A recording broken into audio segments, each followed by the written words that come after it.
This story tells us about a young man named Vincent, who is a level 0 and is a rather weak fighter in this cruel world. This young man is so weak that he cannot handle the demon beast alone and survives by collecting the trash that the monsters leave behind. People like him, who only have a 0 level, are considered a burden in society and are easily abandoned to their fate. Such people are considered absolutely useless. And to sacrifice such a pawn is, if not noble, then at least not a reprehensible act. Vincent has felt all his life like a pathetic nobody, whom everyone treats with at least contempt or outright hatred. However, despite such hardships of existence, today becomes a significant and turning point in the life of this brave young man. You can say that he lives like trash, but this does not mean that he is not a worthy person capable of feats. Sometimes pride clouds our vision and prevents us from appreciating people who have amazing qualities despite their low status. Vincent is one of those people who promises himself never to die like trash and to break through to the stars and greatness at all costs. However, to understand how everything came to this dramatic scene, we need to move back some time and find ourselves in the city of G. This terrifying foray begins near a Class C gate, which is a portal to a dangerous area called the Abyss, where terrifying monsters live. The gate begins to flicker, and a man gradually emerges from it, desperately trying to escape, as someone is chasing him. This young man turns out to be Vincent, already familiar to us, who works as the senior garbage collector of the Abyss. Another hero comes to his aid and attacks the giant creature, while saying that Vincent is too slow. Our hero's job is to collect and sort the trash left over from fighting monsters every day, which may still be of some value. Vincent understands that the management does not want this resource to leak to ordinary people, since each such crystal costs about 50,000 yen. A few moments later, his partner accidentally steps on the box and calls Vincent a pathetic rat, after which he decides to talk to him. He states that they must split the reward into pieces, and if Vincent steals even one piece, not only will he not get the money, but he will also go to jail. The work of a scavenger in the Abyss is performed by those who are at level 0. If the combat team does not deal with all the monsters, the sortie becomes more dangerous. For returning from the dungeon, each garbage collector receives 1,000th share of the collected garbage, of which 30% goes to the management. Vincent has a huge debt, and so he takes any job that can be offered to him, even if it is extremely dangerous. One of his comrades says he's found a job that will pay a whopping 3,000 yuan, and Vincent immediately agrees, saying he's in. Without thinking twice, he boards a special bus to go to his new place of work, listening to the conversations of his comrades along the way. They say that they are heading to a shopping mall where a Class A Abyss gate has opened, which poses a huge danger and serious risks. Other garbage collectors point out that the damned capitalists treat people like pigs and do not value human life. They also wonder who gave these people permission to monetize the Abyss and profit off the suffering of others. 10 years ago, the gates of the Abyss rose from the underworld and amazed humanity with their unprecedented power. But they were immediately followed by horror. Humanity came face to face with incredible and terrible creatures that lived in this very abyss and tried to break out. The gigantic number of these creatures and their incredible diversity and their disgust plunged humanity into real horror. Only a special class of people were able to destroy these creatures, and it was these people who instantly became a very privileged part of society. When the first monster was defeated, people discovered not only magical crystals, but also mysterious weapons that could be created. Having explored all the continents, people began to actively explore the Abyss in order to obtain as many interesting artifacts as possible. The economy changed direction, traditional businesses closed down, and all funds were directed to supporting the industry of the Abyss. Vincent at that time gets into serious trouble, as he needs to get money for the treatment of his dear sister named Valerie. He gets into a huge amount of debt in order to at least somehow help his sister get out of this horror. He suffered a lot of job rejections and disdain because of his 0 level. The thing is, for those with such a low level, the employment situation is incredibly bleak and drives people to despair. At one point, he comes across a stranger who offers him to take out a loan to get a lot of money for his sister. The borrower asks the protagonist if he needs money to help his loved ones, which immediately attracts his attention. The cunning man says that all he needs to do is leave his organs as collateral, so that if anything happens, he can pay with his life. Vincent realizes that at that moment he is making a real deal with the devil, but he has no choice because he needs to save his sister. Meanwhile, his colleagues continue the discussion and say that they heard that Vincent took out a loan of 1 million and lost it all on the stock market. They also mention that he is paying for his little sister's treatment, and the medical bills have only been getting more expensive lately. His comrades unanimously come to the conclusion that Vincent would rather die than collect the required amount, and he will have to work as a garbage man until his death. As soon as they arrive at the place, they are met by a group of heroes who accuse them of not being in a hurry, and if they die, it will only be their problem. Vincent steps off the bus and looks at the giant portal, which glows a terrifying and mysterious purple hue. As he walks forward, Vincent reflects that he will try to earn money and return alive, no matter what. He realizes that he needs to focus on generating more profit in order to pay off his debts as quickly as possible. After some time, he goes through the portal and realizes that this abyss is actually on level B, but it still remains a serious threat. Besides, this is his first trip to such a high-level location, which is full of unknown dangers. The fighters who are here immediately detect a strange noise, which signals that disgusting monsters are already rushing here. These monsters turn out to be the spirits of wolves, who in rage attack every creature that disturbs their peace and enters the territory. One of the fighters turns to a mage named Larry, saying that they encountered monsters as soon as they arrived here. But Larry says he knows it all too well. He comes forward and says it's just a bunch of wolf spirits and isn't much of a problem. Letting them get closer, he decides to use his powers to destroy several creatures at once with one blow. By concentrating all his magical power, he creates a giant fireball that sweeps away everything in its path. Wolves that don't have much armor take massive damage from this fireball, and several of them die instantly. The survivors quickly flee into the darkness in order to lick their wounds and strike from the darkness at another, more opportune moment. The vanguard warns his comrades that they must remain vigilant, as the demons could attack at any moment. His partner asks where their destination is, where they are supposed to arrive. The group commander says that they need to go to the 5th floor, but another fighter reports that the floor has become several times wider and higher. One of the fighters claims that everything seems quite normal from the outside, but here the laws of time and space change. After this, he wonders where the traces of the previous group are, and gives the scavengers the order to find the bodies, warning them of the danger. Larry sits down to tie his shoelaces, while the other members of the group say that they don't care about the garbage men because they are both.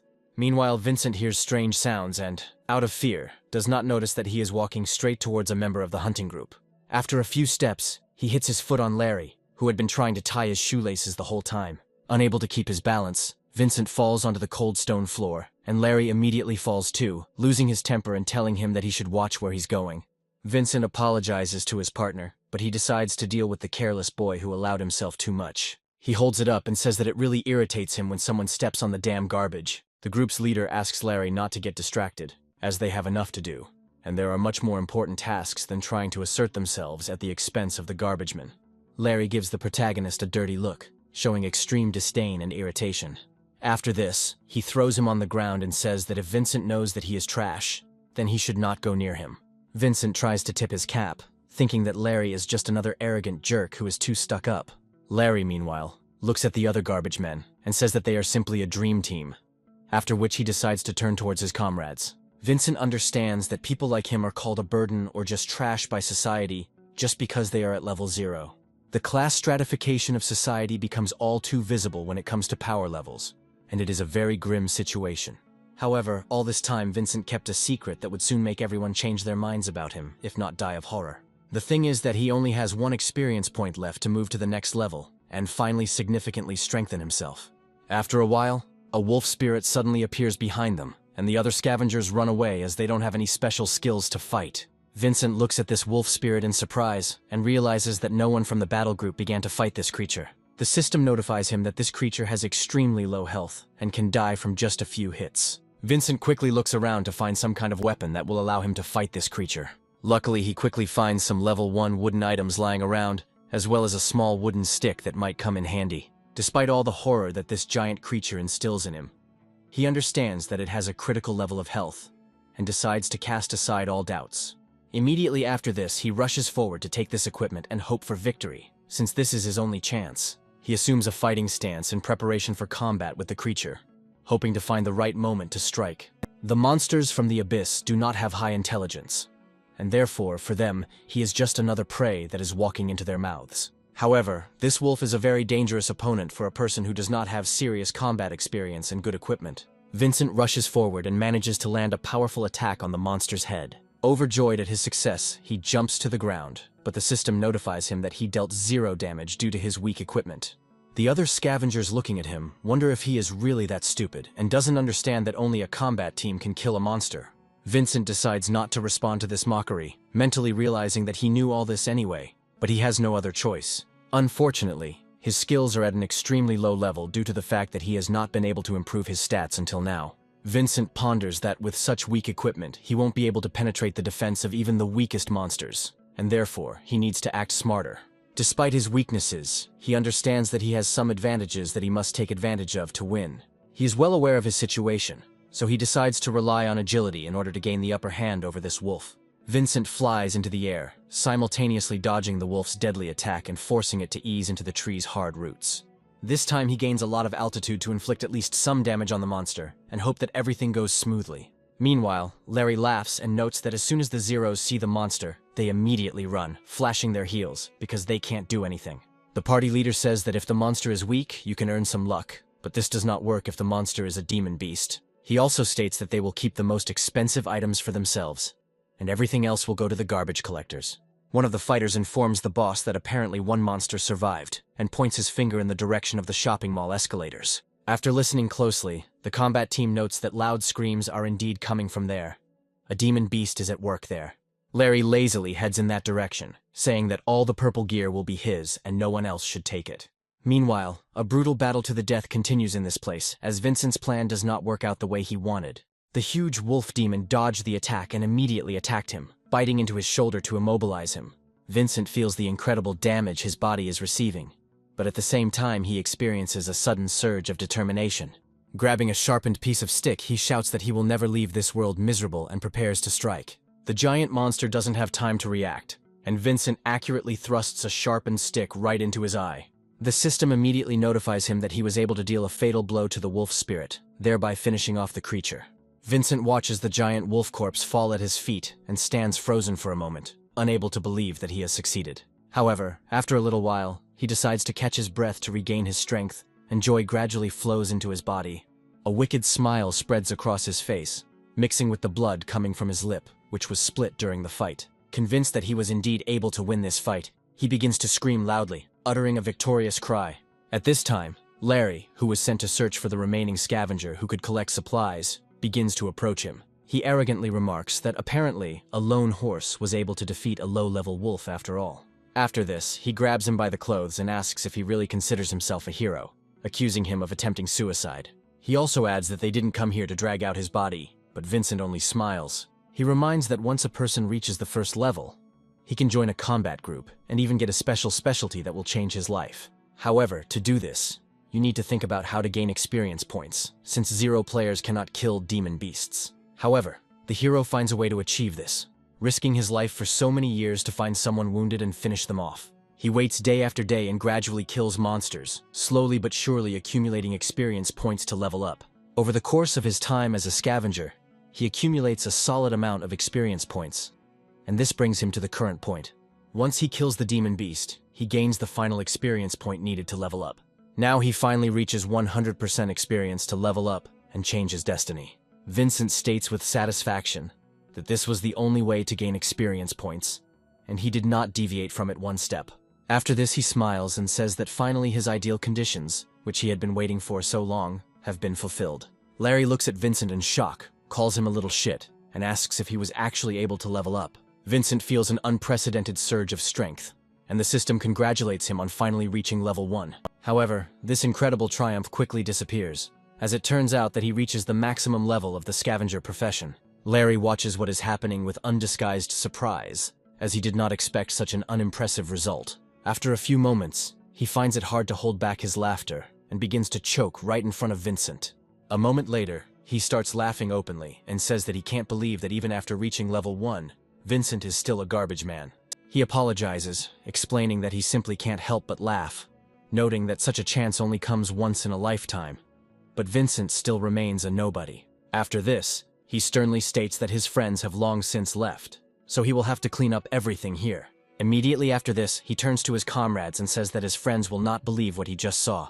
Vincent is left alone with his thoughts and looks at his hand, wondering if it's really worth it to remain a garbage man this late. He understands that if level 1 is the maximum, then he cannot use it to raise his equipment points. He also wonders what is special about this class, and finds that he perceives the world a little differently. Looking at the corpse of the demonic wolf, he notices that its remains are now starting to glow with a strange light. The system tells him that recyclable waste has been found, and asks if the body should be sent for recycling. Vincent immediately agrees, waiting with interest to see what happens next. A few moments later, a portal appears behind him, from which numerous hands immediately burst out, reaching for the remains of the wolf. Vincent looks around in shock, trying to figure out what it is, noting that he has never seen a garbage man with such abilities. Meanwhile, the hands grab the remains of the monster and slowly pull them towards themselves, while Vincent guesses that this is the peculiarity of the scavengers.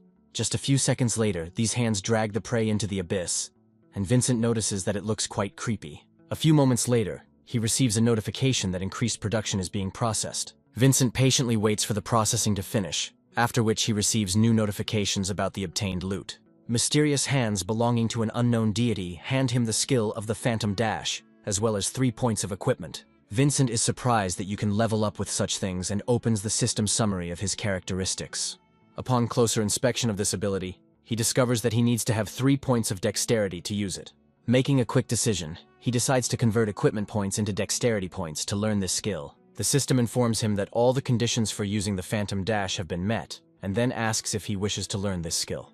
Vincent quickly gives his consent, and a greenish flash of energy appears next to him, quickly enveloping his body. Vincent feels the energy filling him, simultaneously changing his consciousness and some physical parameters. However, the feeling of change quickly passes, and he opens his eyes, realizing that he has remained approximately the same as before. Vincent looks down at his arms and legs, wondering if that's all. Noting that nothing has changed outwardly, Larry yells loudly at the protagonist to get his ass over here, and Vincent replies that he's already on his way. With these words, he decides to try the Phantom Dash in action and takes off, leaving behind only wind and raised dust.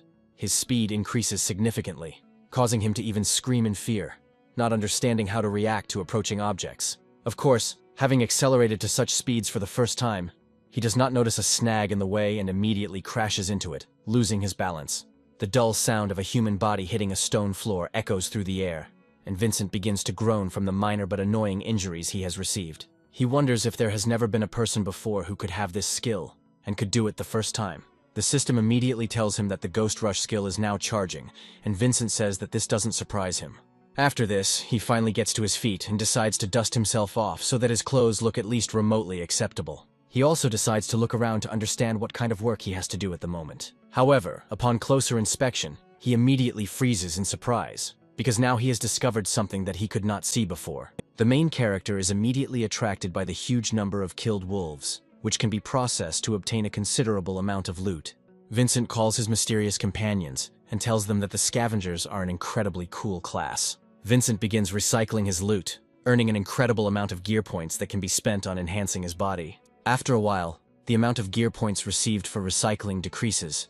Vincent also notes that he has not received any abilities. He wonders if he should recycle another monster to gain a new ability, and the mysterious hands gesture to him that he is right. Looking at his stats, he finds that he was able to earn 111 points, which can be distributed across all of his main skills. Vincent wonders which skill he should prioritize since he still doesn't know when he'll be able to score points again. He spends a few minutes analyzing what is happening, after which he realizes that in this situation, he has only one way out. He decides to distribute all the points he receives equally in order to be a jack of all trades. This puts all of his stats at level 20, which is quite impressive for a level 1 character. Meanwhile, the combat team continues to clear the floors, eliminating the werewolves one by one with their skills. However, these monsters are quite low level and do not pose a high threat, so they are destroyed quite quickly. The group leader approaches Larry with the conclusion that he did not know that a garbage man could level up and acquire such a profession. One of his partners says that 3 hidden professions are added every year, but the ranking of the most valuable vacancies never changes. Larry says that Vincent is level 1, and that is the maximum value, which means that almost nothing has changed. The leader of the group says that they don't have time to deal with this and need to move on. Looking around along the way, his comrades say they agree with him as they watch the hole in the ceiling gradually begin to narrow. Suddenly they hear a loud crash, and a huge number of roots suddenly burst out from under the concrete. The group's leader looks at this in surprise, noting that he did not expect something like this, and tries to understand what kind of strange monster this is. After a few moments, this terrible manifestation completes its appearance, and before them appear mutilated corpses that belong to people. The team leader says that the mission's target has been located, but the other soldiers are afraid, and wonder how something so big could fit in here.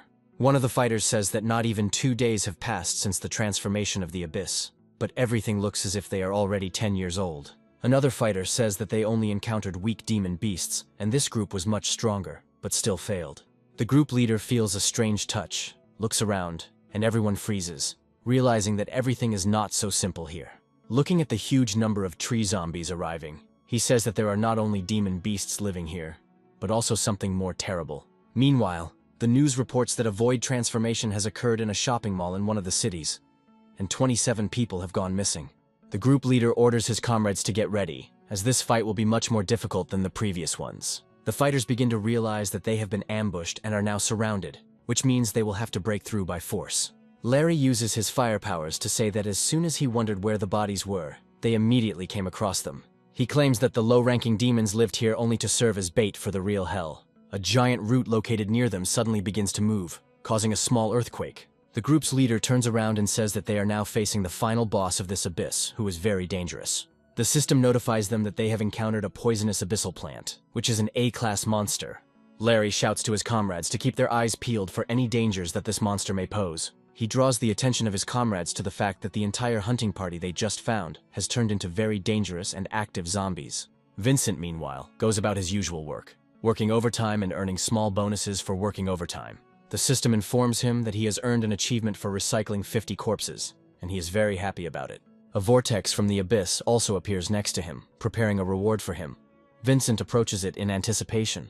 A few moments pass and he receives a regular heart-shaped necklace, as well as a regular dagger for fighting monsters. Vincent even tries to hide his disappointment and says that even the rewards for the garbage man are complete junk. However, he has no time to mourn the cruel irony of fate, as he hears a very loud roar. He turns around to see what the strange sounds were, and suddenly hears someone approaching him very quickly. He understands that either very advanced players or very dangerous monsters are moving at such speed. Vincent's instincts do not deceive him, because one of the missing hunters, who has now turned into a zombie, is indeed running towards him. Vincent feels horrified by what is happening, as he has never encountered a monster that looks so much like a human. However, his reflexes do not fail him, and he jumps to the side, avoiding a fatal blow that would otherwise have smashed him into the wall. The system notifies him that a dexterity skill called Great Dodge is being activated, causing him to do a few backflips. Vincent admits that this appearance scared him very much, and he already thought that he was finished. After this, he looks at his body and notes that, apparently, he has become much more agile due to the fact that he has pumped up his agility skills. Clenching his fist tightly, he realizes that, judging by everything, he really has become much faster and more agile. At that very moment, the zombie again rushes into attack to destroy the main character, but he manages to notice his movement. Within moments, the claws are millimeters from his face, and he makes the timely decision to dodge. If he had delayed even a split second, he would have definitely died. But at the moment, he still had a chance to get out of here. Vincent breaks the distance between himself and the evil zombie, looking closely at his opponent. He also realizes that he has not only become much more agile, but also feels much stronger than before. At the same moment, he activates the Ghost Dash skill to gain as much speed as possible and increase his strength. Taking aim, he says it's time to attack. The proud protagonist announces that this time the damage from him will be much greater, and sends the zombie flying with just one blow to the face. The system notifies him that he has used a strength skill, which has broken the enemy's defense and allowed him to deal full damage. Vincent wipes his face contentedly and says that by moving to the next level, he has become an incomparably stronger version of himself. The system also tells him that his intelligence skill allows him to find the enemy's weaknesses, no matter where they are. Looking at this zombie, he finds that it has a high level and its weak point is the neck. He also realizes that the creature is highly vulnerable to fire, while it begins to make strange sounds reminiscent of human speech. Moments later, the monster and Vincent rush towards each other to finally destroy each other once and for all. Vincent once again relies on his agility and manages to dodge the attack with deadly claws that can cut through flesh like a knife through butter. By making a well-timed tackle, he also saves himself from being tackled, which would have neutralized his ability to move quickly. Vincent continues to circle around his opponent, waiting for the right moment to strike at a vulnerable point. He realizes that this point is the enemy's weak point, and decides to summon his weapon to have a better chance of an instant kill. The zombie is still somewhat confused, causing Vincent to decide to use a simple dagger card, summoning it to his hand. He rushes forward and delivers a quick attack to his opponent's neck, causing the system to report that the opponent is bleeding. Vincent watches his opponent's behavior closely in order to deliver a few more blows if necessary. Fortunately, his blow is fatal enough to sever the root leading to the victim's brain, which is now completely immobilized. Vincent receives a system notification that he has killed the tree zombie, which falls to the ground and its true host finally rests in peace. Vincent feels the poison in the tree zombie's body hit his skin and replace his blood. However, This poison is rendered useless by the body's skills, which allow it to resist such substances. Vincent looks at his weapon with joy and says that he was finally able to deal with the enemy for the first time with unprecedented ease. The system asks him if he wants to send the zombie body for recycling, and Vincent almost immediately responds with a confident, yes. The zombie's body is successfully processed, and Vincent receives a skill that grants him resistance to poisons and converts the poisoning effect into a positive one. Vincent wonders if this now means he can drink poisonous substances like water. Without thinking twice, he decides to use this card, which gives him 5 more equipment points that can be distributed among skills. Immediately after this, he takes out an item tainted with poison, which is extremely toxic and not recommended for consumption. Vincent decides to take advantage of his skill's effect, and then slowly uncorks a flask containing an extremely poisonous substance. He says he is extremely interested to see what will come of it, and cautiously takes a sip of the deadly poison. The system notifies him that, thanks to the poison resistance effect, the toxic effect has been converted into a healing one. His wounds are immediately healed. Vincent remembers that the better the intelligence is pumped up, the more weaknesses in the enemy he will be able to find, and decides to invest points in this characteristic. Thus, all the characteristics of the main character are at the 40 mark, in contrast to intelligence, which is pumped up to 50. However, his triumph is short-lived, as another small batch of tree zombies immediately appears behind him. Vincent turns slowly, wondering if he missed another monster during his sweep. However, what he saw made him immediately pull himself together and understand that now he needs to change his battle tactics.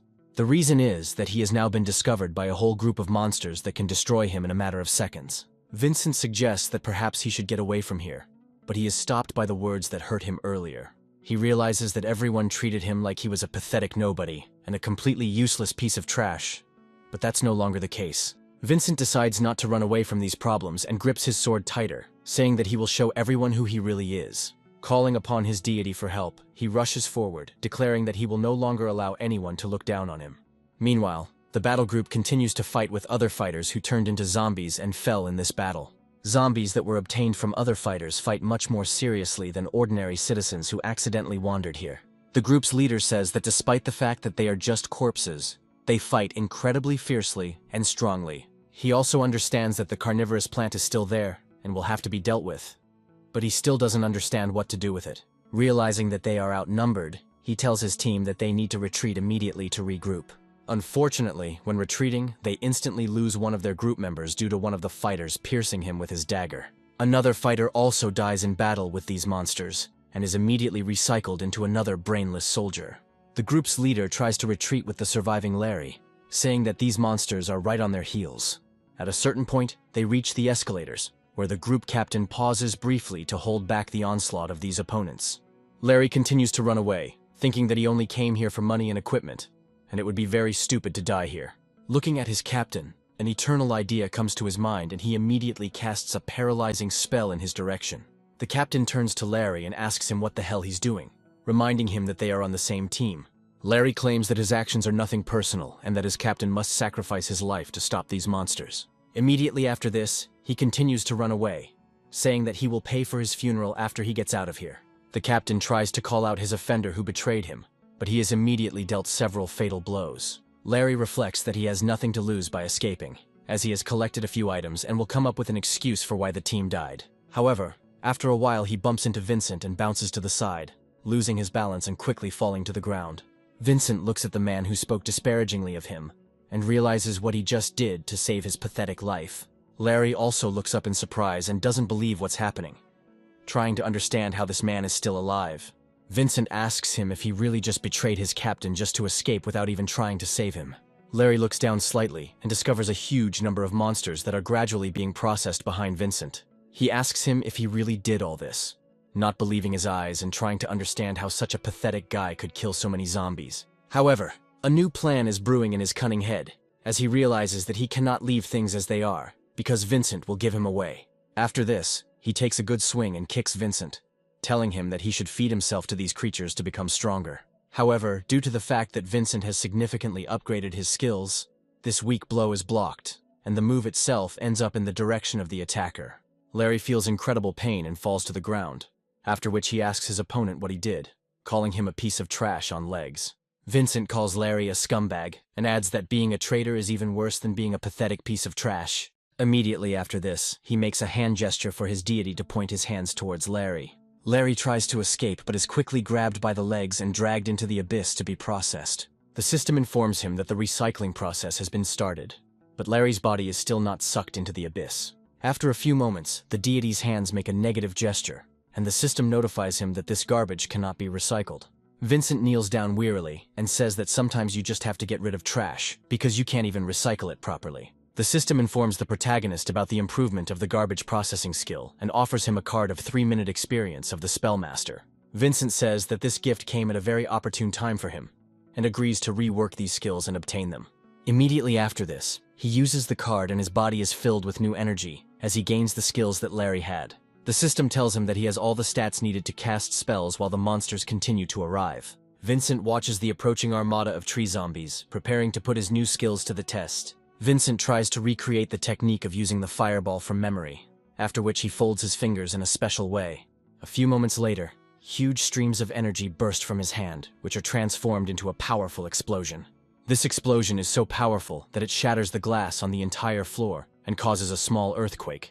Once the aftermath of the explosion clears, Vincent sees a huge pile of ash left behind by the enemies who rushed towards him. He screams desperately that he wanted to recycle his opponents, but now all that remains of them is a pile of ashes. Meanwhile, one of the surviving undead, armed with twin daggers, appears behind him and prepares to deliver the fatal blow. However, Vincent realizes the impending danger in time and prepares to dodge. At the last moment, he makes a quick jump to prevent serious damage and turns around in midair. The monster is also preparing to attack again and not give its opponent a single chance of survival. Vincent reacts to his opponent's behavior much more calmly, since he has already become accustomed to fighting them. Dodging the deadly attacks of this assassin, he summons his simple dagger to be able to kill his opponent. They attack each other simultaneously and block them by crossing their swords at the right moment. Vincent realizes that he can't continue like this for long, as his close combat skills are poor. He quickly looks back at the dead group captain and realizes that he will have to use the remains of this fighter to gain skills. He says that it would be terrible if this thing were to rise again, so it needs to be recycled as quickly as possible. Quite quickly, the deity gives him a golden shield, thanks to which he can defend himself from attacks from a certain side. Vincent immediately decides to gain an advantage in a fight with an opponent who does not have much protection. Immediately after this, he decides to rush forward to block his opponent's counterattack and simultaneously respond with a sword strike. Using a clever tactical move, he manages to emerge from this situation unharmed, cutting off his opponent's head in the process. Vincent freezes in place, watching as the zombie's head falls to the ground and his body collapses, losing all signs of life. Vincent apologizes to the unfortunate hunter who fell victim to this terrible monster and says that he will have to be recycled as well. Immediately after his deity puts another zombie to rest, he receives a dagger mastery card that greatly improves his skills.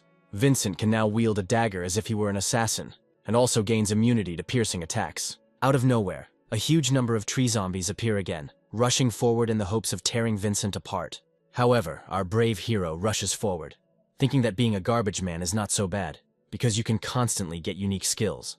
Determination fills his body completely, and he prepares to fight an enemy that outnumbers him, just to get out of here alive. He also recalls the mission, which stated that if they did not deliver the bodies of the dead group, the mission would be considered a failure. Nevertheless, he decides to continue the battle, defeating one opponent after another and gaining more and more new skills. After some time, an unknown person contacts one of the organizations and says that he does not fully understand the rules of this game. He is asked if they found the bodies of the Falcon Squad or not, to which he replies that he found them. However, the bodies had already been processed. They ask him what this word means, to which he explains that there was a young man there, judging by his amazing abilities. According to this unknown person, this man has abilities that allowed him to drag the bodies of the entire group into the abyss to devour them. This man turns out to be Larry, who decides to contact a special agency to come up with his own version of what happened. The chief goes into the interrogation room on his own to clear himself and provide himself with a stable alibi. The staff inform him that he is the only survivor and that the person he is talking about does not exist. They also add that when they found him, his level was down to level 1, and Larry states that the same person reworked his abilities. Larry tries to explain himself by claiming that the man was the trash man, but immediately realizes how stupid that sounds. He is told that he has a high level of abyssal energy contamination, and that is why he may have hallucinations. Vincent, meanwhile, after what happened, decides to sell all the magic crystals on the black market, but receives only a third of the price. Despite such a high tax on the black market, he barely has enough money to pay off the debts he has. Vincent also realizes that he needs to keep a low profile, as he has awakened to a hidden profession and will now be studied if caught.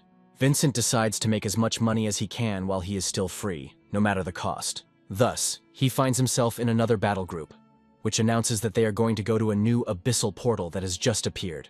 The distributor says he needs the bravest and strongest people, and Vincent steps forward, claiming he might be suitable for the role. He is asked what level he is, and he reluctantly admits that he is a level 1 scavenger, surprising everyone around him. The distributor starts laughing sincerely, saying that such a loser can only have courage, after which he recommends that he go away. Vincent muses that this is precisely his plan, because by sneaking in somewhere as a sidekick, he can discreetly process the corpses.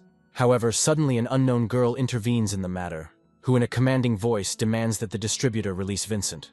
Everyone instantly recognizes this girl, as she is the daughter of a famous family and has just awakened to her God-chosen profession. This girl's name is Emily. Despite the distributor's warning, she says she needs more people for the numbers. The distributor's face immediately changes, informing them that they are only here to protect her and will follow her orders. Vincent is glad that everything worked out, and understands that this is not the first time he has had to play the role of a complete non-entity. However, looking at Emily, he feels like he has seen her somewhere before, and wonders when they might have met in the past. After some time, his memory prompts him with an answer, and he is transported to events that took place about 2 years ago. This girl fought alongside him and was defeated in a battle with a monster that she almost finished off. Vincent came to her aid and dealt the monster a fatal blow, gaining another point of incredibly valuable experience. Even though this monster was terrifying and scary, Vincent still risks his life to save his ally and improve himself. Emily asks him if he really is a scavenger, wondering how he was able to kill such a serious monster. In response to this, Vincent proudly shouts that this is his first time he was able to kill such a monster and get another experience point. After that, he asks her if she is okay, to which the girl replies that she has heard about the possibility of raising the level in this way, but has not met a single daredevil who would decide to do it. She asks if he is really trying to gain experience points this way, and also asks why he is doing it. Vincent does not hide his motives and immediately tells her that he is doing this solely for the money, which he really needs. Emily honestly admits that she doesn't believe a single word of it, as she considers it too risky a way to earn experience points. Vincent reminds his interlocutor that she is lucky with her profession, and says that she cannot even imagine how others have to survive. He also reveals that she has no team, and when she encounters demons, she simply charges at them, acting completely recklessly. He asks her what she wants to achieve, and Emily states that she wants to become stronger and be the first to conquer this dangerous place. Right after this, Emily asks him why he really wants to change his profession and why he is taking so many risks for this. Vincent decides to tell her that he is actually doing this for the sake of his family, since his primary goals are to protect his relatives. Emily is very inspired to hear such a noble goal and asks her interlocutor what his name is. Vincent, after thinking for a bit, tells her his real name, also seeing in his interlocutor a very worthy person to whom he is not ashamed to open up. Emily also introduces herself and expresses her confidence that Vincent will one day be able to change his profession, and once that happens, he can join her. With these words, she extends her hand to him so that they can seal their promise with the traditional handshake. Vincent, hearing this proposal, realizes that they need to try as hard as possible, and Emily states that she already has 30 monsters on her account, so Vincent must catch up. After some time, her guards make their way into these dungeons, who immediately call out to her and try to drive Vincent away. Taking him by the arms, they talk about how their boss became furious and almost broke their necks when he saw that his precious daughter had run away into the depths of the abyss. Emily got her bearings at the last moment and threw a small stone to the protagonist, telling him to catch it. Vincent easily catches the abyssal crystal and looks at it carefully, realizing that it is quite a valuable thing. Emily smiles at him sincerely and tells him that this is his first reward for showing incredible bravery and finishing off the giant monster. Vincent turns to the side and walks towards the exit of the dungeon, waving his hand at her as a sign that he is very grateful and appreciative of her. His dreamy thoughts are interrupted by one of the group members, who taps him on the back of the head and tells him that he should not stand rooted to the spot. Vincent smiles and says he'll try his best not to drag the others down, while Emily calmly looks around. It is quite obvious that over such long periods of separation, the girl has forgotten about him and does not recognize him the first time, which is why she reacts so distantly. After a while, she orders the others to move forward to head out and conquer this dungeon. Vincent also follows his partners, thinking that this time he also plans to earn some money and return from the dangerous place alive. The last time he came out of the abyss, He had mastered the golden shield skill as well as the dagger skill, but that was the only thing he got as a bonus. Among other things, he has the ability of Berserk, which is very useful for a person who often travels through the abyss. In addition, he managed to defeat the boss of the abyss and take the reward, which is no less valuable a gift. By destroying a giant dam and one plant, he gains the ability to super-generate, which allows him to instantly restore his health. Thanks to his fantastic versatility, Vincent can now choose any profession. He will have absolutely no disadvantages. Vincent evenly distributes all the extra points, of which there are quite a lot, because he completely recycled everything that was suitable for this last time. On the sides, it allows you to use the all-seeing window skill to gain additional perception parameters. Assessing his allies, he discovers that the warrior has only 12 strength points, while Vincent's is already over 100. Meanwhile, he follows his comrades, not wanting to show off his incredible skills unless absolutely necessary. After a while, the ground begins to shake, and Vincent, realizing that most likely something terrible lives in these walls, becomes wary. The comrades turn around, wondering what that was, trying to figure out if another monster is trying to get behind them. Vincent quickly puts the brick back in and says that this underground structure is somehow unstable, after which he chuckles. Suddenly, one of the fighters tells his comrades that he found a chest, which is quite a rarity. He quickly discovers that the chest is high level, meaning they won't be able to open it without a dagger master.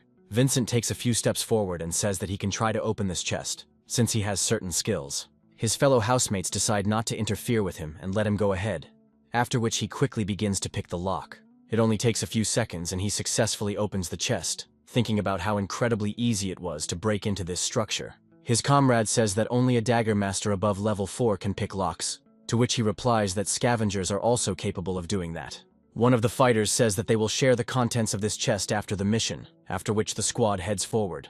A few moments later, he stops one of his partners, saying that there appears to be something dangerous ahead. Taking a few steps forward, he throws a pebble forward, which bounces off the walls several times. Within seconds, the walls begin to move, revealing razor-sharp spikes before rapidly collapsing.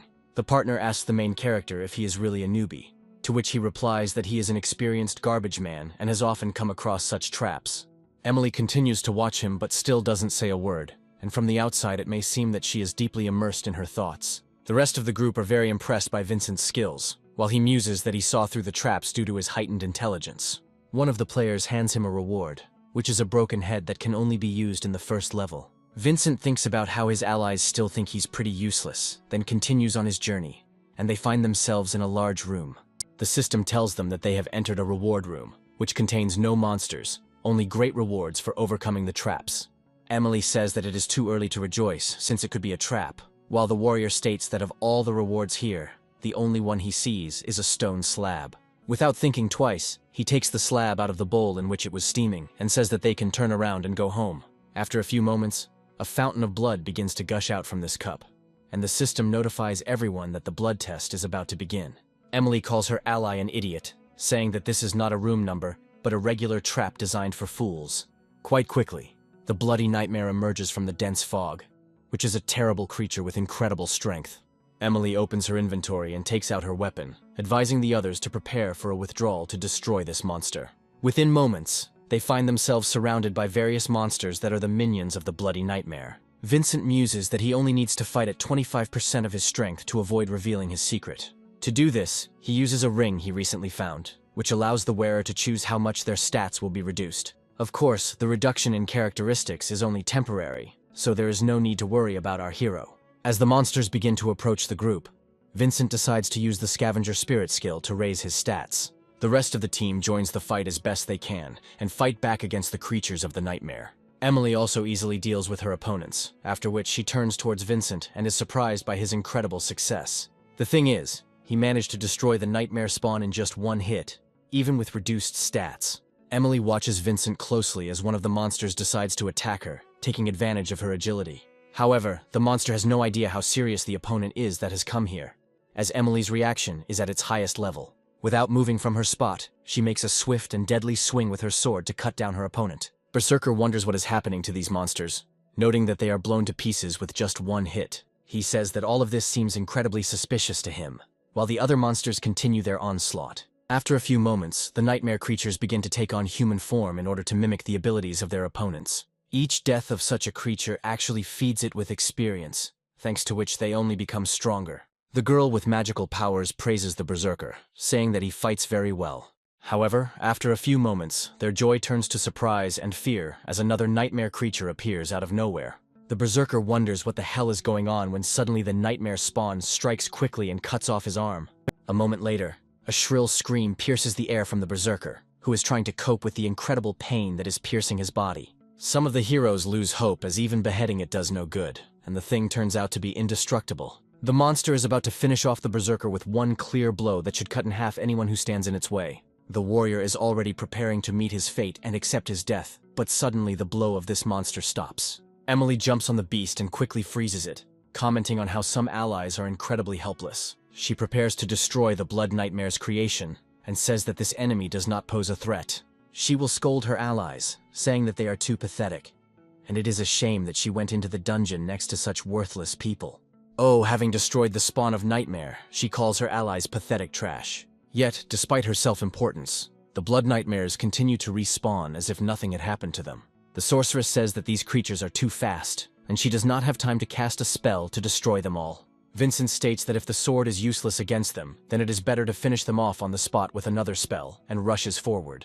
After preparing himself properly, he decides to use the Big Bang skill to conquer a huge area at once.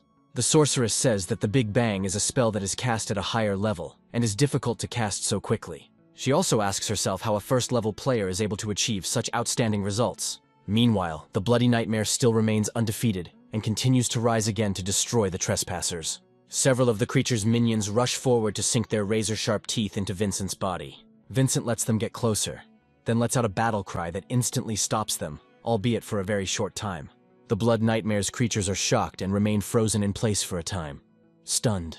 Vincent, meanwhile, rushes forward, entering a berserker state that doubles his speed and strength. Using punches, he crushes yet another handful of opponents with incredible ease and grace. Despite this, he finds that the pieces of his opponents that were left behind by his blow are beginning to come back together. He turns back and realizes that this time the creature has decided to transform into something more expressive. In a few seconds, a huge block, several tens of meters high, appears in front of him. The sorceress looks at this monster in surprise, wondering what is wrong with this monster and why it has become so big. Vincent suggests that these monsters have gathered into one large creature to deal with them all at once. The sorceress states that this monster is too strong for this location, as the creature is now a royal-level creature. Vincent talks about how Bloody Nightmare can imitate its opponent and wonders who the king-rank monster is imitating. Meanwhile, the blood giant stretches out his hand forward to grab the annoying opponent and crush him. The force of this blow is simply incredible and causes a small earthquake. However, the main character somehow miraculously manages to dodge this attack and jump back to a safe distance. Vincent assumes that, apparently, this monster decided to imitate him, which means that dealing with it will be extremely problematic. Emily shows her confidence and rushes forward, recommending that the others step aside. She claims that she will deal with this monster without any problems and destroy it in just a few minutes. Bloody Nightmare turns his attention to Emily and prepares to attack again, but the girl decides to take the initiative. Emily runs forward quickly, dodging her opponent's attacks and jumping onto his body as quickly as possible. It doesn't take more than a few moments before she jumps into the air to get the perfect angle for her attack. Bloody Nightmare looks at his opponent and realizes that he won't have time to make any additional efforts to knock her down. All he can do is try to defend himself, and that's what keeps her from hitting him right in the head. Vincent continues to watch his ally with surprise and admiration, noting that she was able to freeze his claw with incredible ease. However, this is clearly not enough to send a monster like the Bloody Nightmare to the next world. Readying itself for another decisive attack, the monster lunges forward to grab Emily and neutralize her. Emily looks at her opponent in surprise, realizing that she did not expect such incredible durability, cunning, and dexterity from the Bloody Nightmare. She tries to block the direction of the blow with her weapon, causing her sword to bounce to the side, and she herself only miraculously manages to catch it. However, her balance is strong enough to keep it and land softly on her feet. She continues to carefully analyze her opponent and understands that this will not work, and she urgently needs to change tactics. She recalls that not long ago the guards told her that they had detected the energy of this mud, which was extremely unstable. They asked her if she was sure she wanted to go there alone, adding that it would be much easier with allies. Emily said at that moment that her goal was to conquer the place that was the highest level of the Abyss Tower. However, she reflected that her progress was still not high enough, and she was hopelessly behind her older siblings. The girl prepares to repel another attack from her enemy, and understands that there is one simple truth. From her point of view, If he has difficulty in cleaning up without this, she is not worthy of her great family name, which bears incredible pride. The monster tries to make another devastating attack to crush its opponent in the blink of an eye. However, none of this works for him, as Emily creates a special frost shield that has incredible strength. Vincent continues to watch what is happening without interfering, as per Emily's request. At this moment, the Ice Swordswoman herself calls upon a special power that helps her strengthen her abilities and increase her performance. Moments later, she drops the frost flag to the ground to increase her speed, including that of her allies, by 50%. The ground that touches the wooden flagpole immediately begins to freeze and spread in different directions, thus demonstrating incredible strength.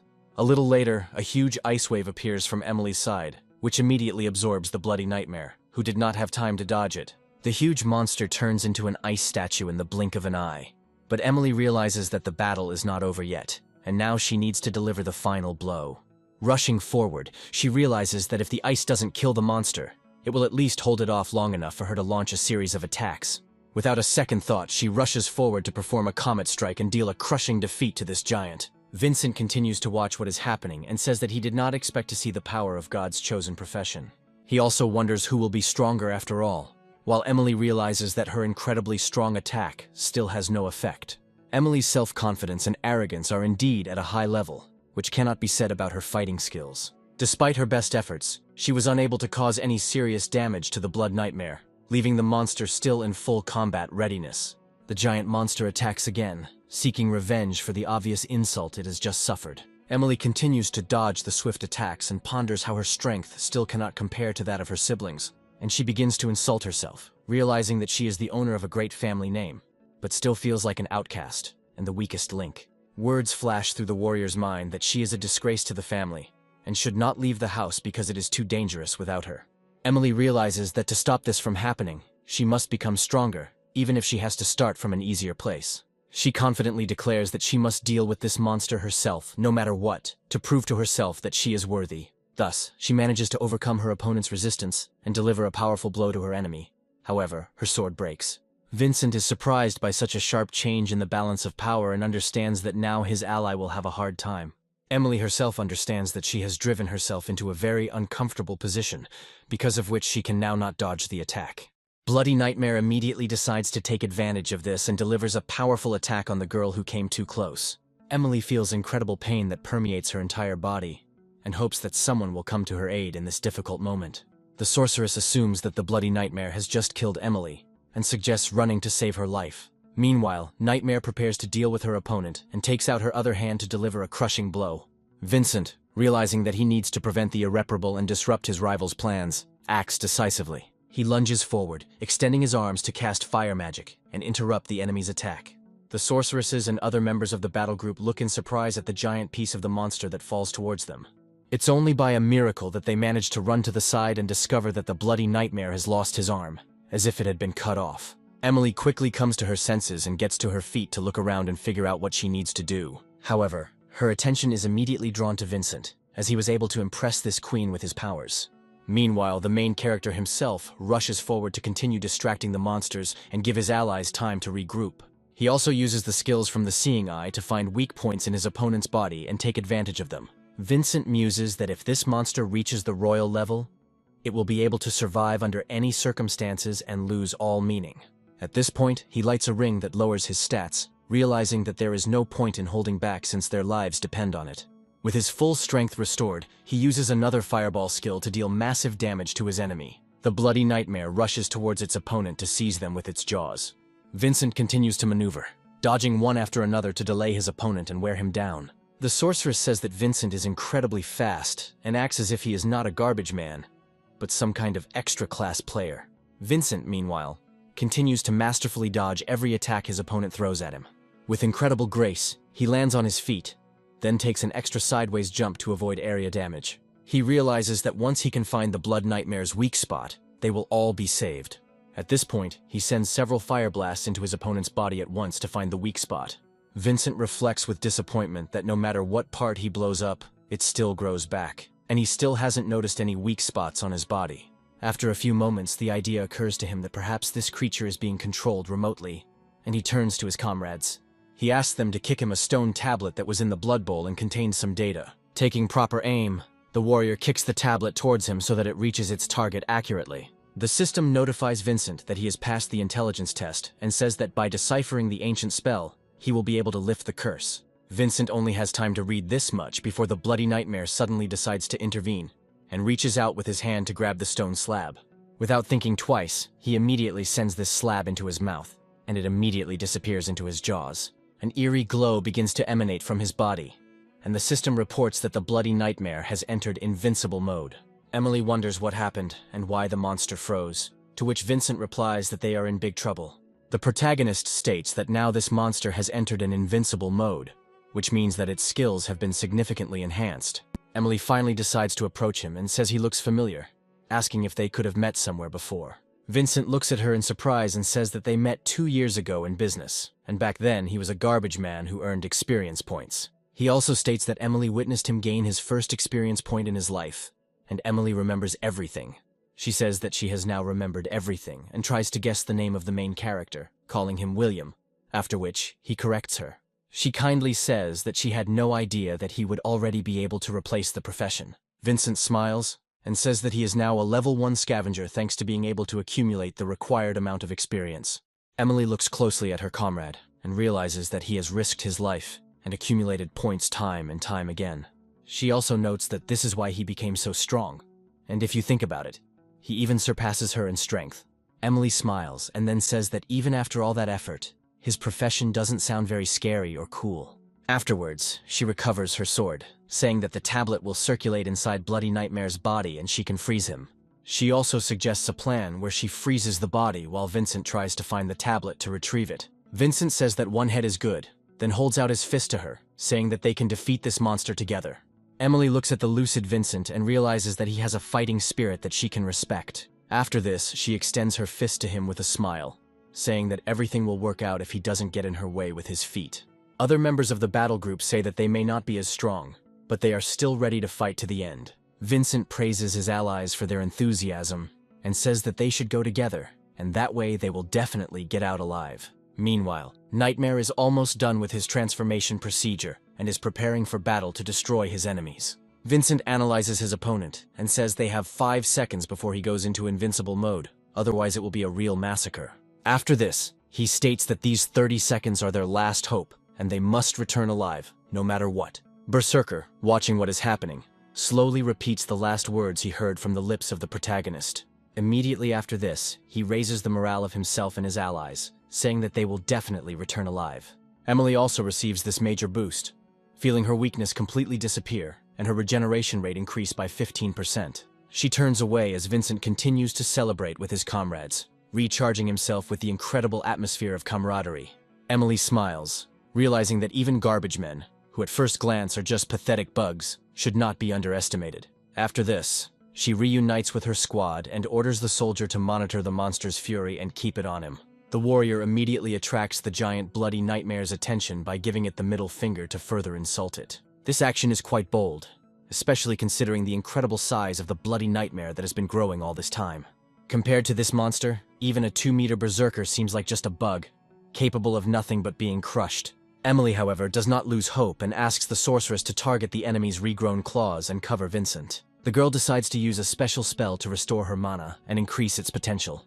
Immediately after this, she concentrates properly and releases several energy beams towards the enemy. The Bloody Nightmare feels the numerous damages that its body receives and begins to gradually dissolve. Vincent says that the stone tablet will help end the trial, but if it is destroyed by the fireball, the trial will never end. Emily takes this information into account and asks him what they should do in this case. Vincent realizes that it is time to act with maximum determination and says that he can take out this monster with one hand.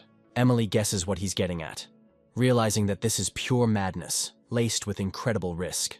She asks him if he really wants to go back into that monster's stomach and get that tablet himself. Vincent is preparing for this incredible challenge and says it is exactly what he wanted to do. Emily tries to figure out how desperate this man is that he decided that jumping into the mouth of a giant monster was a good idea. However, she realizes that they have no other choice and turns to the shooter, ordering him to aim at the roof above the monster's head. She also says that they need to make a ladder so they can get out, and the archer immediately accepts this command. Without thinking twice, he fires a quick shot that is destructive enough to cause a collapse. The Bloody Nightmare tries to return after this attack, but did not realize that he was not the target of this shot. Emily rushes forward, saying that she will freeze the lower half of this enemy's torso to help her team. Vincent says that he agrees with this course of action, after which he asks to leave everything else to him personally. How they both rush forward, simultaneously twisting and rushing towards the attacks of the bloody nightmare. The monster senses that the heroes have united against him and tries to make one last attempt to deal with them. In a desperate attempt to destroy Vincent, he launches several tentacles forward at once, each blow of which proves meaningless. After recovering from all the attacks, Vincent reflects that his regenerative abilities are quite useful. Thanks to it, he can patch up minor wounds, which means that minor injuries are not at all scary to him. Emily, meanwhile, takes a vantage point near the giant creature's feet and creates another frost flag. A moment later, she releases an icy wave to freeze the lower torso of this giant monster. Vincent blurs the air and Emily yells at him that he should aim for the chest, as it will be much easier to hit the bullseye. Vincent understands that he will not be able to carry out his plans, since he is still not fast and agile enough. To overcome these barriers, he comes out of his berserk state, thereby increasing his speed by 20. He also instantly uses the poison resistance skill and drinks a slow potion. Thanks to the power of his skills, these effects are instantly reversed, causing the slow potion to speed up our hero. After this, he rushes forward at incredible speed, saying that now is his finest hour. The bloody nightmare is only trying to close itself off from this attack in the hopes of escaping the cunning plan that will guarantee its destruction. Vincent continues to approach his opponent, but at the last moment he makes a surprise attack with his tentacles. Vincent only has time to swear loudly before blocking the attack with his hands, only partially reducing the damage to himself. Emily looks at her ally in surprise, realizing that their grand plan was just destroyed in the blink of an eye. Vincent flies to the side and hopes that he can somehow soften his fall. He is tired and says that despite the fact that this was his finest hour, he failed miserably, despite the effort he put in. He also states that more could not be expected from a garbage man who thought that everything could work out. However, he continues to smile and says that it is not over yet, and he has every chance to win. As he falls down, he calls upon his deity, saying that he needs to activate his recycling ability. He also states that he is offering something completely new as a subject for recycling, something that has never existed before. Rushing downwards, he declares that he himself will now become an object of processing, sacrificing himself to his deity. A huge number of hands immediately appear from under the ground, preparing to lift their prey and drag it into the abyss. The bloody nightmare watches what is happening in surprise, realizing that he has never seen such a terrible deity from the depths of the abyss. Emily and the other comrades wonder what the hell this is and where these hands suddenly came from. The system informs the protagonist that it is impossible to recycle a living organism and cancels the operation. Vincent says that if it can't be recycled, then it should be thrown into the trash with all the force you have. In doing so, he gives a command to the hands of the abyss that hold him, so that they throw him in the indicated direction, giving a second chance. After some time, the deity launches the protagonist with incredible force towards the bloody nightmare, giving him a chance to make his way. Using his incredible speed, as well as the unimaginable amount of momentum he has built up, he punches right through the monster. Along with this, he takes the stone manuscript, which contains the necessary texts to interrupt this test. He lands on the ground, while the body of the bloody nightmare is temporarily paralyzed and shatters into several pieces. Without thinking twice, he begins to decipher these texts, pronouncing strange words that are incomprehensible to any person with an intelligence below 50. The system notifies him that he has finally passed the blood test, after which the body of the bloody nightmare begins to catch fire and dissolve into thin air. Other members of the group say that what happened really surprised them and they still can't believe that they were able to do it. Emily looks around, constantly wondering if they really won this hard-fought battle. Their level instantly increases, and the sorceress and the other warrior joyfully shout that they have finally reached the top. Their skills also increase significantly, and they have time to enjoy themselves a little. Emily also gains enough experience to level up, become even stronger, and thus take a step towards greatness. Vincent remains at the same level he was at, receiving a notification that he has already reached the maximum level and cannot upgrade. In the place where the huge bloody nightmare just lay, a huge chest appears, which glows with a legendary glow. When they get closer, the heroes open the chest, and several extremely high-ranking reward cards fly out of it. Vincent catches one of these cards in his hand, after which he decides to carefully examine what he earned for defeating this monster. He sees that he is now offered a sword that has very impressive damage stats, but requires level 10 to wield. Vincent angrily states that his level cannot exceed 1, so he cannot use this weapon. Looking at all his rewards, he realizes that they are extremely valuable artifacts, but he cannot use them due to the level restriction. Emily says that since Vincent was the man who defeated the Bloody Nightmare, it is up to him to decide how they distribute the reward. Vincent takes his ally aside for a moment and tells her that he has something very important to tell her. After some time, a huge number of special agents appear near the portal, looking closely at the shimmering energy. One of them demands to contact headquarters and prepare to send a rescue team to evacuate the priority target. After a few moments, the gate begins to waver, and the staff hear Emily's voice saying that there is no need for this squad. A few seconds later, she herself emerges from this portal, leading the rest of the squad members, who proudly walk behind her. One of the guards looks happily at his mistress, saying that they were already worried, waiting for the moment when she would return.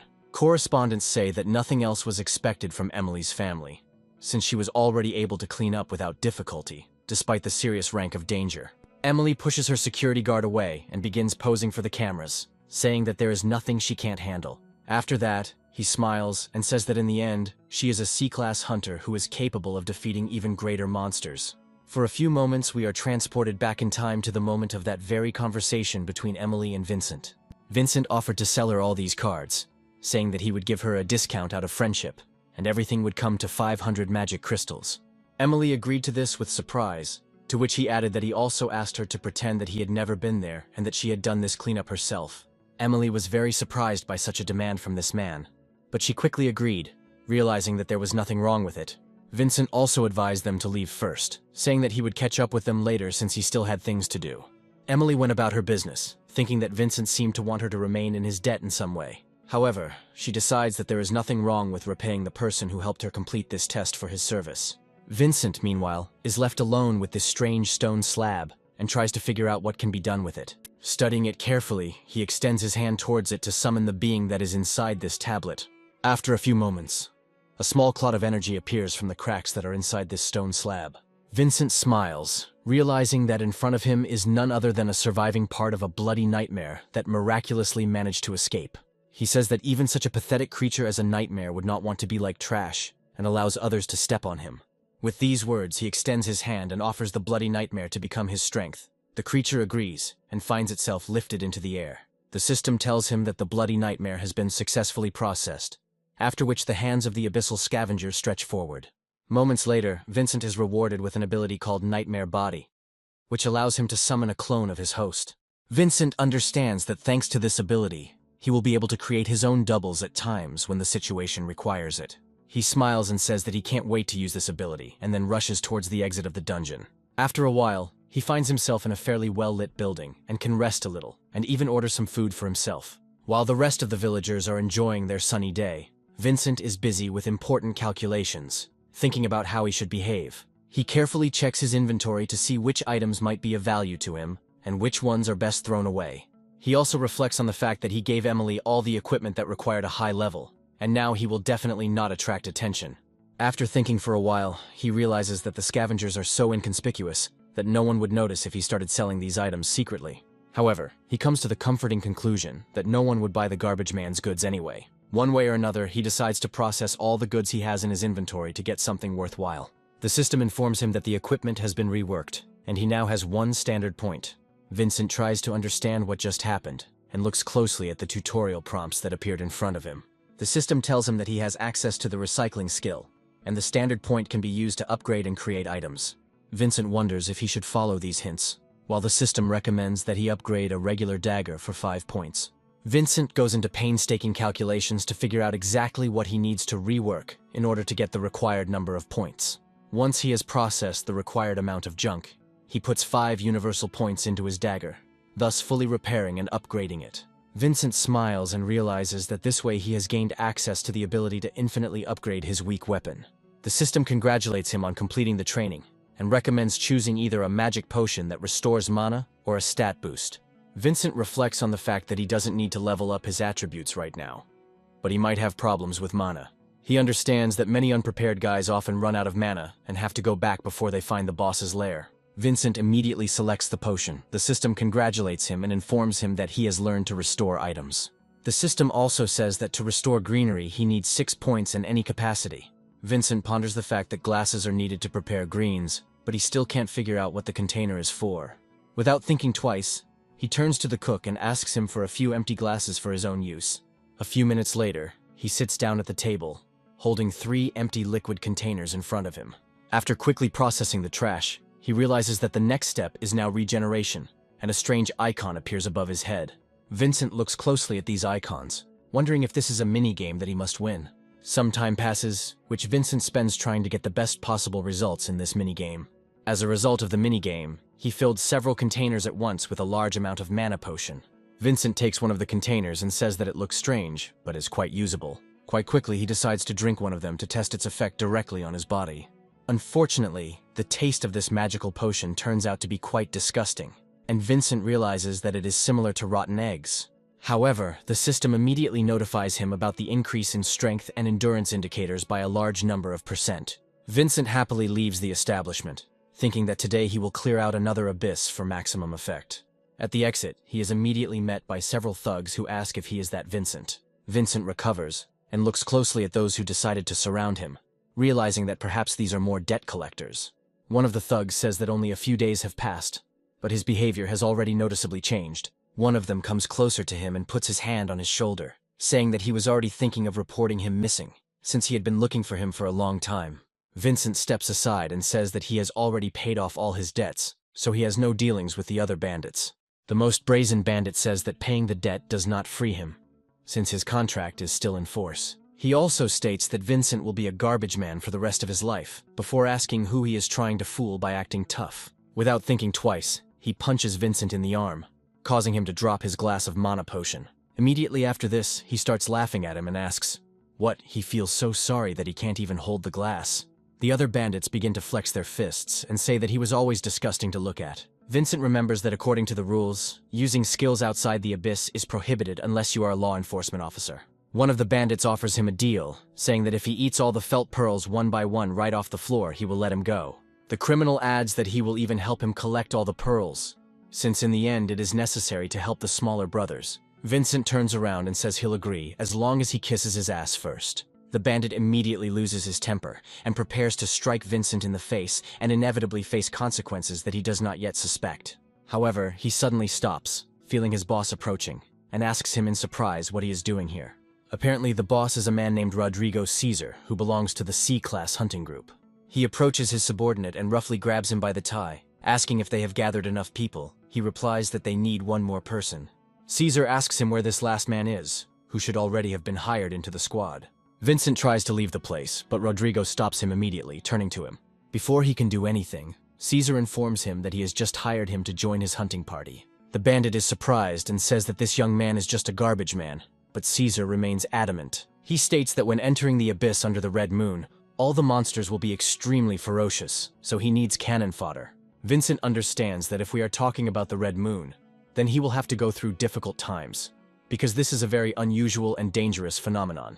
During the red moon, monsters go berserk, and rare creatures can also appear there. The rewards for killing these monsters will be doubled, and the quality of the magic crystals dropped will increase. Vincent smiles and says that he agrees to this proposal, asking to be included in the list of participants. Caesar praises the intelligence of his interlocutor, and says that he is glad to meet such people who are burning with enthusiasm. Without thinking twice, he turns to the other person he called to join the team and asks him to come closer. Vincent hears a strange scream and turns around to find out what happened. Finding himself in the middle of trouble, he sees that the person who also decided to join the team is Larry. Larry points at Vincent in fear, easily recognizing him as the one who ruined his future life. Vincent, realizing that something urgently needs to be done to stop these streams of accusations that could follow in the next second, begins to act. He begins to fight Larry, beating him and ordering him to shut his mouth immediately if he wants to keep any of his teeth. Larry tries to escape, but Vincent prevents this and catches up with him literally around the next corner. Vincent reminds him that if he hadn't used each of their powers then, they would have died there, and in fact, he saved his life. Rodrigo asks Vincent if they know each other, to which he replies that this is of course not true, and Larry was mistaken. Rodrigo turns and leaves, saying that a man who killed all of his group members cannot have friends. Vincent asks Larry how he was able to get out of there, realizing that he was supposed to be dragged behind bars. Larry says he was initially sentenced to 15 years in prison, but he dropped all charges and paid the fine, becoming bankrupt.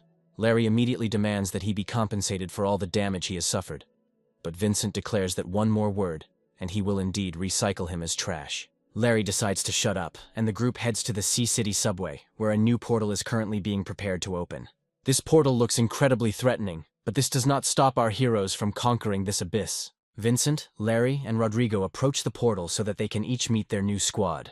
Among the other members of the cannon fodder squad, he meets a bard named Chester, who is level 3.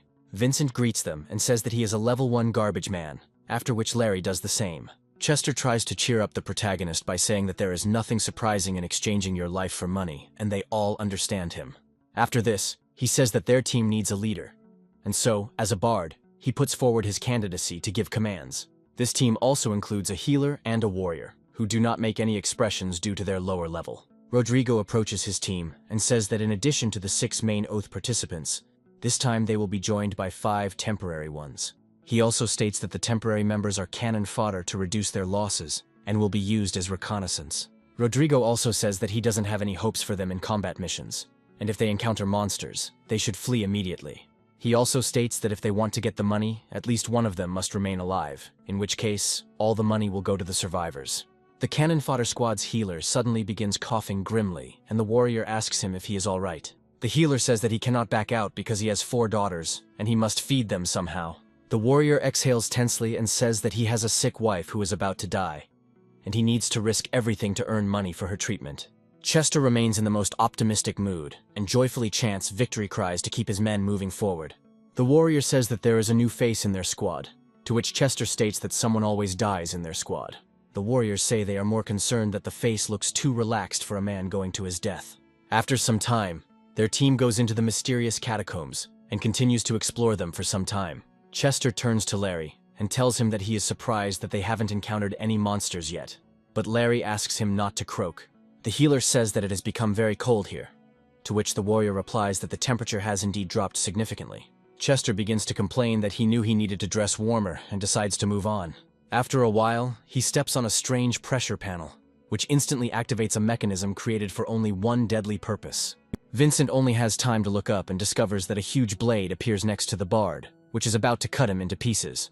Using his incredible speed, he quickly pushes him aside to save the fool's life. Chester looks back at the man who just saved him and finds a huge blade lying next to him. He wonders what just happened, and Vincent wonders in his mind how this man survived until today. Chester says he's too lucky, but he needs to be much more careful in the future. However, his carelessness instantly gets the better of him, and he suggests moving on, stepping on another bait trap. This time, several cocoons fall from the ceiling, the total number of which reaches about 10. Chester runs away, assuming that there might be something dangerous in these cocoons, deciding to watch them from afar. The healer wonders what is in these cocoons, making a bold guess that they most likely contain living beings. In response to his bold suggestion, these cocoons begin to collapse violently, and giant claws emerge from them. Moments later, the cocoons are completely destroyed, and the Suicide Squad is attacked by a massive force of level 5 demon spiders. Chester screams loudly about how much he hates spiders, realizing that these elite-level creatures can also spit venom. Larry tries to deal with these opponents by using fire skills, which in theory should destroy these insects. Several arrows fly from his hands at once, hitting the heads of these giant creatures, but having no effect. Other fighters say that these are elite monsters, so defeating them requires a much more organized approach. The warrior rushes forward to focus the monster's aggression on himself, thereby giving the team time to deal damage. Vincent, meanwhile, continues to keep a close eye on these creatures, one of which chooses him as the target for its main attack. The spider lunges forward to bite his leg, but the damage this creature deals to the protagonist is 0. Vincent, looking bored, smashes the spider across the floor with one deft kick, instantly destroying it. Larry looks at Vincent and wonders why he is so arrogant if he is just a garbage man. Meanwhile, the system asks the protagonist if he is ready to begin processing the destroyed spider. Vincent immediately replies that he is ready, and the system destroys the monster's corpse, rewarding him with new items. In addition to the standard skill points, he receives a special arcana that allows him to treat his weapon with poison, increasing its damage. Vincent realizes that now, by recycling corpses, he can get not only skill cards, but also arcana, which can be used to profitably enhance his weapons. The warrior interrupts Vincent's thoughts and says that he should not be in the clouds, and if he cannot help, then he should retreat. Vincent calmly takes out his dagger and decides to use the lasso to enhance his regular blade. Immediately after this, his blade takes on a different appearance and begins to resemble a spider's sting. Chester continues to run away, thinking that even though he is the highest level, he still has a hard time fighting. He dodges another blow and tries to understand what to do in this situation, which does not bode well. He admits to himself that his profession does not require combat skills, and all he can do is strengthen others. However, he becomes more determined, understands that the situation is too dangerous, but knows what to do.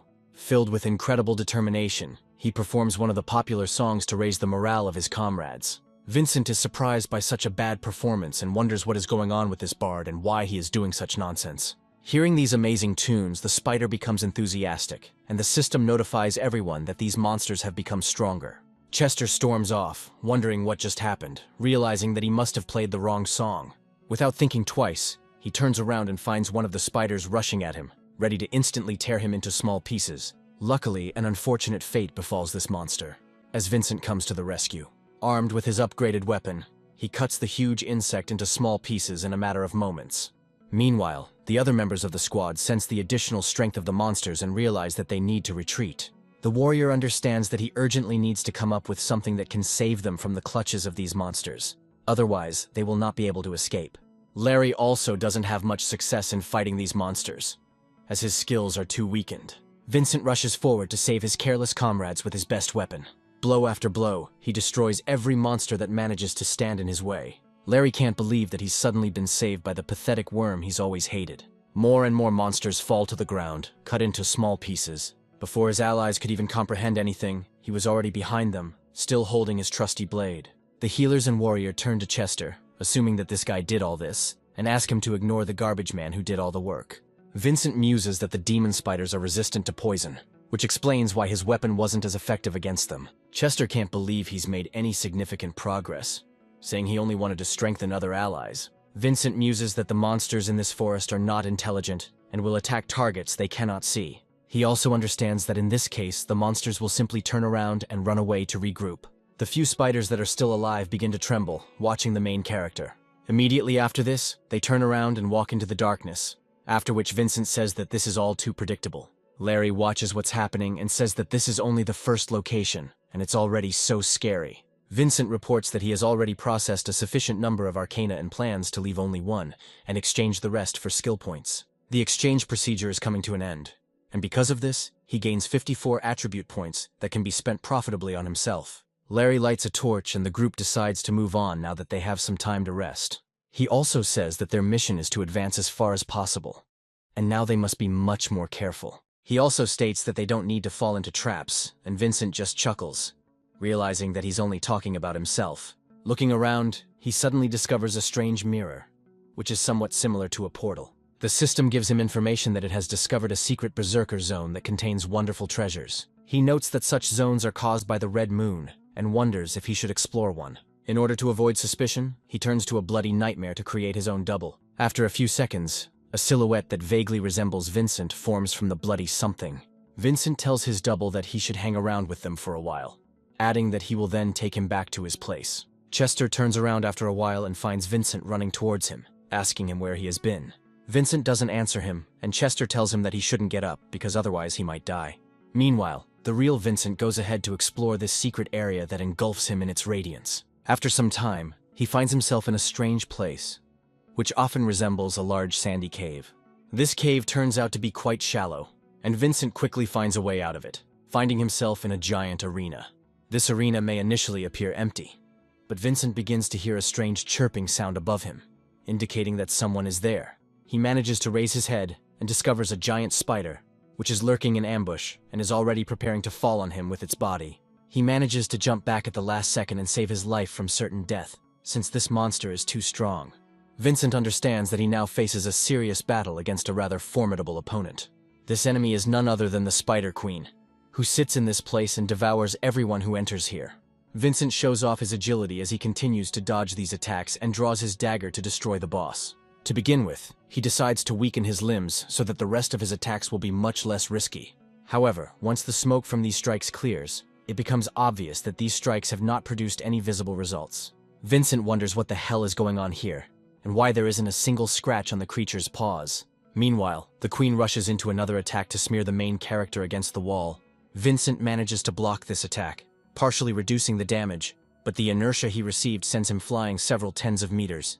Accelerating to unprecedented speeds, he crashes his back into the rocky ground, leaving behind a rather large crater. However, this damage is not enough to break him, and he decides to use the all-seeing eye skill. The system tells him that there is a level 20 elite monster in front of him, which poses a great threat. Vincent nearly made the impossible kill, figuring that if he processed the creature, it would drop elite abilities. Meanwhile, the monster opens its mouth to shoot a web, thereby disarming and immobilizing the enemy. The shot of a sticky and extremely dangerous liquid turns out to be ineffective, as Vincent manages to dodge at the very last moment.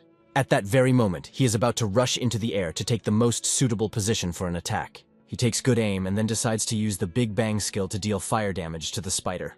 Before the spider can react, he is hit in the head with a huge blast of magmatic energy, stunning him.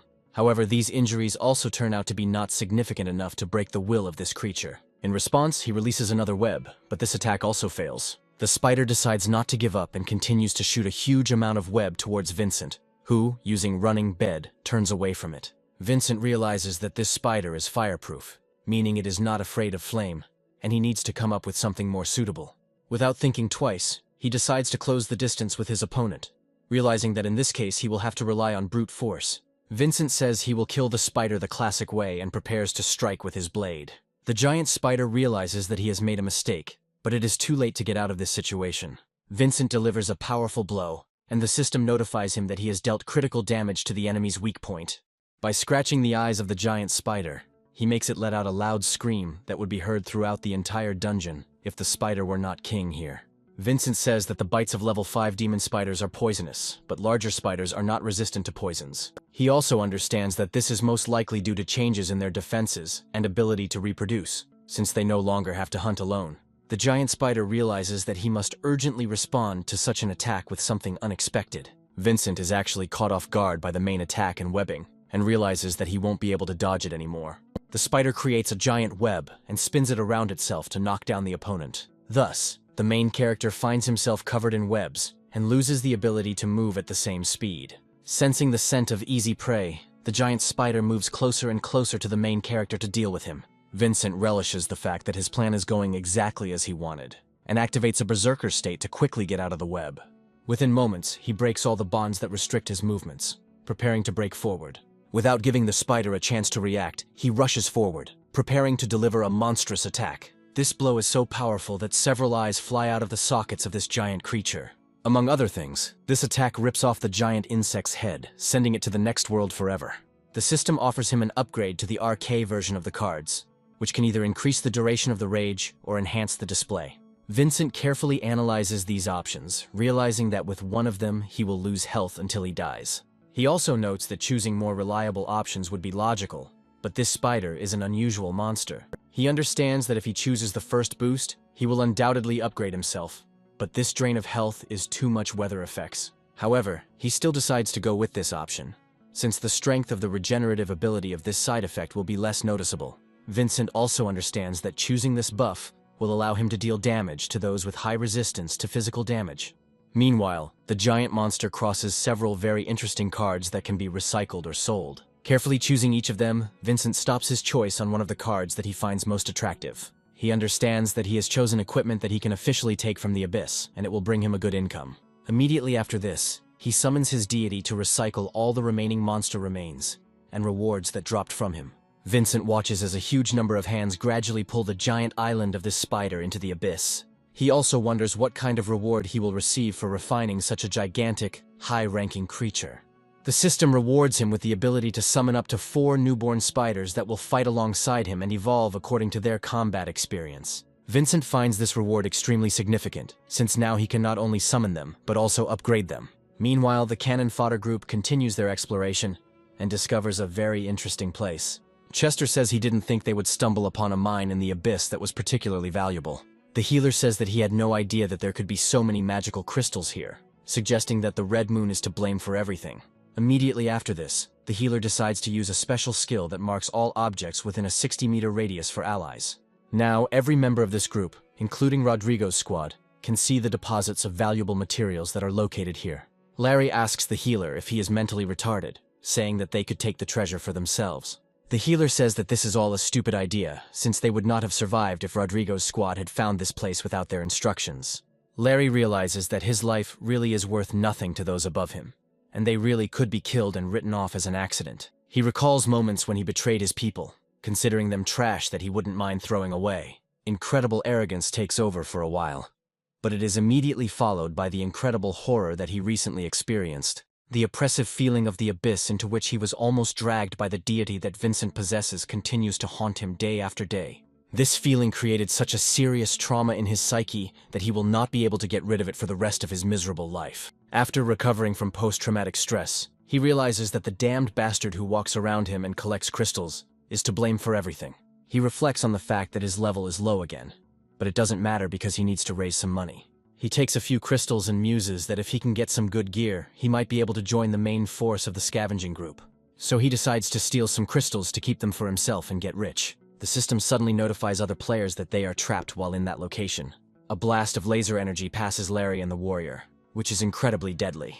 This shot hits the healer's forehead, who had been standing there unsuspecting the entire time, killing him instantly. The warrior looks in horror at his comrade, who was instantly killed, and wonders what the hell is going on here. Meanwhile, Vincent decides to stay a little longer in the berserker's room, which he cleared with such difficulty. He decides to summon a single tarantula to test how much of a threat it can pose to opponents at this level. The young man comes to the conclusion that at the initial stage, these creatures look absolutely defenseless and rather plush. The system tells him that this creature can grow into a spider from a demon at level 5 if he increases his stats. Vincent realizes that if he wants the creature to be effective, he needs to level it up to at least level 5, and tries to pass it a few points. The cutest creature opens its eyes even wider, then opens its mouth to receive the large number of points it needs. The transfer of points is completed. The system states that the level of this spider has been increased, and a special skill for interacting with the web has been obtained. Meanwhile, the cannon fodder squad continues to try to figure out how to get out of this deadly trap that took the life of one of their comrades. Larry says that all this is an accident, but the warrior understands that he was involved in this. He grabs him and calls him a scumbag, then accuses him of being the one who killed the healer, who did nothing to deserve such a sad fate. He also states that the healer did this for the sake of the family and wanted to feed his children, and now he died because of his idiotic mistake. Larry indignantly declares that he also needs money. If he had not fallen back to the first level, he would already be living well and not dealing with idiots. The warrior prepares to engage Larry in battle, calling him a pathetic traitor, to which Larry states that in this world, only money decides everything. He also says that this warrior would do the same if he was paid enough, when suddenly a dark figure appears behind him. Caesar claps his hands and says that those words are incredibly accurate, adding that he likes his priorities. He then asks Larry if he would like to join his squad, noting that they can find room for one more person. Warrior and Larry look in surprise at Caesar approaching from the darkness, trying to understand why he came here so quickly. One of the participants looks at the dead healer and says that his body is still warm, which means he was clearly killed recently. Rodrigo says that death is a common occurrence here, and is ready to risk even his life for the chance to earn money. Rodrigo says that these crystals, which only appear during the red moon, can be used to buy entire cities, and one piece is enough to stop working for the rest of your days. After this, he says that he forgot to tell you something else very important, saying that there is a price for appropriating one such crystal. Looking at Larry, Rodrigo says that the price for taking one such crystal is exactly one life. Meanwhile, a giant fighter armed with a two-handed sword approaches the Spring Meat Squad to control their movement. They point their guns in their direction to hint that they will now command them. One of the fighters says that they should all take a crystal and put it in a bucket, adding that if they try to escape, an unenviable fate awaits them. The warrior states that any of these crystals could kill them, wondering if they really want to get rid of them in such a secure manner. Rodrigo asks the warrior if he was the one who said that he needed to pay for the treatment of his dear wife. Coming closer to him, he asks him if he really lied when he said that he was ready to do anything just to save her. He also reminds him that the desire to earn as much money as possible is not something shameful or condemned in their society. The warrior understands that he is backed against the wall and glances anxiously at the pile of crystals, expressing the hope that he will not be finished off by the first trap. After a while, he comes closer and prepares to take one of the crystals, while Caesar watches him closely. His hand reaches out to these crystals, but the closer it gets to this dangerous mineral, the more it begins to tremble. After a few moments, the warrior falls to his knees and says that he cannot carry out this command because it is too dangerous. He starts crying and says that he actually lost all his money and came here to pay off his debts, but he doesn't want to die. Rodrigo looks at this spectacle and says that he has not met a more pitiful person than this warrior for a long time. Larry looks at Rodrigo and realizes that he is much tougher than him, and he couldn't compete with him even on his best days. After this, he approaches him, saying that he is just a fire mage, but would like to join their party, asking if they can accept him. Caesar asks his comrade if he said anything like that, to which he replies that he did indeed say those words. Rodrigo turns towards Larry and asks him to come closer, after which Larry immediately falls to his knees in front of him. He declares that he is ready to give his life for him, when suddenly his face is met with a powerful kick from Rodrigo. He asks him if Larry really thought there would be a place for him, since he would never take trash like him into the ranks. Caesar states that Larry is a pathetic traitor. He is going to die anyway, and he will simply give his death at least some value. Caesar continues to beat Larry and says that he won't leave here alive anyway, and he will just turn him into a living dead man for the sake of these crystals. Chester realizes they're in for a serious adventure, while Vincent quietly returns and switches places with his double. The young bard begins to get nervous and tries to understand what to do in such a situation, going over a variety of options in his head. Vincent notices the hesitation in the bard's heart and places his hand on his shoulder, advising him not to do anything stupid. Immediately after this, he asks him to leave all this to him, and wait here without making any sudden movements that could lead to unforeseen events. Immediately after this, he wonders how dangerous collecting these crystals could be. The irritated wizard, together with his friend, asks him what kind of clown has just appeared to ask stupid questions. Vincent decides to ignore his interlocutors, and silently heads towards the pile of crystals to take one of them. Meanwhile, the other participants quickly retreat to avoid being caught in the trap.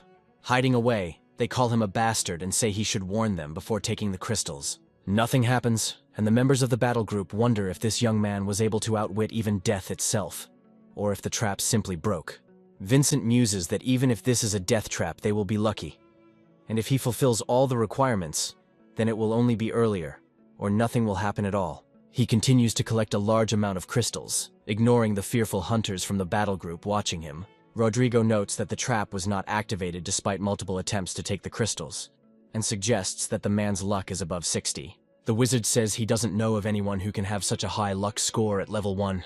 Another group member approaches the crystals and says that there is only one reasonable explanation, which is that the trap has broken. He takes the crystals and turns to his comrade, saying that nothing really happened, not noticing the flash in the darkness. This flash results in a bolt of energy that instantly pierces the head of this fighter who acted too carelessly. His lifeless body with a broken head immediately falls to the ground, instilling horror in all the other people who were watching him. Rodrigo, meanwhile, indifferently says that the high luck is probably somehow connected with Vincent's profession, which was changed in the abyss. He also wonders if anyone would waste their attribute points on something as useless as luck. He also remembers that his original plan was to turn everyone into corpses that he could use later.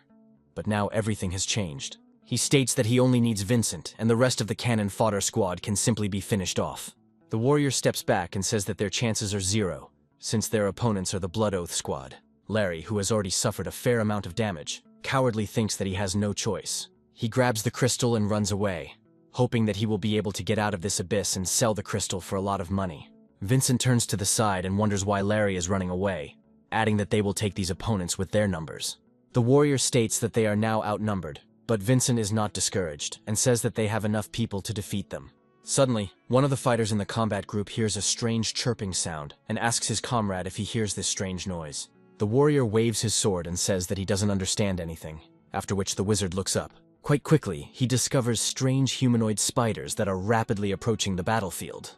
These monsters assume a threatening pose and prepare to attack the members of the battle group under Vincent's orders. Chester says that they are now caught between a rock and a hard place.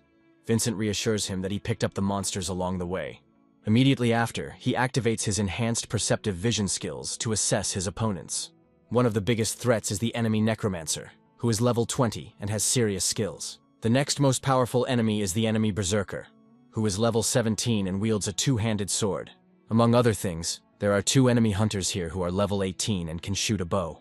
Additionally, there is an enemy paladin here who can provide the rest of the team with protection and some damage. Vincent reflects that his gut tells him that he won't have any particular problems fighting these opponents, but there is one catch. Looking at Rodrigo, he gets a notification that his skills cannot be determined because this enemy is close to him in strength. Vincent realizes that, apparently, the level of this man is not much lower than his, and maybe even higher. Caesar states that if the level of these subordinate monsters is below 10, then it is even possible to resort to their help, since they are useless. Vincent says that now the plans have changed, and if they want to survive, they must follow Larry's example. The warrior understands that he is being led by a complete idiot who decided to sacrifice himself to stop these opponents. But he really has no choice. Having thought it all over carefully, he sets out on the run to save his miserable life, and try to get rich again another time. Vincent also turns to Chester and says that he probably had his own motives for going into this abyss. But if he wants to live, he must escape from here. Chester looks at the protagonist with a very anxious look and promises him that he will never forget him. After this, he also follows the advice of his comrade and runs away into the darkness so that these vile hunters will never find him again. However, his skill and extremely low luck do not allow him to calmly leave this room, which is why he steps on another trap. The pressure plate that Chester steps on at full speed causes a powerful collapse that blocks the exit for him and the warrior who was with him. The warrior asks him what the hell happened and what he stepped on this time, calling him a stupid idiot along the way. Chester apologizes, saying that ever since they entered the abyss, nothing but bad luck has been fallen upon them, and he still doesn't know why. Meanwhile, the paladin rushes forward to smash his opponent with a powerful blow of his hammer. However, the improved version of the spider is preparing to fight this enemy and withstand all the tests. The paladin's strike hits its target and knocks the spider aside, as it has too much momentum. The arrogant warrior claims that he will be able to knock out these opponents with just a few blows of his renowned hammer. However, this judgment turns out to be premature, as the spiders have some tricks up their sleeves that they decide to use. One of the spiders immediately shoots a web straight into the face of the presumptuous paladin to briefly immobilize him. The enemy paladin tries to remove the web from his face in order to at least somehow continue the fight. However, in his attempts, he misses one very important detail, and when he finally notices it, it is already too late. The thing is, Vincent decides not to hesitate and immediately takes advantage of the opportunity to knock out one of the opponents. Luckily for the paladin, he manages to block the attack and states that Vincent's damage is too low to deal to him. A moment later, he ducks to protect his face from a razor-sharp dagger. With a sweeping motion of his shield, he asks Vincent how he likes the protection of a true paladin. Vincent reflects on the fact that his spiders are at level 10, enough to even the odds, but not enough to win. He understands that the Blood Oath group are quite serious opponents who cannot be defeated so easily. However, he manages to land a few hits on the paladin's legs to weaken him. He decides to rush forward again to take advantage of the opportunity that has arisen. The paladin falls to the ground, but is immediately covered by two archers preparing to eliminate Vincent. The protagonist notices their intentions and dodges 2 arrows in time that would otherwise have finished him off. The hunters look at Vincent in surprise and wonder if he was really able to dodge such a swift attack. Unable to believe that anyone could dodge their shots, they decide to try again, assuming that they simply missed. One of the archers shoots towards Vincent, but he prepares to block the arrow with his hand. Waiting for the right moment, he delivers a powerful blow with his dagger and cuts the arrow in half. The archers watch in amazement, trying to understand how some boy could cut an arrow with a dagger. Vincent decides to immediately respond to the offenders by using the Big Bang skill. Before the archers can even comprehend what has happened, the ground beneath their feet begins to rapidly heat up and shake. The next second, a powerful explosion is heard, causing tectonic cracks and a strong shockwave. Looking at Vincent, the rest of the squad realizes that he is a tough nut to crack and will take some work. Meanwhile, the enemy berserker engages one of the spiders and wins a decisive victory thanks to his advantage. Swinging his sword, he cuts through everything that gets in his way, mercilessly destroying the unfortunate spiders. Having dealt with the first obstacle, he realizes that he only has a little time left before he can destroy Chester and the other warrior. Gripping his sword tightly in his hands, he rushes forward, preparing to cut down his targets with one blow. Chester tries to stop him, saying that they can come to an agreement and do without unnecessary bloodshed, while the warrior believes that words will be unnecessary. At the last moment, he knocks Chester down, takes his place and puts up a shield to block the attack. Immediately after this, he claims that they were unable to escape precisely because of Chester, after which he calls him an idiot. He also adds that if Chester wants to live, he must be able to fight, because in this cruel world there is no other way. The enemy berserker continues to try to destroy his opponents, and the warrior realizes that he needs to act faster. He manages to put his shield forward again, but this time the blow has much more inertia and immediately crumples it significantly. The force of the blow is so great that the warrior is thrown aside, and his shield turns into a useless trinket. The warrior feels the serious damage his body has received and tries to cough. The sword he was clutching in his hands falls to the ground and impales itself on the rocky ground next to Chester. The berserker takes a few steps forward, preparing to finish off an opponent who is in a vulnerable position.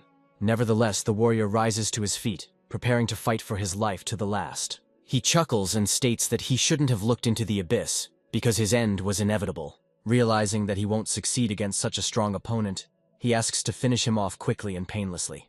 The berserker smiles, realizing that he would gladly fulfill such a wish, and prepares for execution. He rushes forward, swinging his giant sword, while the warrior does not even try to block the attack. realizing its futility. At the last moment, the berserker's body suddenly begins to be shackled by strange magic, preventing him from moving. Barely looking around, he guesses that, apparently, the damned bard standing behind is to blame for everything. Chester, meanwhile, frantically goes through all the spells he has, trying to find the right one. He reports that thanks to his skills he delayed the berserker, but the warrior claims that this spell acts on an area, and he also fell under the effect. Vincent turns to look at the strange sight, and wonders what his friend is doing instead of running away. Meanwhile, the necromancer standing behind him says that if Vincent has some hidden ability, then its powers will end sooner or later. Vincent notes that summoning magic does use up a lot of energy, and since he summoned a clone earlier, it's almost all used up. To cope with this situation, he turns to his inventory for suitable means. The proud necromancer watches his opponent closely and notices that for some reason he is busy drinking from some glass. At first he tries to find out what Vincent is doing, but then states that he doesn't care, because it won't restore mana anyway. After this, he states that his profession is one of the strongest, as the corpses he resurrects will fight forever. Vincent continues to drink the mana recovery item and is surprised by such impressive skills that his opponent has. Moments later, he reports that his mother has been fully restored and is preparing to continue fighting. As soon as the dead approach him, he calls upon his deity, saying that all the dead should rest in peace. The deity of recycling immediately rushes forward, capturing the reanimated corpses and absorbing them into its abyss. The necromancer wonders what the hell is going on here and where his corpses that were just here went. Vincent doesn't answer this question, rushing forward to deal with this enemy as well. The necromancer doesn't have time to react to such an attack and gets punched right in the face, causing him to lose consciousness. Thus, Vincent gets rid of a huge amount of headache, and all that remains is to finish off the berserker and Rodrigo. Caesar says that his opponent has very interesting abilities, and now he understands what attracted him to him at the drink stand. Vincent says it would be great if they could make a little money or go home, but the fact that they're recruiting people as cannon fodder changes everything. He states that such a practice is too immoral, and he cannot let them go after what they have done. Caesar asks him if he really thought that, having potential, he had the right to contradict him, adding that they are all his property. He says that right now he will remind him how this cruel world works, after which he hears Chester's screams. Chester takes out his sword and approaches the paralyzed berserker, saying that he is just a handyman and would not like to participate in this bloodshed. Caesar, with a smile on his face, says that apparently cannon fodder will not come out of here under any circumstances.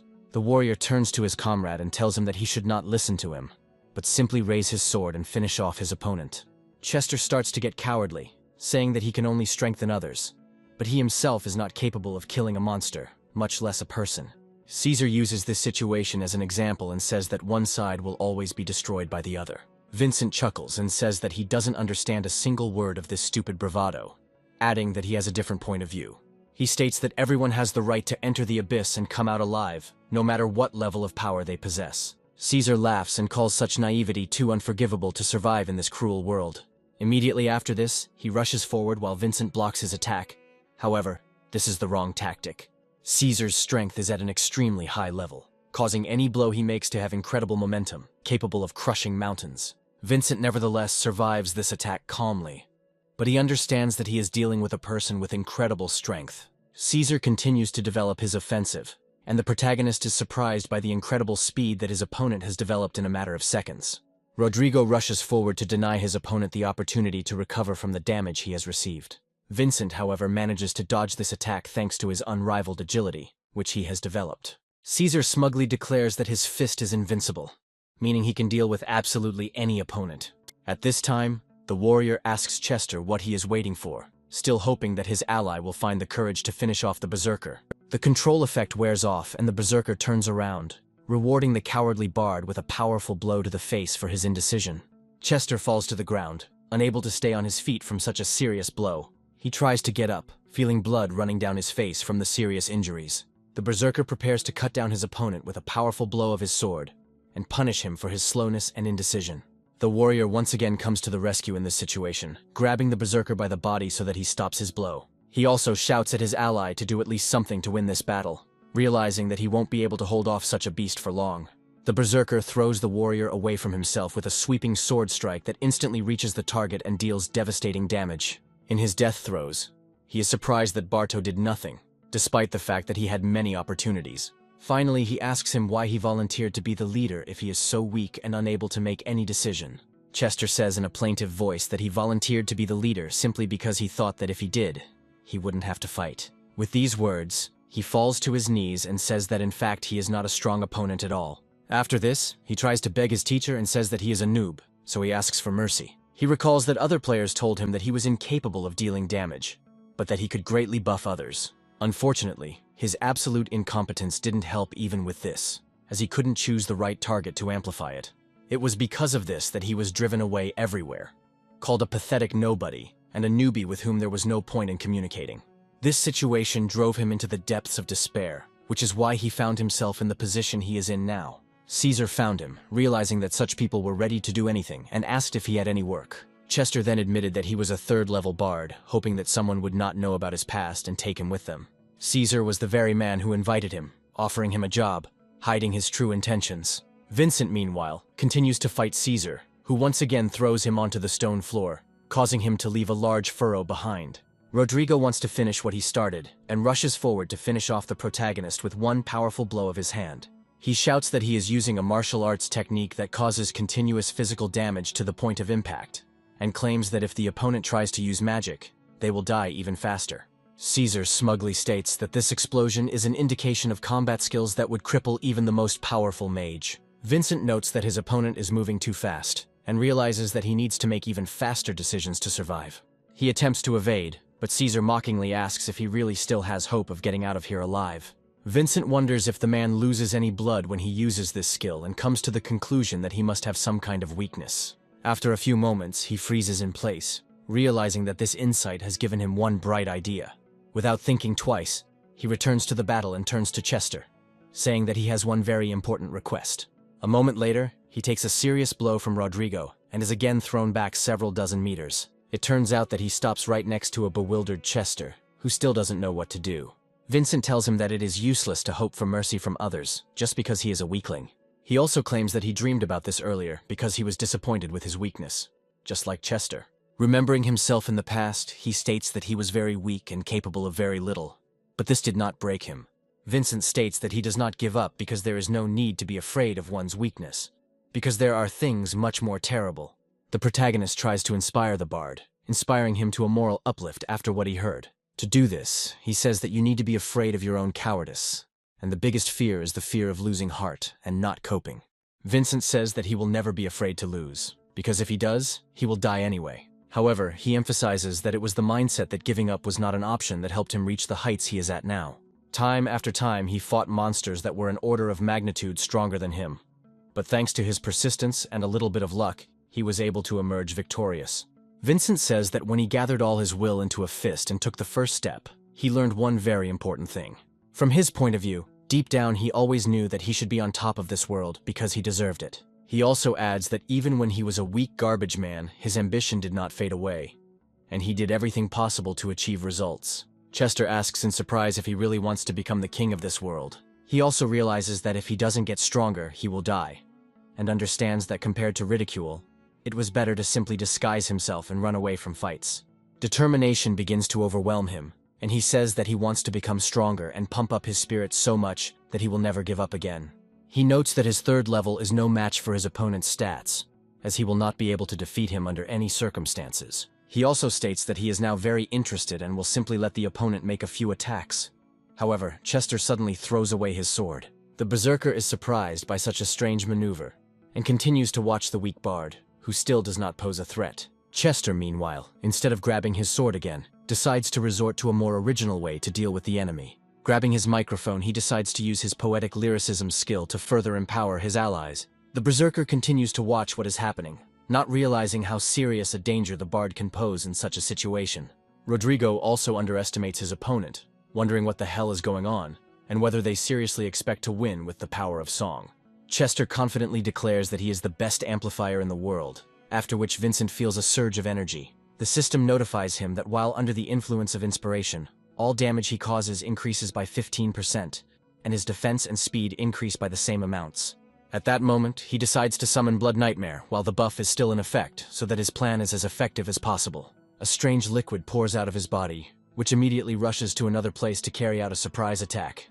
Bloody Nightmare decides to materialize behind the berserker to surprise him and take him by surprise. Once the transformation is complete, it is too late for the berserker to dodge, as he is too clumsy. The Bloody Nightmare himself decides not to waste a single second and immediately entangles his opponent with tentacles. Chester watches in amazement as Bloody Nightmare dispatches his opponent, leaving him no chance. Immediately after this, he turns his gaze to the real Vincent to make sure that he is okay. Rodrigo attacks again, wanting to finish off his left opponent, but this time Vincent dodges again. The first attack is followed by a series of additional blows, but all of them miss their target. Vincent speculates that due to his powerful magic, he has very fast regeneration, which allows him to fight indefinitely. When he gets the right moment to attack, he rushes forward using a berserk skill called Blood Splash. He increases his damage to continue the fight, and they clash with their opponent again in a brutal battle. At one point, he even manages to find a window to make an attack and throw a dagger. Rodrigo takes some damage from this, and wonders what happened to his armor if some lowly scavenger could hurt him with a normal dagger. Vincent muses that Blood Splash ignores enemy armor, but Rodrigo's martial arts are still a factor. He understands that this fight needs to be ended as soon as possible, since he still lacks experience in close combat. Caesar says that he finds this fight incredibly interesting, and smiles, enjoying the fact that he has met a worthy opponent for the first time. At this time, he rushes forward in order to make a quick turn, thereby getting a window to strike the opponent's body with his fists. However, his plan fails, and Caesar wonders how he can lose to some garbage man after 20 years of practice. Several seconds pass before he finds the right moment to punch Vincent in the face, noting that the difference in strength is too great. He also states that those people who have developed martial arts can change their profession to the King of Destruction or Street Fighter. Vincent continues to fight despite the serious blows he receives, thanks to his high regeneration. During the next dash, they cross their fists, creating a powerful shockwave that scatters everyone around. Vincent feels his bones begin to rattle, but regeneration keeps them from crumbling to dust. Rodrigo loudly shouts how he hates weakness, stating that this is why he has focused all his attention on strength. Given a minute, he unleashes another lightning-fast, heaven-shattering strike to send the protagonist flying. When Vincent collides with a solid surface, he causes a powerful explosion that hides him from others for a period of time. However, it turns out that he was able to survive this catastrophic fall, but his clothes were seriously damaged. Caesar says that his opponent's suffering is very stupid, since by doing so he only prolongs his defeat. Vincent asks the system to add all unallocated points to his strength to match his opponent. The system reports that 176 points have just been added to his strength, and Vincent feels an instant boost to his body. Caesar looks at his opponent in surprise, and wonders where he got so many unallocated points from. Vincent, meanwhile, quickly analyzes his body and discovers that his muscle mass has increased significantly. Caesar doesn't pay much attention to this and rushes forward, saying that such a boost will not affect anything. Vincent, at this point, is thinking that he is still lagging behind in martial arts technique, but he believes that this should be enough to compensate for the gaps. Rushing forward, he realizes that at least he can now land a proper blow on his opponent. Caesar remains as nonchalant as possible, and prepares to clash fists with his enemy again. A few seconds later, their blows touch again, creating a powerful shockwave. However, this time the advantage is clearly on Vincent's side due to brute force. This way, he gains much more momentum than his opponent and throws him aside, causing serious damage to his arm in the process.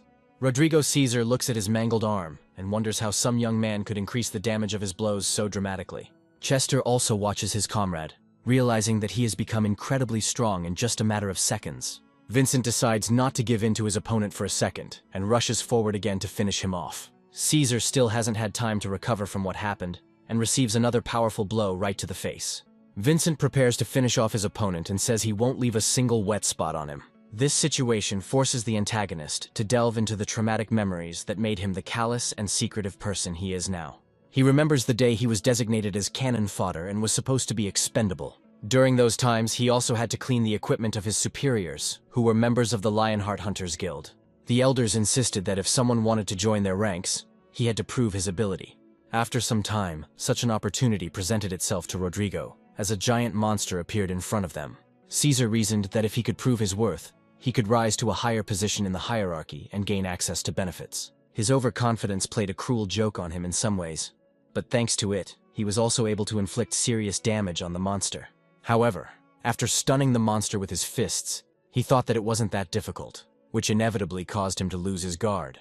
In a place like the Abyss, such actions are deadly and have already killed many fighters. The monster recovered faster than expected and dealt a devastating attack on Rodrigo. The young man was trampled into the rock and suffered such severe injuries that people usually die on the spot. His lower jaw was shattered, 8 ribs were broken, His heart was pierced through and his spleen and kidneys were damaged. Replacing all these organs required a huge amount of crystals. The scientists who saved him said that technology now makes it possible to extract valuable cells from the monsters of the abyss and transplant them into the human body. One of the scientists told him that thanks to this, Rodrigo survived, but became half human, half monster, due to the similarity of DNA. However, by doing so, he proved that he was worthy of joining the Lionheart squad as a full member. However, not even a few days had passed before he found himself captured by a monster who offered to become his extra hand and watchdog. Rodrigo asked where the rest of his team had gone, happily accepting such gifts. The monster replied that these useless rats were not strong enough, and he dealt with them. That day, Caesar learned a very important lesson. This world is extremely cruel and can swallow a person whole. This instilled in him the idea that if he couldn't show his worth, then he was nothing more than trash that needed to be gotten rid of. After a few moments, the unbreakable effect is triggered, greatly increasing Rodrigo's defense and increasing his speed. Vincent is very surprised by such a sharp transformation of his opponent's body and tries to understand what is going on here. He also wonders how Rodrigo managed to recover so much strength, and because of this, he misses a blow. Caesar puts a tremendous amount of force into this punch, so he instantly knocks Vincent out of his way. Only by some miracle does the main character manage to maintain his balance and recover from this blow relatively quickly. Caesar states that the hallmark of magic crystals is a rich, seething magical force. He also says that during the blood moon, thanks to the transplanted organs of monsters, he can feed on the power of these magical crystals. Arrogance gets the better of him for a while, and he claims that he can become even stronger than the Abyss boss for a short time. Meanwhile, the system informs Vincent that Rodrigo Caesar has now been promoted to the rank of Abyss boss and must be defeated. Vincent is surprised by such a drastic change and wonders what happened to his opponent's body. Caesar offers Vincent to surrender, promising a quick and merciful death at his hand in that case. Vincent realizes that making a deal with the devil is a sure way to the grave, as they never keep their word. Caesar, meanwhile, advises him to let go of his human body and become unkillable. At the same moment, he throws several heavy stones at the main character, which he only miraculously dodges. Vincent turns as Caesar speaks of fully accepting the cost of this power. Vincent tries to keep an eye on his opponent so that at the decisive moment he does not become a victim of his sharp blow. Unfortunately, it is too late, and Caesar accelerates to incredible speeds that are impossible to dodge. Chester begins to literally tremble with fear, realizing that he is faced with a force the likes of which he has never seen.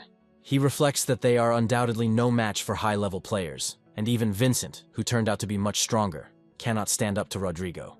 He still has his unbreakable power, which lies in his monstrous essence. Caesar begins to prematurely celebrate his victory, saying that in order to win, he had to show his ugly side. After that, he calms down a little and turns his gaze to Chester, who certainly can't cause him any problems. He talks about how Chester failed the mission he was entrusted with, which means he will be the last piece of cannon fodder to see it. He immediately rushes forward and says that as a reward he will give him a heroic death. Chester stops his opponent and says that if he dies anyway, he wants to tell him something. Rodrigo comes closer and grabs Chester by the throat, telling him that he already talks too much. Lifting him off the ground, he asks him if he has any last wishes. Chester does not deny himself originality and says that he wants to leave this abyss alive and unharmed. He also says that Rodrigo's assumption is fundamentally wrong. Chester claims that he is not the last of the cannon fodder left alive. An unsuspecting Caesar turns around and sees a strange liquid gradually rising from the ground. Vincent, who was able to avoid fatal damage, says that thanks to this bard, he bought himself some time and drank a potion of mana restoration. Vincent also says that Rodrigo's weaknesses are not noticeable at first glance, so he relied on his comrade. Caesar wonders if he only killed Bloody Nightmare, trying to figure out when he managed to switch places with him. Vincent says that the Berserker's combat skills greatly increased his strength in a short period of time. But after that, there is a period of exhaustion. Vincent also talks about how even Caesar, who has a body that blurs the lines between man and monster, must pay a price for his power. Rodrigo doesn't understand this philosophical concept and asks him what the Abyss has to do with this conflict. The explanation for the protagonist's words comes very quickly, and Caesar quickly begins to feel strange sensations. Looking at his hands, he discovers that they are very quickly beginning to mutate and take on unpleasant shapes. Chester decides not to waste a single second and immediately moves to a safer place. Rodrigo feels a surge of incredible anger, after which he turns an enraged gaze to Vincent. Anger continues to take over his body and mind, as all monsters are insane maniacs. In a thirst for blind revenge, for no apparent reason, he rushes forward to tear Vincent to pieces with his claws. Vincent continues to dominate his opponent with incredible agility and dodges all blows. Thanks to his skills, he seems to dance around his opponent, looking for his weak points along the way. After a quick analysis of his opponent's movements, he realizes that the changes in his body have significantly increased his speed. However, this speed is still not enough to match Vincent's performance. But the situation is becoming more dangerous. As he continues to dodge one blow after another, he hopes that he can reach some weapon that will help him in the fight. Chester decides to come to the rescue in this situation and calls out to the protagonist, hoping to attract his attention. Finding the right moment, he throws the dagger at him, trying to give it maximum speed. A split second later, the dagger stops a few centimeters from Vincent's face, who manages to intercept it with his hand.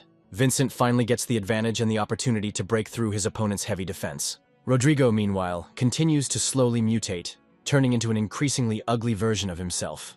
Vincent makes another evasive maneuver, simultaneously delivering a powerful attack with his dagger to the opponent's back and neck. He lands on the ground quite gracefully, without any particular discomfort, while Rodrigo feels a lot of pain. Gritting his teeth, he wonders if every hit he takes suddenly becomes a critical hit. Vincent tries to irritate his opponent by saying that he is still too strong for him just because he added a few points of agility. Caesar immediately rushes forward, declaring that Vincent will be very sorry for angering him with his empty chatter.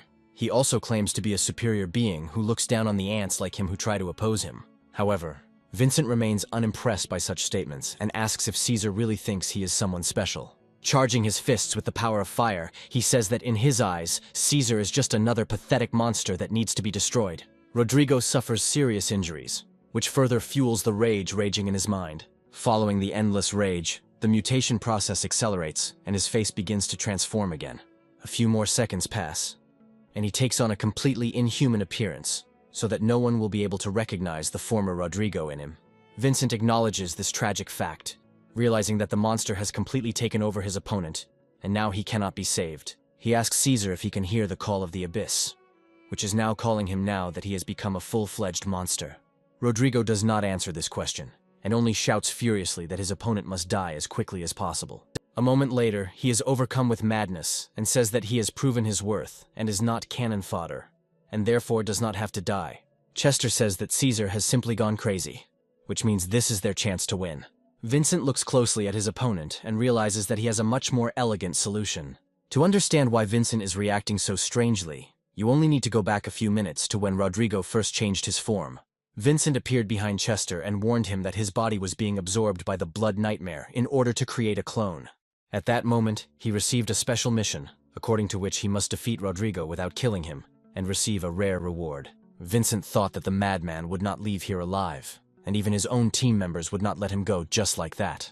Disappearing into thin air, he told Chester to do whatever he could to distract the enemy for at least 5 seconds. Returning to the present, Vincent realizes that this enemy really does not need to be killed, and can be dealt with in a much more elegant way. Watching Caesar continue to mutate, he calmly turns back and says that monsters belong to the abyss and cannot leave it. Caesar goes into a bloody frenzy and loses all interest in his goals, while Vincent declares that the abyss welcomes such people with open arms. From his point of view, anyone who has given up their humanity ends up in the abyss, as those are the rules. He also says that he has heard more than once about monsters going berserk during the blood moon and losing the last drops of their sanity. Caesar, or rather what is left of him, rushes deep into the catacombs, where another traveler has stumbled upon a rare chest. Larry is delighted to have found a very rare room full of treasures that will provide him with a comfortable existence. He happily says that now he is rich, free, and that upgraded skills and a new life await him. Unaware of the giant creature approaching, he joyfully shouts that he can finally change his fate. Having allowed the tragic curtain to close on this bloody situation, let us move forward a few hours to an entertainment establishment. Chester sincerely thanks his comrade and asks him to become his boss, saying that from now on, he will always follow him. Vincent says he can't always be this cool, and Chester remembers his ambitious words he said recently. Vincent smiles and says that he was just pretending to be cool at that moment to impress his opponent. Chester replies that he doesn't believe it, because after listening to those words, he realized that not everything is lost in his life, and he has goals. Vincent asks Chester what his goals are, to which he states that he is the best support in the world. He also states that his goal now will be to truly take the title of Support King in order to be an indispensable member of the squad. Vincent analyzes his comrade and realizes that he has a dexterity of 2 and a luck of 1, which means that he survives on the battlefield only by a miracle. Chester says they can make a great team because he will always be empowering Vincent, but Vincent cuts him off. He says that what he would most like is for Chester to stop going into the abyss, which comes as a real shock to him. Vincent reflects that a support that cannot stand up for itself is very unreliable and will only lead to an empty life. Not knowing how to explain what was happening, he decides to make a generous gesture and passes on the offer to Chester. As a gesture of goodwill, he gives him 1,000 magic crystals, saying that this will last for a long time, so Chester should not go into the abyss anymore. Chester understands the sad reality and says he has no questions about why Vincent does what he does. After this, determination overwhelms him again, and he says that he still would not like to continue living like trash, and does not want to be looked down upon even after death. Vincent mentally praises Bard's determination and asks him how he can help others if he cannot protect himself. Chester says that the microphone can be held in one hand, after which Vincent summons the sword of the warrior who died because of Chester. At that moment, he plunges it into the table next to the Bard, to demonstrate the seriousness of his intentions. Rising to his feet, he says that from what he knows about bards, the profession is a balance between physical and magical strength. He also states that now is the time to learn how to handle a sword, and thus repay the man who saved him at the cost of his life. Chester also rises to his feet and grabs the hilt of his sword, saying that he doesn't need crystals as a reward for what he's done. Vincent commends his spirit and says that in that case they should give the crystals to the families of that healer and warrior to honor their memory. He also states that they will earn even more crystals in the future, which motivates Chester to achieve even greater success. Meanwhile, an unknown group of people continues to analyze the vibrations coming from the gates of the abyss. The unknown girl says that after the incident under the Red Moon, a small detachment was sent out and found the corpses of the Blood Oath team. She also reports that the leader Caesar was heavily infected and completely demonized, and that the bodies of several outsiders were found. The girl claims that Larry, who was recently declared the team's killer in another incident, the invasion of the Abyss, was found among the dead bodies. She adds that the body was wearing top-notch gear when it was discovered, meaning he fought the mutated Caesar and lost. One of the employees asks his partner if this man is the only survivor, to which the girl replies that there was no one else there. Another employee wonders if their plan has now failed completely, to which his comrade replies that Caesar is a useless dog. Meanwhile, the scene moves to a government hospital called Miracle Picnic. At first glance, this is an ordinary hospital where nothing suspicious happens, but very soon the situation changes. Doctors walk along the corridors with their patients, talking to each other about diagnoses and future treatment plans. Unfortunately, in the general carelessness, one of the patients was left unattended, who apologizes to his deceased relatives. Holding a strange key in his hands, he says that he has no choice left. After a few moments, the key rises into the air and begins to emit a strange, dark, and ominous energy. The energy quickly spreads throughout the hospital, creating a portal and summoning very dangerous creatures.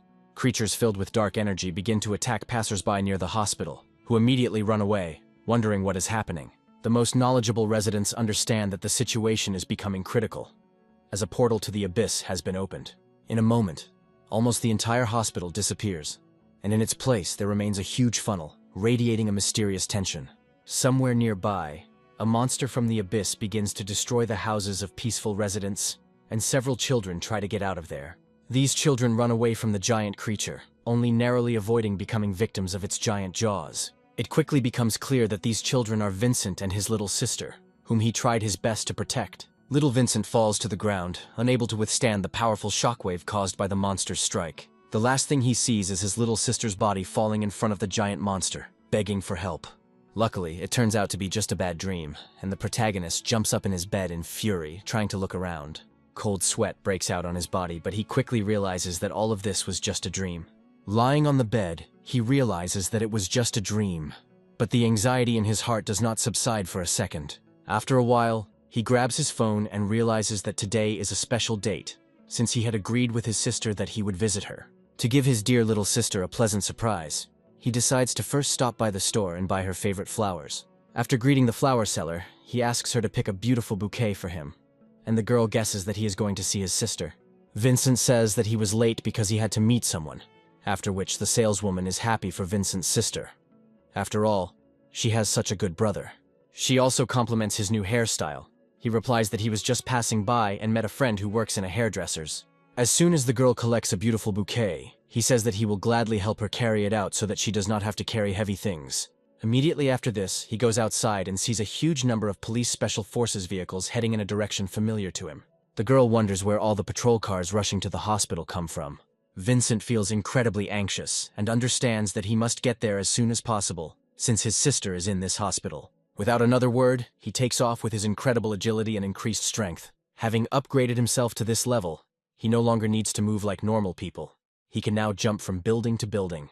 Moments later, he finds himself at a giant portal and hears the voices of police officers trying to clear out the area. He wonders why the Abyss Gate appeared here, as it usually doesn't appear so chaotically. A few moments later, he jumps down and finds a policeman who has been trying to lead ordinary people away from the danger zone all this time.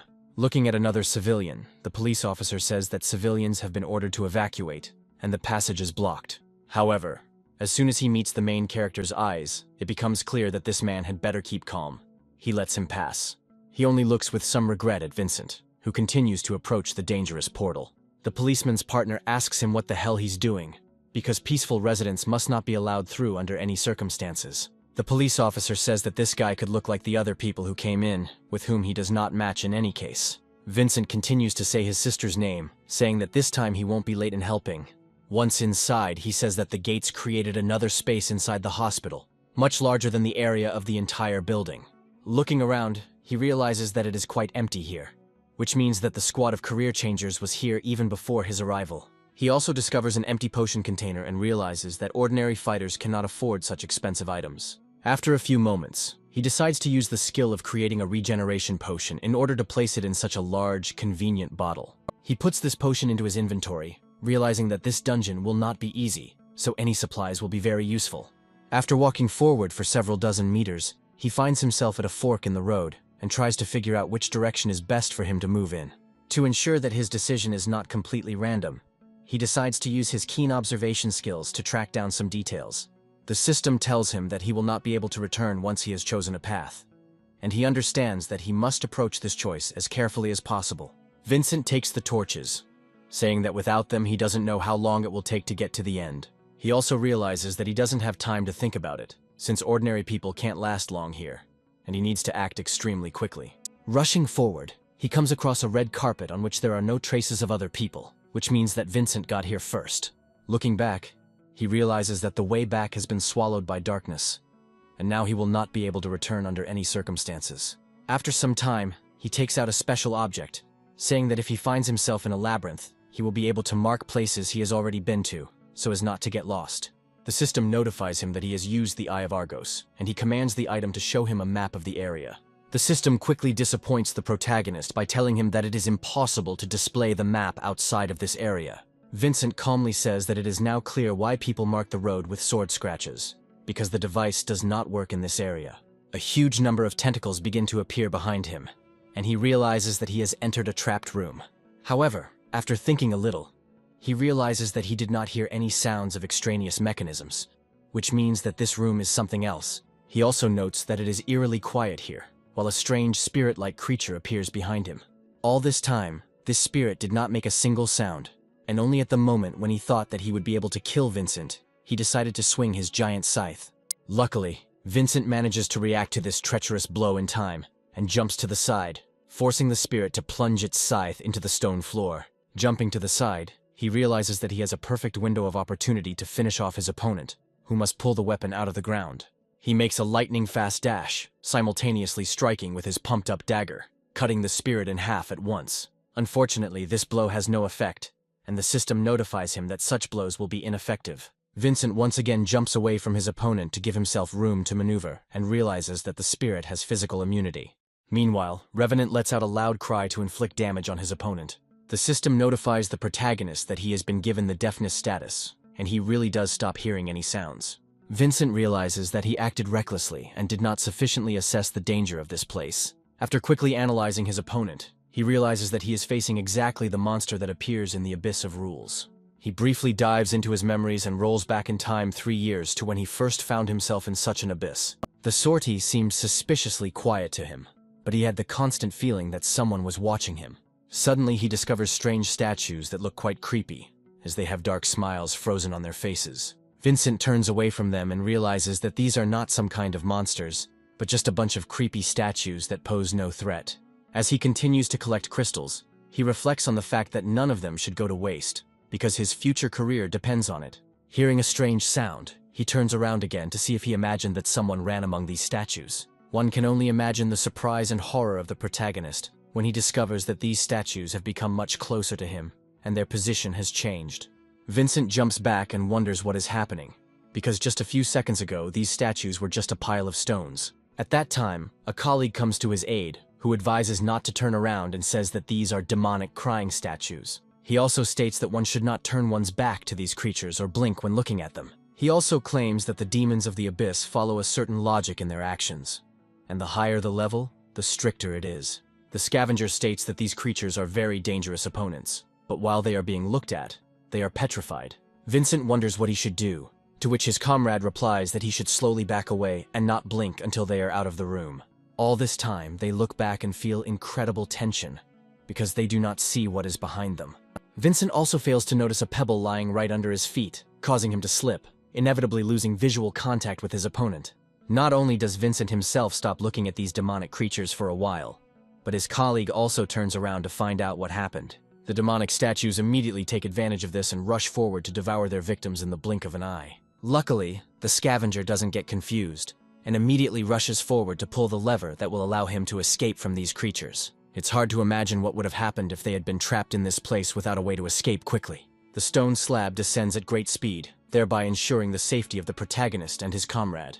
Vincent realizes how lucky he is to be with such a comrade, because otherwise he would have died here. Exhausted, he falls to the ground, thanking his comrade, while the latter mentions that normal attacks do no damage to these statues at all. He also states that despite his inexperience as a fighter, he is very strong in terms of knowledge of monster behavior.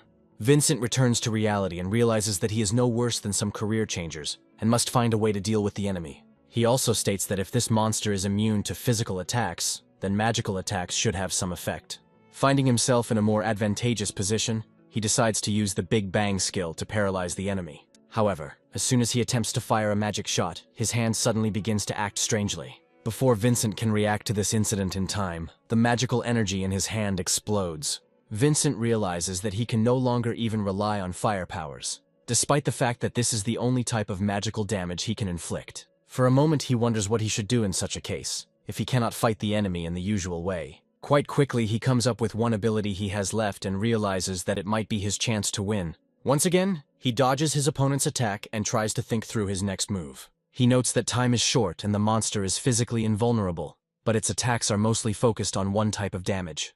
While waiting for the moment when he can return to the fight, he realizes that the logic of this creature is very strange. Revenant makes an off-balance attack with his scythe, but it also misses thanks to Vincent's agility.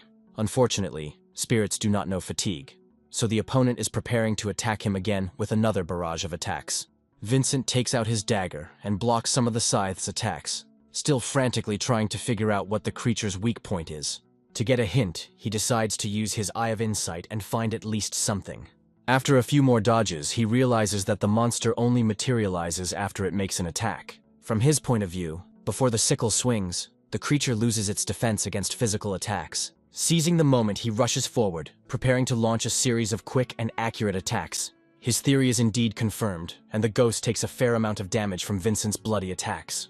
Immediately after this, the spirit begins to make very strange sounds, signaling that the creature is dying. After a few moments, it dissolves into thin air, and Vincent assumes that he has managed to deal with the problem. However, the problem only begins to mount, because after a few seconds, a strange energy sphere appears in the air again, from which a silhouette is formed. Over time, this silhouette begins to take shape more and more, and Vincent realizes that he is now facing a new enemy. In fact, this enemy is the second form of the previous spirit, possessing a greater range of skills. A strange energy begins to emanate from this creature, which it uses to charge its attacks and body. Vincent realizes that he recently lost his hearing, and now he can't even see his enemy properly. At first, he considers turning to his clone, but abandons the idea because it would take too much energy. The monster quickly emerges from the shadows and launches a dual attack, which Vincent somehow manages to block. The protagonist realizes that it is too difficult for him to fight this enemy, and that he cannot cope with him, even with such a set of attributes.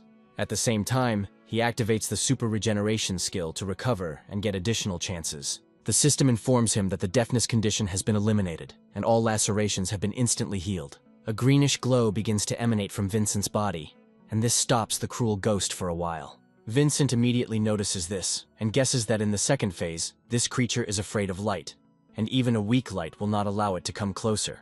At that moment, he realizes how he should act, and sets his fists on fire to create more light. The ghost naively assumes that his opponent will try to throw a fireball at him and begins to laugh prematurely. In fact, Vincent is well aware that his strength lies in not attacking his opponent with fire spells. Instead, he directs the fiery energy directly into himself, causing his body to become engulfed in flames. In a few moments, he himself turns into a massive source of light, ready to disperse all shadows. Ignoring the burning effect, he happily notes that he finally has the ability to see clearly in the dark. The frightened ghost immediately begins to run away from it, so as not to receive serious damage from light sources.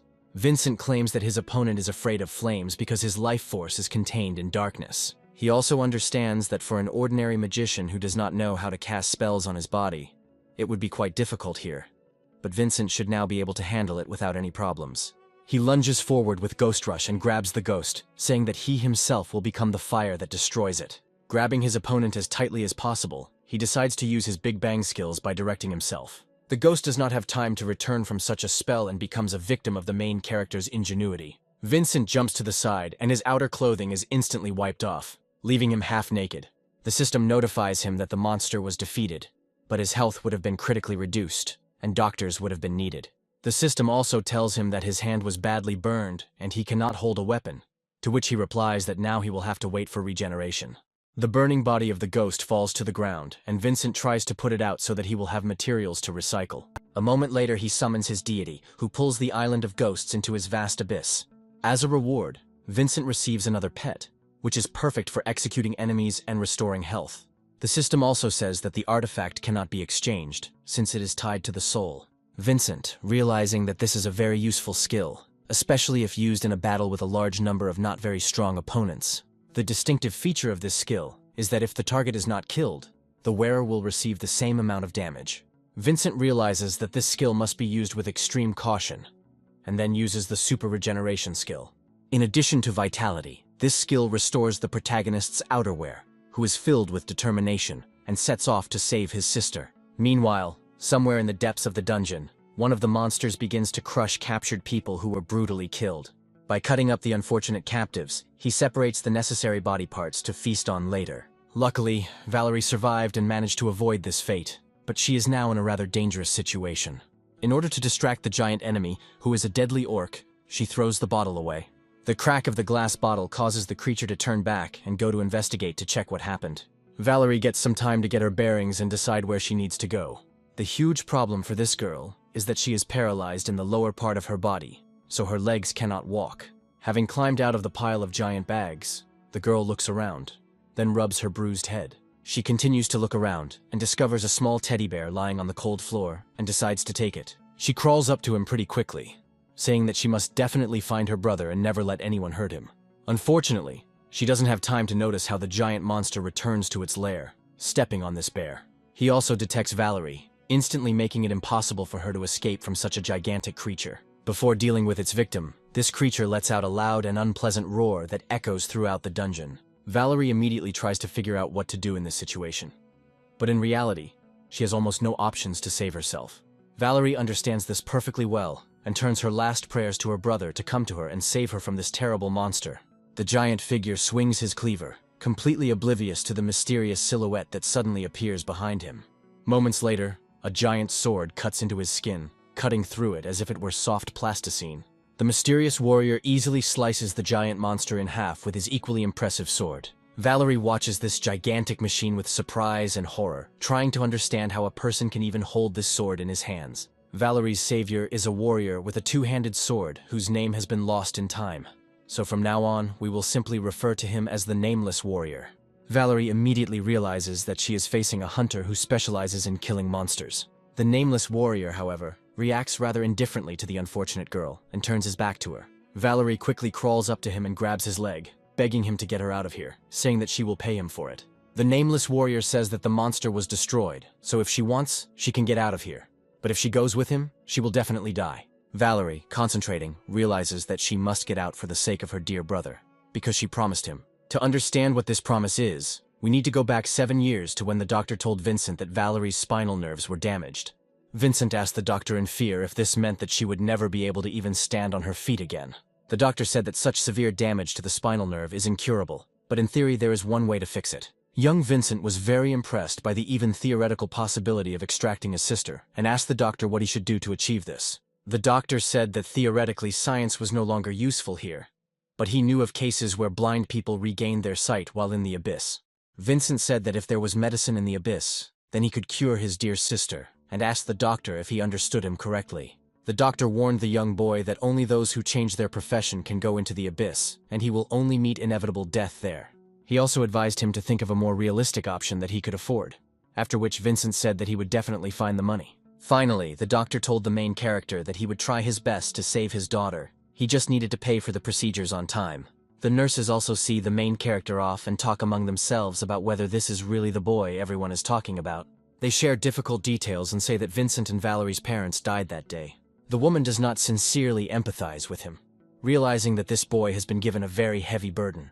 Vincent, meanwhile, suppresses his incredible despair so as not to embarrass his sister, and decides to visit her. Valerie looked at him with concern and asked how he was feeling, trying to figure out what they should do next. Vincent happily landed on her bed, talking about how he went to the doctor today, and then declared that he was going to go to the abyss. Valerie looked at her brother in surprise and asked what this abyss was and if it was a safe place. Not wanting to upset his dearly beloved sister, Vincent immediately lied, saying that this was a fairly safe place. He also assured her that this place was very peaceful, and very soon he would find there a cure for her serious illness.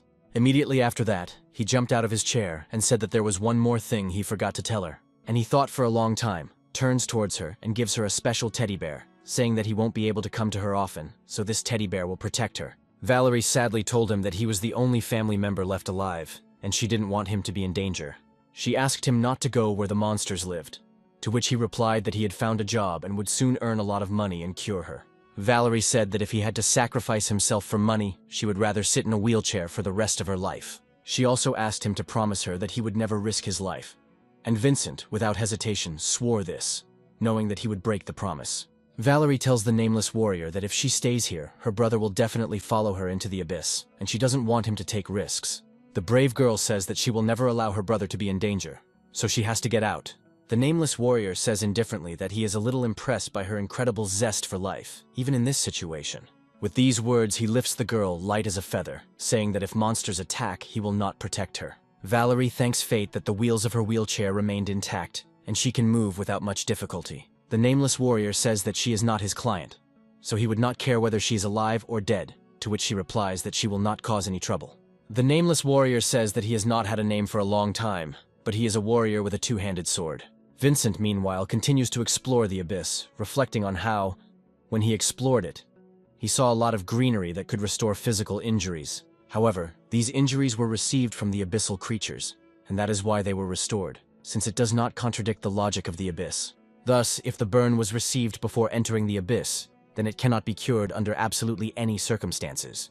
Vincent sadly says that otherwise he would have found a way to cure his dear sister long ago. After a while, he freezes in place, and realizes that he has finally come across the group that was here before him. Unfortunately, all that was left of this group were lifeless bodies, and he realized that the level of these monsters was higher. Vincent immediately realizes that he needs to be more careful if he doesn't want to fall into another trap and die here. Looking around, he realizes that there are no living demons in sight yet, which means there are survivors here. After a while, his steely gaze comes across something very surprising. He approaches the giant corpse of the monster and is surprised that it was cut with a sword. But the eye of insight did not reveal anything useful. Looking around at the bodies of the other warriors, he realizes that most of them were not strong in agility or strategy and relied only on brute force. Vincent smiles and says that he is still much stronger than this bunch of newbies who are changing professions because he is simply unkillable. Meanwhile, Valerie continues to follow the nameless warrior, looking around carefully. Her caution knows no bounds, while the same cannot be said about this man, who walks through these corridors with absolute calm. The absolutely logical outcome of such an attitude towards his safety is that he steps into a trap. A few moments later, several energy outfits fly into his body, instantly piercing him through and through. Valerie screams loudly, realizing that the only protector who could somehow get her out of here has just been spoken. However, to her surprise, the nameless warrior continues to stand on his feet, after which he evens out and looks around. Valerie asks him if everything is okay, if he felt any pain from what just happened. The nameless warrior turns to the naive girl with a sad look and says that pain has not been a part of his life for a long time. To explain this, he tells her a story that happened 4 years ago in the Tomb of the Ancients. during the battle with the Corpse King. This boss was an incredibly dangerous opponent who destroyed one warrior after another. Right before the eyes of the nameless warrior, he tore off the head of one of his comrades with his bare hands, without putting in any special effort. The nameless warrior knew that this battle would be very dangerous, so he needed to focus on getting out of it alive. Their employer called them idiots, saying that he spent a lot of money to hire them, and it all came to nothing. The employer loudly shouted that he had paid double the price for their lives, which meant he could do with them as he wished. The nameless warrior was a criminal and had no legal status, meaning he could only join the ranks of the hunters as a mercenary. The employer shouted that if they killed this boss, they would get 100,000, and since he had come this far, he would not refuse the final treasure. The nameless warrior understood perfectly well that for money they were ready to solve any problems, despite the fact that they were just a bargaining chip. In the mind of this pragmatist, there were no doubts about how their employers saw them, but he understood that they had no other choice. With the promise of an extremely generous reward for killing this boss, the mercenaries rushed forward to crush this monster. None of them had any idea how serious this opponent could be, despite the fact that he had just torn off the head of one of their comrades. All these mercenaries were blinded by the thirst for an incredible reward, because after a short haggling, the price for killing this boss rose to 250,000. A cash reward of $250,000 is an incredible motivator for the most notorious scoundrels who don't care about their own lives. It is precisely such people who turn their gaze into the abyss, which receives them with open arms and inevitably swallows them up. The life of an ordinary mercenary looks pretty joyless and glorious, and absolutely also ends in these gloomy corridors. The nameless warrior never wanted anyone to honor him as a true hero, and deep down he simply sought an opportunity to die in battle. The Corpse King in this situation is merely a tool and is of no importance to the nameless warrior. All this warrior dreams of is a wallet full of money, or death, because in that case, he won't care anymore. Despite the fact that all his comrades were killed quite quickly, he himself remained standing on his feet, becoming a rather strong young man. The employer shouted loudly that they had to protect him, since they could only get the money if he stayed alive. He reminds them that he paid for their lives, and the nameless warrior tries to figure out how to defeat this enemy. The Corpse King turned his attention to the greedy rich man, realizing that the man he had just dealt with was no longer a threat. The nameless warrior exceeded all his expectations, and was able to quickly recover even after such a crushing blow. At the right moment, he rushed forward to deliver a devastating attack with his giant ball on the body of this monster.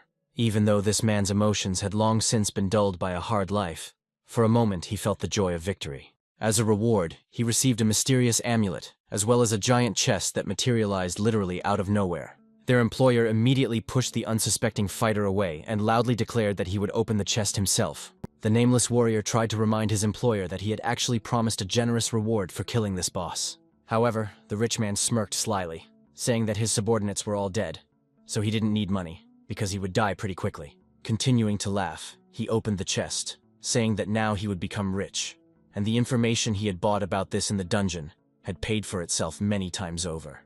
To his horror and surprise, the chest was empty, and when opened, only strange screams came from it. The rich man tried to understand what the hell was going on here, and did not notice several strange beams of energy that were directed somewhere upward. He continued to rummage through the chest in the hope of finding at least some trinket, but all his efforts were in vain.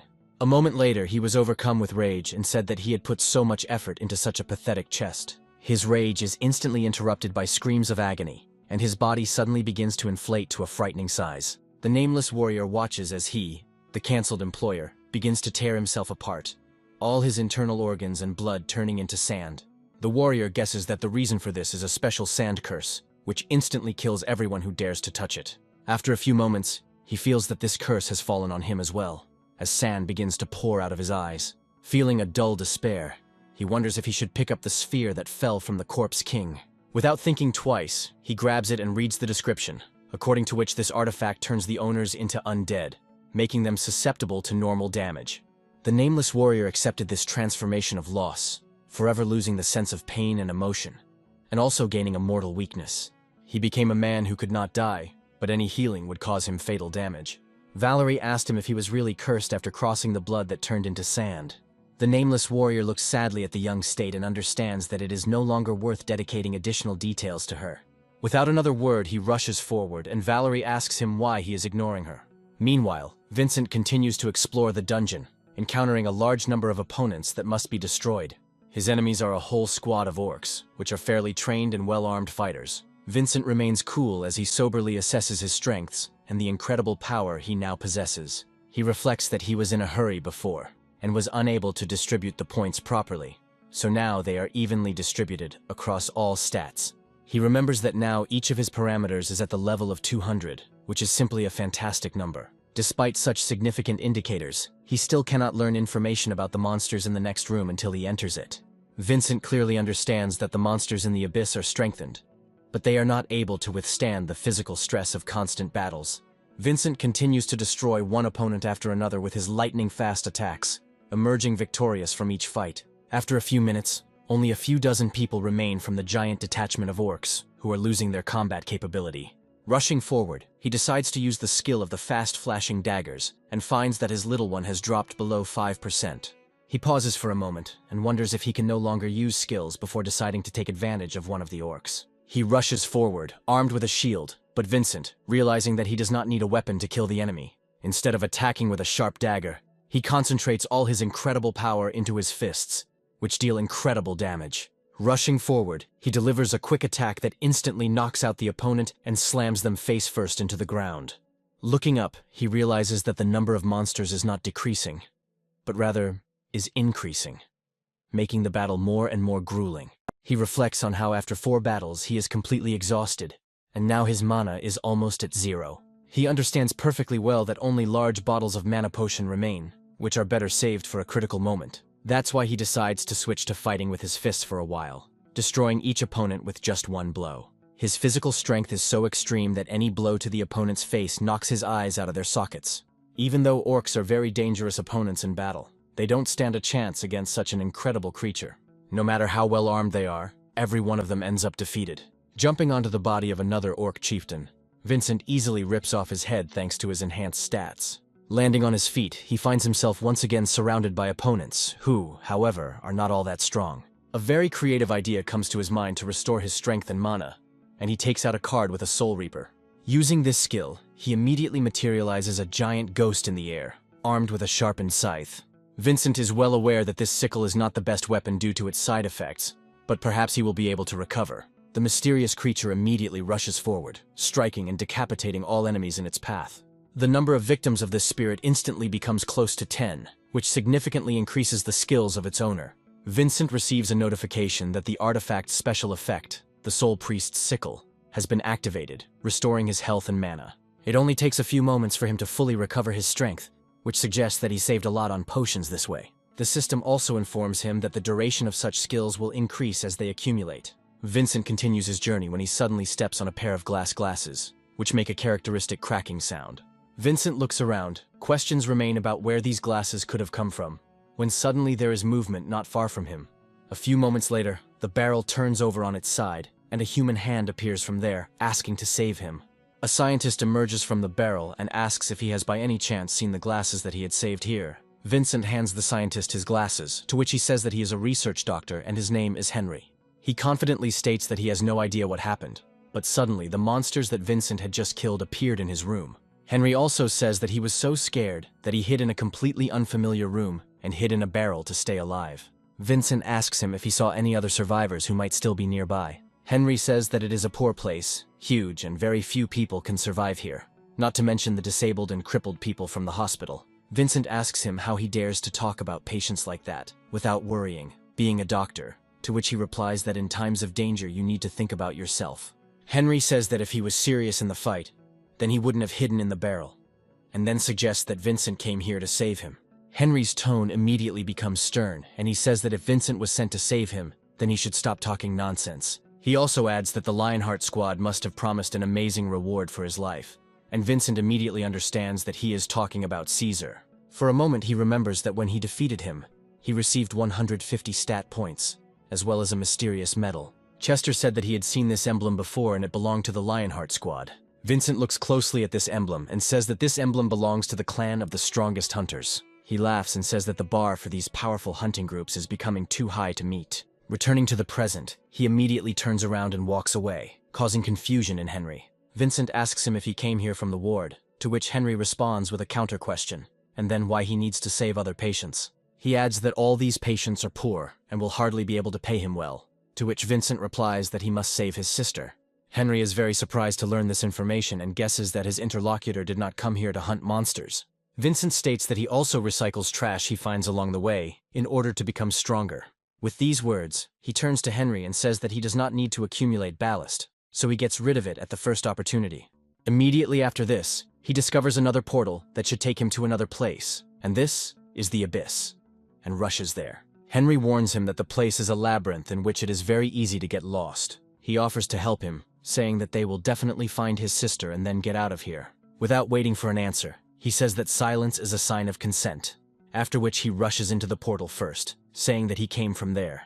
Vincent pauses for a moment, trying to understand why this scientist is acting so actively. After a few moments, he decides to follow this eccentric guy, and moves in an unknown direction. Henry asks him which hunting guild he belongs to, in order to at least find out something about his interlocutor. Vincent says in a tired voice that he is not a member of the guild, and does not plan to join one. Henry asks him fearfully how he plans to deal with the creatures in this abyss alone. He also says that anyone with even a little bit of power will be lured into hunting parties that band together to fight solid monsters. Vincent says his sister's name is Valerie, and if he wants to get out of there alive, he should just shut up and move forward. Henry repeats Valerie's name in fear, and is transported back in time for a few moments, realizing that he knows this patient well.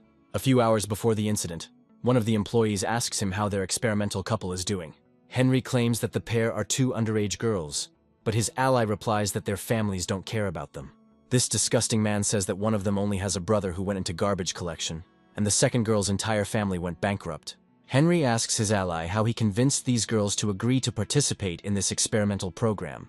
His interlocutor says that usually families are happy to be freed from the burden that is gnawing at them, a situation where there is no work, and paying for treatment is expensive. Turning his attention to the second girl, he says that recently her father has begun to visit her less and less often.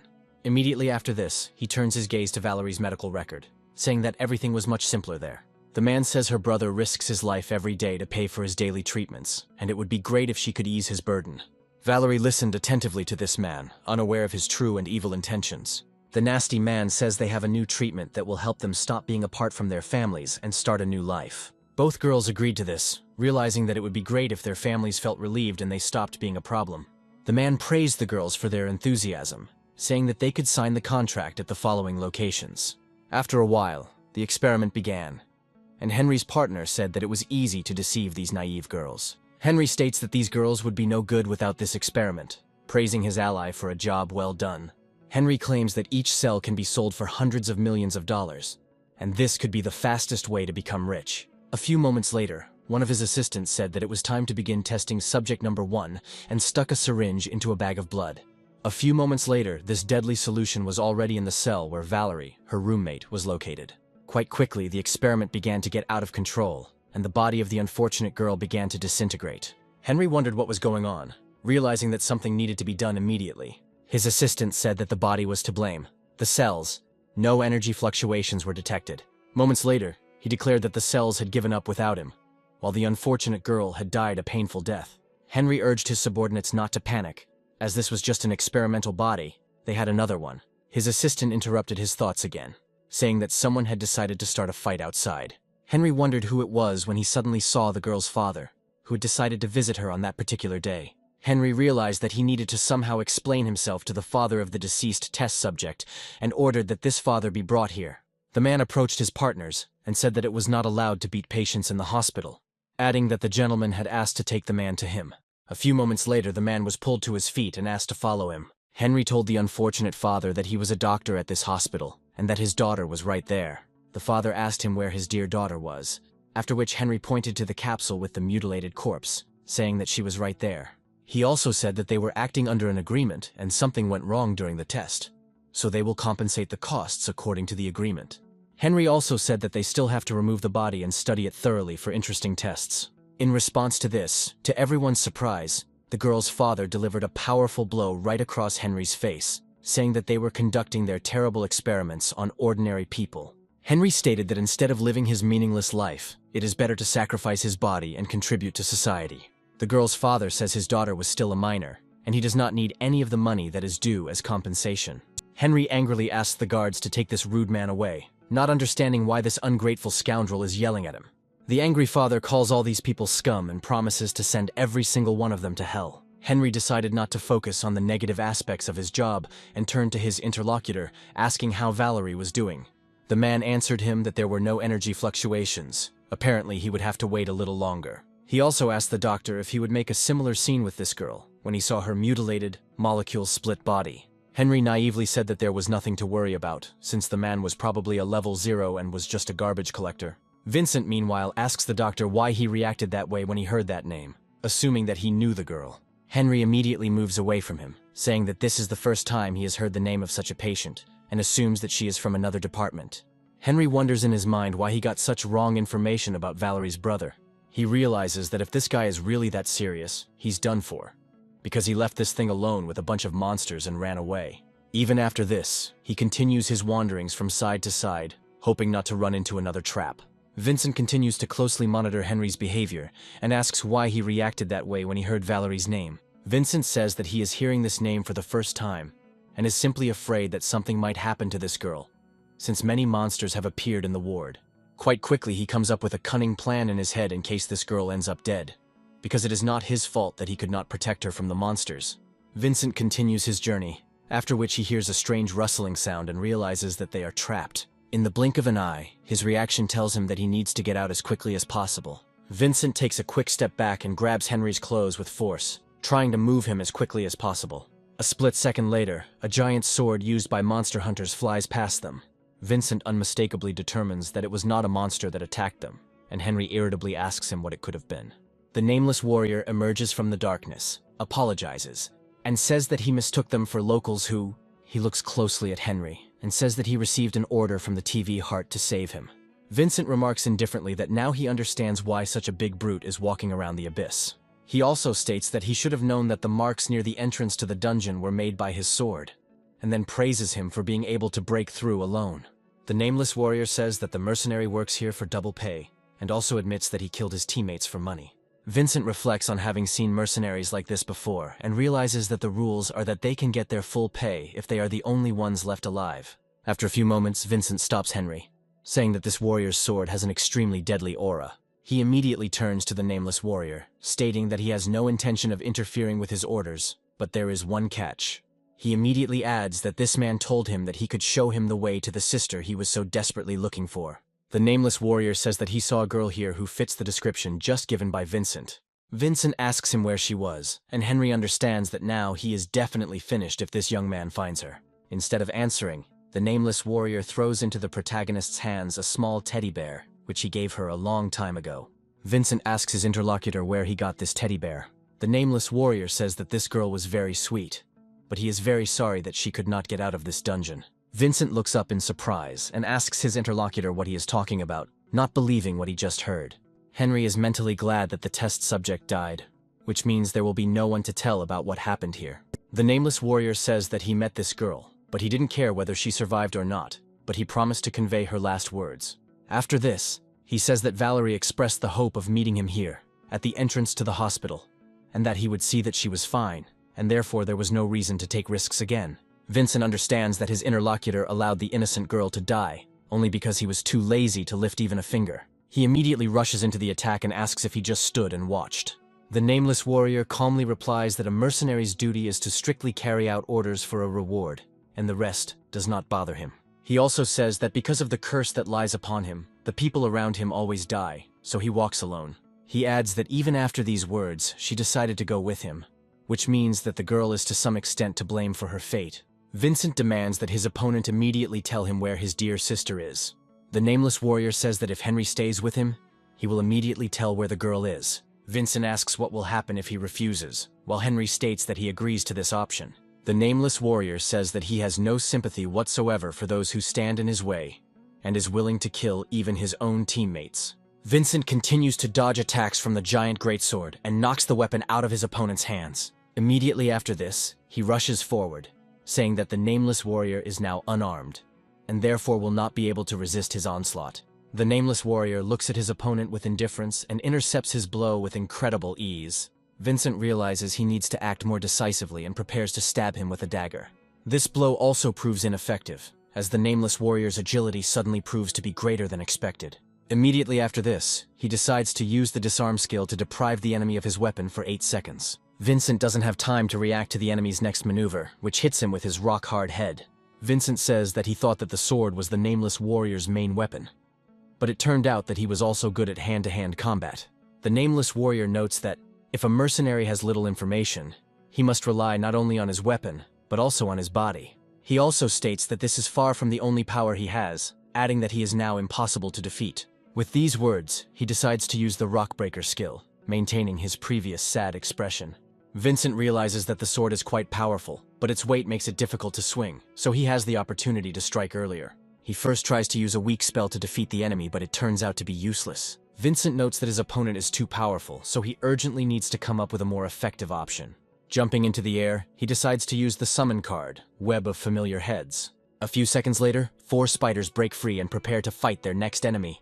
The Nameless Warrior looks at these creatures with indifference and wonders if Vincent can also summon. The spiders target their opponent and release several streams of sticky webbing to immobilize them. This seems to be effective for a time, as the Nameless Warrior freezes in place. However, his powers prove too great, so he quickly breaks free from this web-like grip. Taking off into the air, he asks Vincent if he was going to defeat him with a bunch of monsters, stating that it was just ridiculous. A moment later, he decides to use the Rockbreaker skill to wipe Vincent off the face of the earth. Vincent teleports behind his opponent, saying that such tricks will not work on him. The Nameless Warrior turns around in surprise, realizing that he had never expected such a drastic change in the course of the battle. The Nameless Warrior states that if his sword had not been charged with hundreds of points of power, this blow could have easily killed him. He also notes that Vincent is clearly not one of those incompetent scavengers whose damage output is 0. The Nameless Warrior praises Vincent's talents, saying that his strength is much greater, but Vincent replies that he is not inferior to him. Vincent also says that this is the last time he asks where his little sister is. Valerie said some time ago that the Nameless Warrior is so strong that she doesn't even know if her brother is superior to him in this. The Nameless Warrior asks what the girl said about having the best brother in the world who works hard every day. She also said that she dreamed of becoming as strong as him, to which the Nameless Warrior responded that all scavengers are weaklings. Valerie said she knew much better, adding that she only had to look into his eyes once to understand how strong he was. The Nameless Warrior then said that he would like to look this boy in the face, and now he says that only a seasoned warrior can have such a look. Meanwhile, Vincent quickly takes out a bottle of mana potion and instantly drains it in just a few sips. He muses that the last potion should only be used at a critical moment, and that he needs to find out more information first. Vincent decides to focus on critical hits on weak points to defeat him within 3 health levels. He also notes that this man seems to be different from all the opponents he has fought before, as he has nothing but a sword. The Nameless Warrior charges forward, and Vincent wonders what kind of crazy fighting style this is that has absolutely no regard for defense. Vincent jumps into the air to dodge this powerful blow that cuts through everything in its path. A moment later, he draws his dagger to appear behind his target. The Nameless Warrior quickly turns towards his enemy to prevent him from carrying out another series of attacks. Relying on his incredible brute strength, he swings his sword forward to cut Vincent apart. Vincent has such a quick reaction that he knows he still has something to counter such a blow with. After a moment, he decides to use the Soul Rush skill to dodge. Along the way, he uses a critical strike, successfully boosting it to poison his opponent and immobilize them. This blow was aimed directly at the opponent's neck, and any other opponent who received such damage would have died instantly. Vincent also notes that his opponent didn't even think about dodging, but only took the blows, which is very strange. The Nameless Warrior lands on his feet and doesn't even think about falling to the ground, despite the life momentarily fading from his eyes. A few moments pass and Vincent notices a smile on his face, realizing that instead of blood, this man has sand.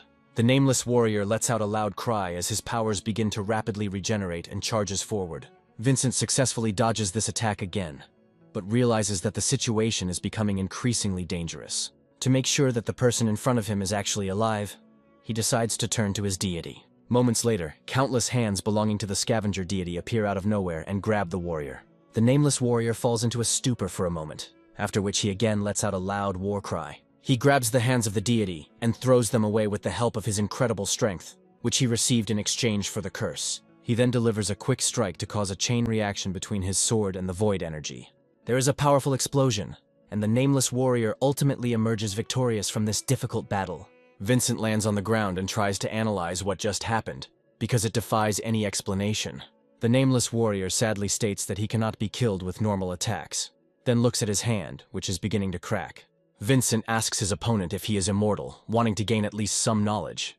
The Nameless Warrior states that the void can grant things that modern technology cannot even comprehend.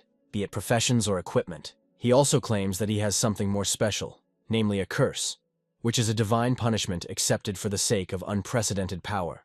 The nameless warrior declares that he has sworn to take everything for himself, to laugh at him, and the fate he has chosen for himself. The nameless warrior says that he has received the power he so craved, for which he underwent unimaginable trials. The man also states that God did not say that the price of this power would be so great that anyone would refuse it if they knew in advance. Vincent looks at his opponent and asks him if he has turned into a monster. Henry muses that the rumors that ordinary people in the abyss can become monsters are true, adding that the undead have an extra powerful ability. He states that due to their nature, as long as their energy is not depleted, they will be endlessly resurrected. The nameless warrior rises from the dead, saying that in the moment before his death he reached out and touched eternity. All the people who looked at him before said that this guy is a loner, which means he will kill all his allies. The nameless warrior declares that he has finally learned the value of eternal life. He also claims that he died that day, but is still alive as some kind of twist of fate. Immediately after this, he looks at his opponent with incredible determination, preparing to rush into battle again. He decides to use the Death Wish skill to increase his damage output. Vincent realizes that combining this skill with the Curse of Immortality is pure cheating. To deal with his opponent, he once again decides to resort to the help of the Bloody Nightmare. The nameless warrior deals a powerful attack on the protagonist's body. However, since it is instantly absorbed by the nightmare, he survives. The nameless warrior sees a strange creature that is completely immune to physical attacks, while Vincent manages to dodge it. At that very moment, he again turns to the energy of the abyss.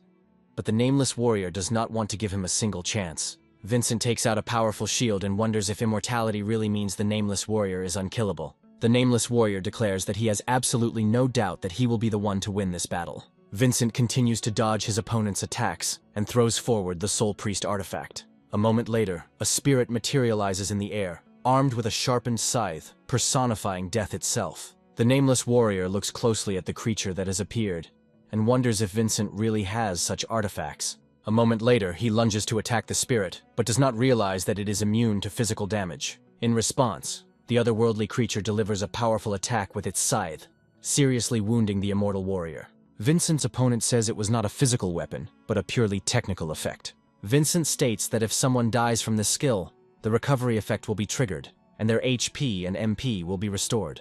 He also says that the nameless warrior's body is dead, so the skill will trigger after every hit. The nameless warrior says that he did not expect such amazing analytical skills from Vincent, adding that it is rare. Vincent says that for every seemingly unsolvable problem there must be a solution. He also states that everyone has their weaknesses. However, his opponent wears no armor and prefers to charge in, sacrificing himself to mislead his enemies. The nameless warrior says that everyone does have weak points, and that means Vincent is no exception. He also says that among the 6 main characteristics, there is always one that gets less attention. But Vincent states that he is not like everyone else. Immediately after this, he rushes back into battle, reflecting on the fact that his speed and reaction power are much higher than those of other professionals. He also understands that here all means will be good, be it tricks, powerful forces, or even underrated trash talents. Vincent continues to say that physical attacks cannot kill his opponent, but continued mana consumption can. With these words, he continues to dance around his opponent, delivering powerful and deadly attacks with his dagger. Immediately after this, he states that this will be enough to slow down his regeneration for some time. Vincent states that his opponent's mana will soon be completely depleted, and then he will truly and irrevocably die. Jumping to the side once again, he decides to use the priest's skill to restore his stats. This time the blow becomes even more powerful, and completely cuts off the nameless warrior's hand. The nameless warrior says that his advantage is to wage a war of attrition and always emerge victorious. Vincent responds by stating that every seemingly insoluble puzzle has a solution. In response, the warrior says that Vincent's weakness is not in the fight, but somewhere outside of the fight. After a moment, he turns his attention to the teddy bear and wonders who left this thing there. Vincent looks over in surprise, suspecting that something is wrong here, but the nameless warrior immediately decides to take advantage of this. He lunges forward and grabs him by the head, immediately throwing him to the ground so that he has no chance to resist. The nameless warrior says he has no sympathy for those who stand in his way, be they teammates or anyone else. He also says that Vincent is different because he has the character of a living person. The nameless warrior asks him who he would choose if he had to choose between the life of the child or Henry. Vincent asks him what this all means, trying to find out if his sister is still alive. The nameless warrior removes his hand, saying that he never claimed that Vincent's sister was dead, noting that the bear is proof that he knows where she is. He smiles and says that after all, this girl is not so easy to kill, unlike him. Vincent doesn't understand and looks after his opponent, asking what the hell he's even talking about. To understand this strange behavior on the part of the nameless warrior, we will go back a few hours.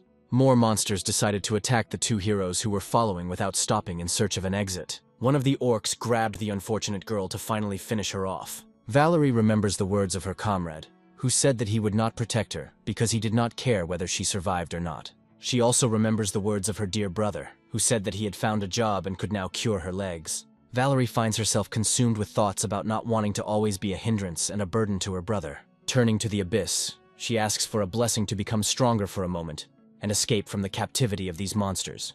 The monster, who holds her by the neck with his strong hands, is surprised by the sudden transformation in the girl's body.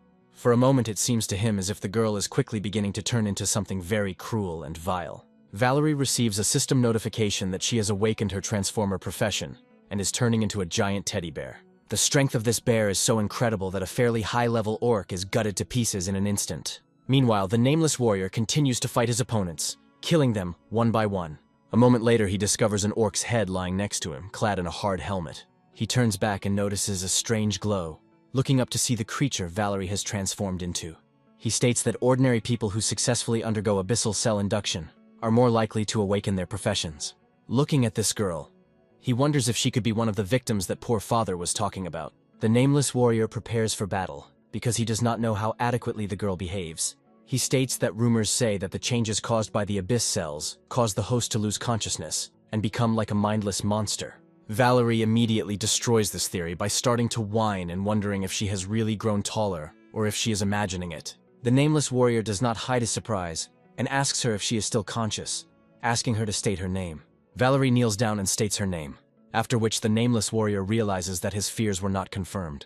Valerie finds a mirror and sadly says that she is now turned into a teddy bear, to which the warrior replies that he does not know whether to congratulate her on this. Valerie begins to panic and wonders how she can possibly show herself to her brother like this. The nameless warrior says that if she doesn't want to go with him, then it's okay, and he will simply continue his mission.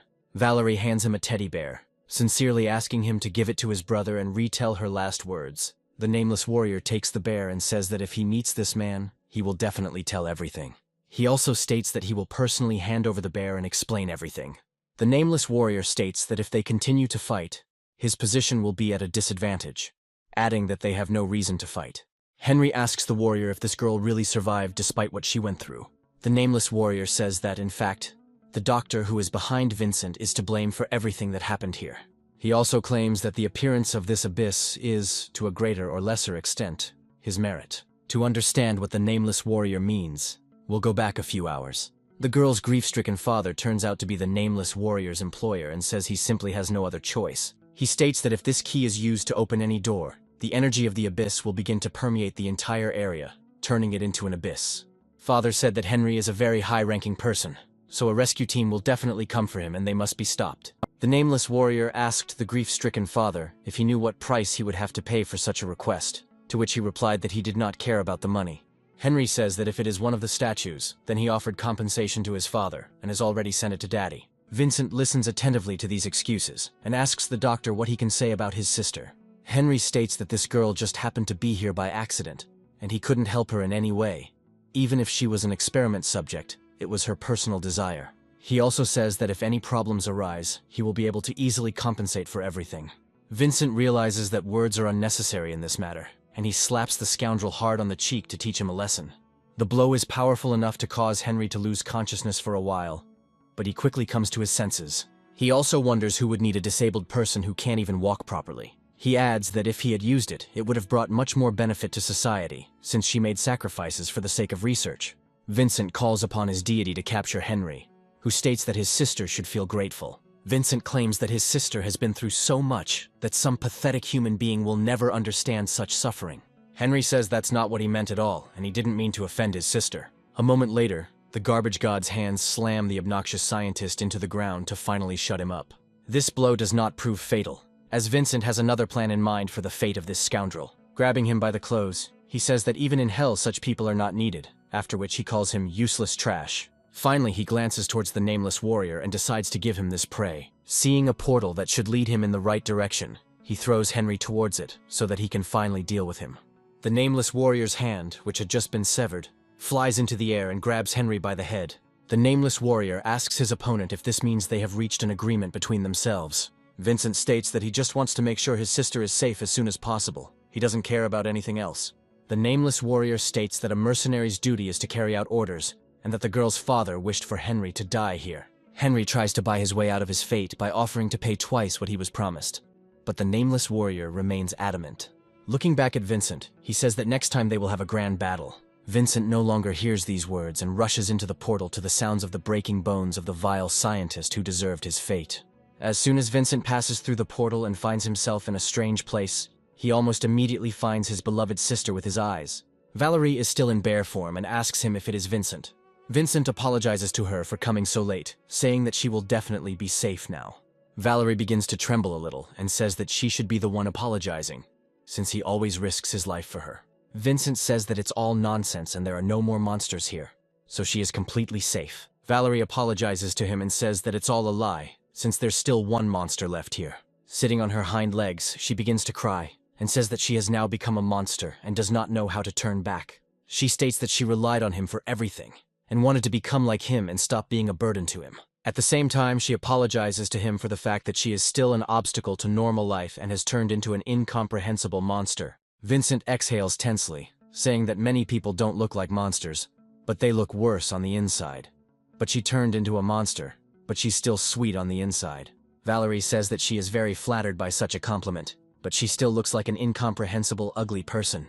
Vincent says that his job is to fight monsters, and he can easily tell them apart by their appearance. After this, he decides to look around, and his attention is drawn to one very interesting detail, which he decides to focus his attention on. Looking closely at the destroyed orcs that remained here, he asks her if she has become much stronger. Continuing to inspect the scene of the real massacre, he asks her if this is all her doing, to which Valerie shyly states that she has nothing to do with it. She also says that she had no control over it since she had transformed only recently, and Vincent realizes that his little sister has a higher level.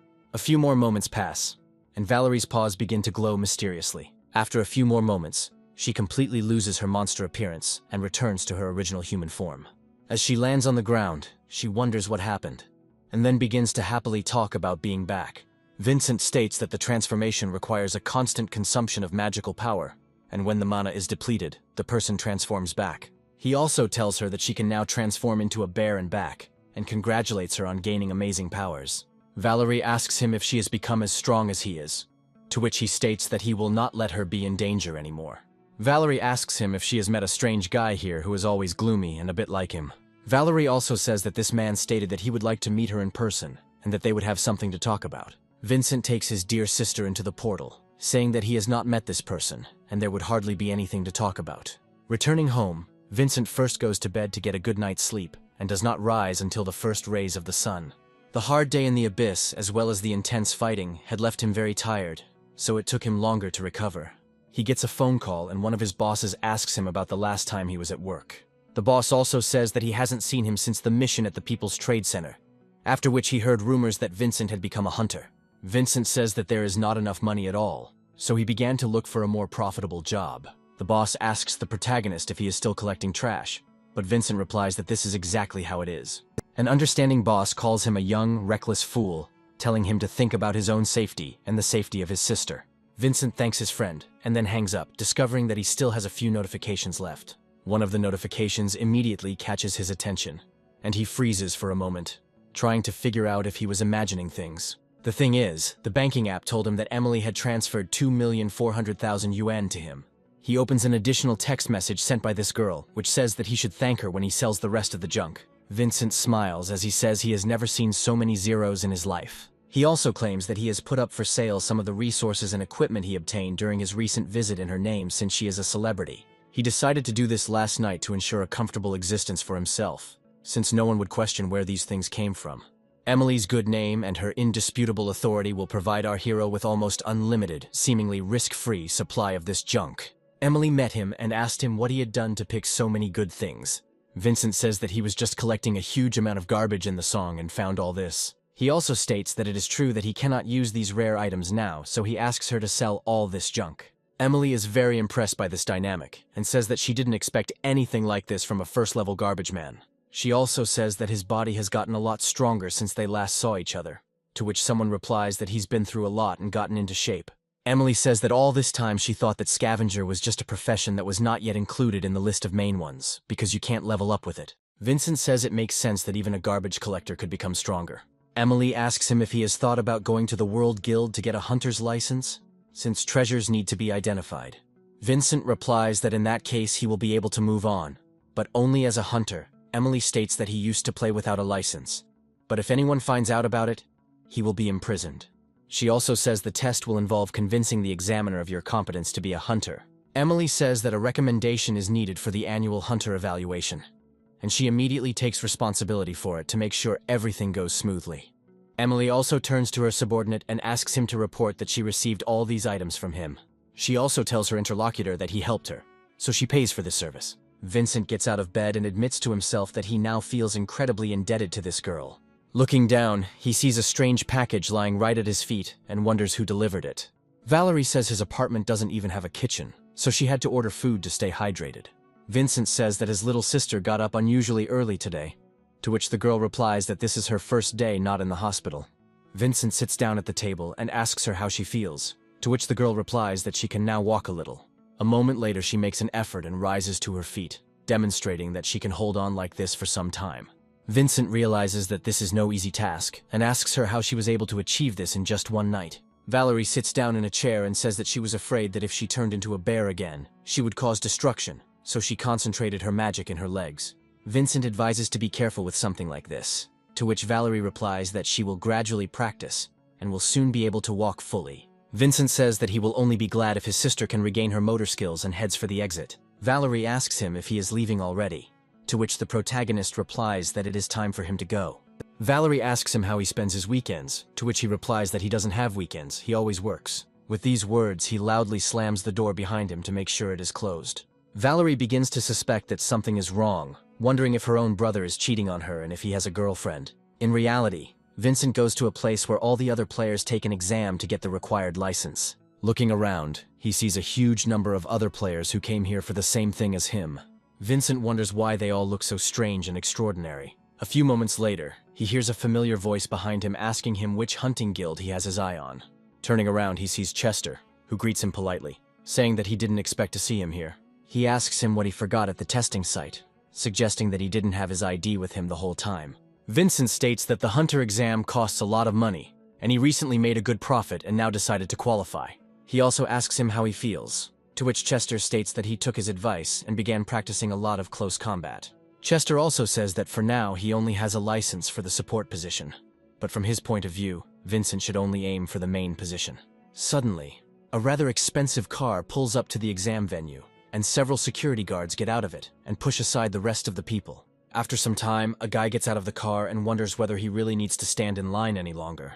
The thugs push other people aside, saying that if the boss's exam is delayed because of them, then they will all be in trouble. Vincent reflects on how he has never seen a person with a profession chosen by God before, except Emily. However, his enthusiasm does not diminish in the least, and he says that he will take the seat directly behind this man. An impudent young man approaches the examiner and demands to be allowed to take the exam immediately so that he can get this over with. The officer asks him what license he wants to apply for, carefully trying to understand what his client wants. The self-confident young man says that this question seems extremely stupid to him, since he will, of course, pursue only the best. With these words, he declares that he will apply for an all-powerful license, which causes surprise among all the people who are watching him. This man's subordinates immediately begin to insult the crowd, saying that everyone else here is nothing compared to the boss. Quite quickly, a brave girl is found who, judging by her tone, does not agree with the statements of the pathetic nobodies. The impudent young man notices this girl and says that he didn't expect to see one of the incredible beauties here. He immediately invites her to join his team, to which the girl replies that she will never in her life communicate with people like him. One of his subordinates approaches her and says that it is better not to show teeth with him, since he is God's chosen one, and also very good in bed. Such advances irritate a very angry girl, who decides to deal with this impudent fellow. With a snap of her fingers, she summons a powerful ball of fire that immediately throws the insolent man back. When seriously injured, he lets out a loud scream, instantly disgracing himself in front of everyone else. This guy's assistants immediately try to put it down, saying that this girl doesn't yet know how vindictive her boss is. Vincent carefully analyzes the behavior of this girl, realizing that if she has the technique of explosive flame, then she is definitely not a newbie. People nearby begin to laugh at the arrogant youth, saying that his divine status is greatly exaggerated. This young man named Liam starts to get angry and calls them pathetic bastards who will pay for their insolence. He also says that this damn girl made a fool of him in front of everyone, which means she needs to be taught a lesson immediately. A few moments later, someone puts a hand on his shoulder to stop him from doing something rash. Liam turns around and wonders if someone was tired of living enough to stop him. Vincent looks menacingly at the troublemaker, trying to at least somehow calm him down. He claims that there are cameras everywhere and he could get into trouble for being reckless. Liam is frightened by his interlocutor's murderous aura, while the examiner says that the use of abilities is prohibited. Vincent tries to take control of the situation by saying that it's just hot and stuffy in here, which is why everyone else is languishing. The girl apologizes to the examiner, saying that this guy crossed the line, to which he declares that if he sees this again, he will dissolve her. He also asks her what license she is applying for, to which the girl replies that she is a mental fire mage and is asking for a license to use spells. The examiner says that given her uncontrollable behavior, they will be forced to conduct an examination. The girl calmly puts her hand to the strange crystal, and it immediately begins to sparkle with a strange fire. The examiner finds abnormal strength readings and says that something is wrong. He immediately states that there have been recent cases where unregistered hunters have left traces of destruction, after which he asks to go with him. The girl understands that she's in a rather difficult situation and is trying to figure out what to do next. Pretending to be a naive bunny, she says that it must have been a mistake and asks for another chance. When the examiner carefully observes the repeated procedure, he notes that the readings are now normal. The girl starts laughing and says that finally everything worked and she passed this test. Vincent watches this closely and tries to understand why this girl has changed so abruptly in her character, demonstrating individual manifestations of strength. Chester tries to figure out what these people are trying to track down, but Vincent puts his finger to his mouth to make his interlocutor be quiet. The examiner asks who will be next, and Vincent says that he should go next. The examiner asks him what license he is applying for, to which he replies that he wants to get an all-powerful license. The examiner asks him what his profession is, adding that this license is not suitable for everyone. Vincent states that he is a level 1 scavenger, looking confidently at his interlocutor. The people behind him start laughing out loud, saying that this is some kind of joke. The examiner says there is nothing wrong with the application, but the test to obtain such a license will be too difficult. Vincent asks him if there is an exam for this profession, which surprises everyone else. The examiner says that with a normal license, participants form a team to explore the abyss, but Vincent will have to do everything alone.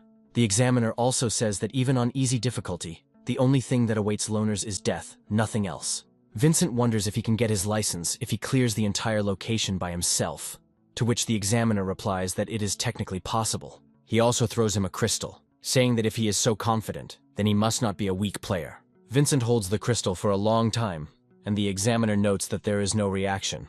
The people behind him wonder if Vincent came here just to embarrass Chester, but he shuts them up. Vincent receives the keys and asks the examiner if there is anything else he should know about this exam. The examiner says they won't be responsible for his life. They have the details that will unlock the emergency exit portal. Vincent walks away towards the portal and someone says he won't need it as Chester rushes after him. Filled with confidence, he says that he will definitely return safe and sound. Liam catches up with him and wonders why these kinds of scum can challenge without limits, and no one stops them. Immediately after this, he demands from the examiner that he be given a key of the same level, since he will also go there. The examiner states that there is currently only one hard-level key that can strengthen the gate, and Liam can try his luck another time. Liam decides not to give up and says that he can go there with him, but not as a team. The guard states that there is no permission for this in the rules, but there is no prohibition on such tactics either. Realizing that they are entering the territory of legal red tape, the examiner decides to simply get rid of the two people. He states that by competitor he means only one of them who is allowed to receive a token for defeating the boss, and only one will be able to pass the assessment. The examiner also says that they should not think that the difficulty will remain the same, as the number of people makes a significant difference to what happens. He adds that this is why they decide to only allow one person to enter the abyss of a difficult level. The examiner once again warns the heroes that the consequences of increasing the difficulty will be extremely unpredictable. He states that even if their actions compete with the interests of the World Guild, updating the rules could lead to the emergence of controllable factors. After this, he asks them if they are ready to go there together, despite everything they just heard. Vincent speculates that so-called buffs can greatly increase the difficulty level and stats of monsters. Liam says he has the best equipment, and such a garbage duty will not be a problem for him. Vincent looks at the cards Liam has been carrying around with him all this time, and realizes that they are indeed interesting equipment.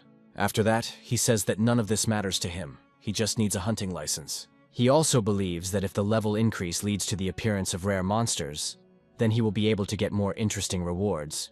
Chester tries to stop him, saying that if the boss appears at a random moment, it could lead to serious consequences. Liam says that if anything happens, he will not help him, since they are competitors, to which Vincent states that he will give him the right to go first. He also says that he is confident that his chosen one will be able to get excellent conditions, and Liam mistakes sarcasm for politeness. Immediately after this, he rushes forward, saying that his divine hand will lead them to an incredibly easy test. A few moments later, they find themselves on the other side of the portal, and the system notifies them of the serious complications that have arisen due to the increase in the difficulty level. Liam discovers that all health regeneration is now reduced by 75%, and monsters are tripled in power. Liam states that he had specially prepared the potions and planned to drink them, but now they are of little use. Vincent muses that the effect of heavy blood loss imposed on this abyss may be more burdensome, so one must be careful. Liam continues to lament, stating that he bought the biggest backpack he could to fit all of his potions, but now he will have to travel light. And without thinking twice, he puts on some pretty advanced gear, and says that he can still crush the monsters with his gear. Immediately after this, he sets off forward, saying that it would cost him nothing to destroy any attack in his path. The system also notifies all players that a second participant has joined the challenge, and the difficulty has increased to hellish. For those who remain on the other side of the portal, the system sends a notification that a legendary monster will appear in the abyss, for which a reward is due. The examiner says that even with luck of hundreds of points, the probability of such a monster appearing is equal to an insignificant fraction of a percent. He requests that his subordinates immediately report this to their superiors, while the remaining participants prepare to conquer their abyss. Chester encourages his men while in the abyss area of the easy level, stating that they must kill and succeed. Looking at the ominously glowing gates of the abyss through which Vincent had gone, he expresses hope that his comrade should return safe and sound. Meanwhile, the portal continues to flicker and shimmer ominously, not boding well for those who enter it. Vincent and Liam immediately find themselves in a rather spacious room, and the rich man boasts that it looks like he has such a room in his mansion. He also says that all this is a stupid ruin, and there is nothing here at all that could compare with the atmosphere of his front garden. Vincent quickly looks around and says that they have entered the boss's chambers, which causes confusion in Liam. Liam asks him if they really did run into a rather complicated room right away, and looks back at the two statues in front of them. The system informs them that immortal opponents have appeared in front of them, who attack extremely quickly and cause bleeding. Vincent realizes that they will have a hard time with these opponents, and decides to summon a spider to distract them. He muses that the Knights of Purity have a lot of armor, and their weak points are behind them. Despite this, his very creative and clever plan is interrupted by a rather stupid Liam, who rushes forward and orders the creatures to die immediately. Taking out his weapon, he says that today they will see its invincible power in action. Immediately after this, he jumps forward, saying that now the King of the Crusher will show everyone, even beginners, how to fight monsters. Vincent realizes that his opponent has gone completely crazy, and has decided to rush forward at a very dangerous monster. Vincent looks at the actions of his so-called partner, who is more like a moth to a flame, and realizes that he is screwed. The Knight of Purity waits for a good window to deal damage and quickly swings. Realizing that his opponent will no longer be able to dodge, he delivers a quick and sweeping attack with his sword. Liam, of course, turns out to be too stupid and clumsy to parry such a thing. As a result, he is bounced around like a tennis ball and crashes at full speed into the hardened stone floor. Barely getting to his feet, he says that he has never seen the boss hit with such powerful attacks from the very beginning. Vincent analyzes what is happening and is surprised that his partner's armor was able to withstand at least one blow from the Knights of Purity. However, the second opponent, clearly targeting him, rushes forward to not give him any chance to escape. Vincent continues to dodge, and realizes that his plan is over, and now he urgently needs to come up with a new one. To do this, he floats into the air to properly assess the situation, while the Knight of Purity looks at him. Another attack follows, which our hero easily dodges. This is followed by another series of powerful swings of the blade, but it also turns out to be unsuccessful. Vincent reflects that the attacks of these knights result in constant blood loss, and even the slightest damage can lead to death. Liam starts to get upset that he's also taking damage despite not being focused. Vincent states that the Knights of Purity don't care about this, and if he is in pain, he can hide in a corner and wait for a safe moment.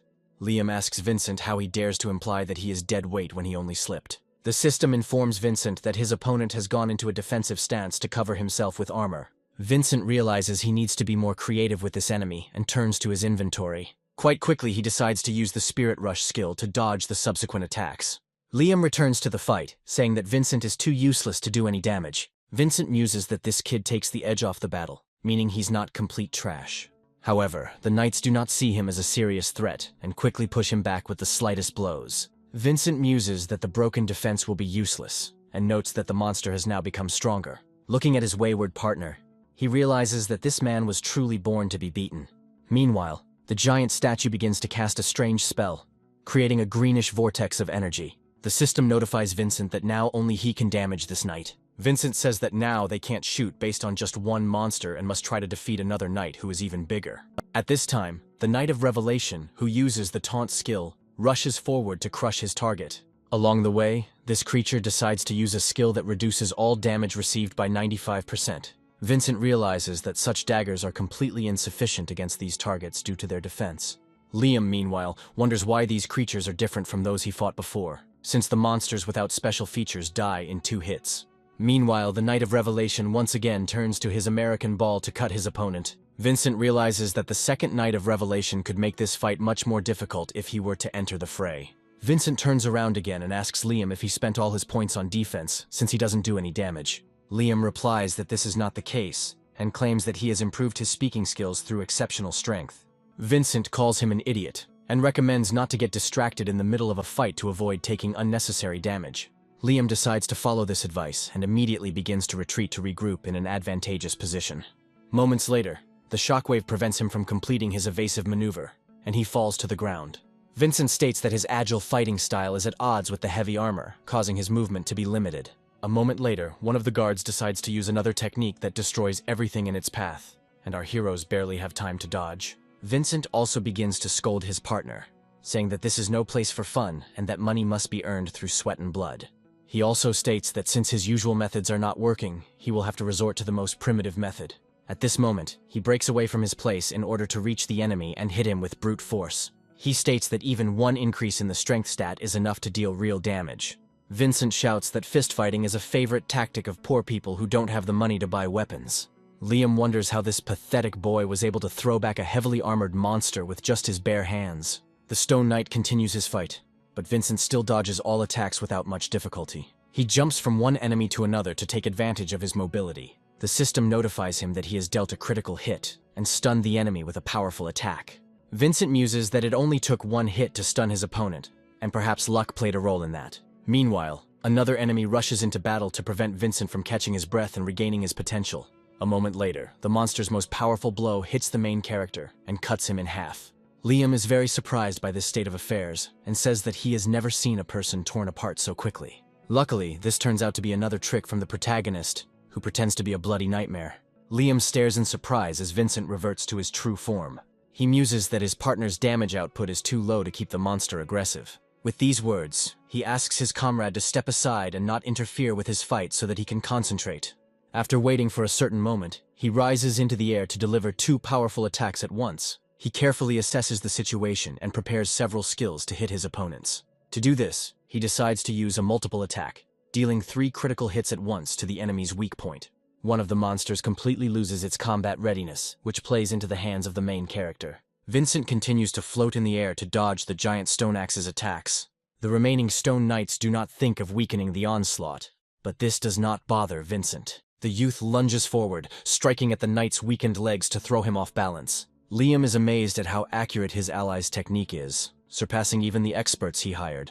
He asks him if he should be a beginner, trying to understand how he was able to use such complex techniques. Vincent says that as a new class fighter, he is considered a rookie, but years of fighting monsters as a scavenger have honed his skills.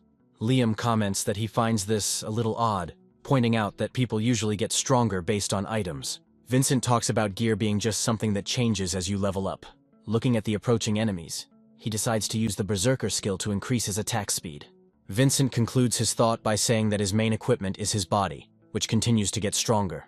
Enemies resort to an interesting tactic, using spiked armor to deflect damage. Liam states that it's time to shine and asks his ally not to think that he's limited to just balls because of his tank class. At the same time, He claims that he is capable of creating such an amazing spell as Lightning Arrow. For individual approaching stone monsters, he asks them to respond to the taste of his incredible lightning and takes careful aim.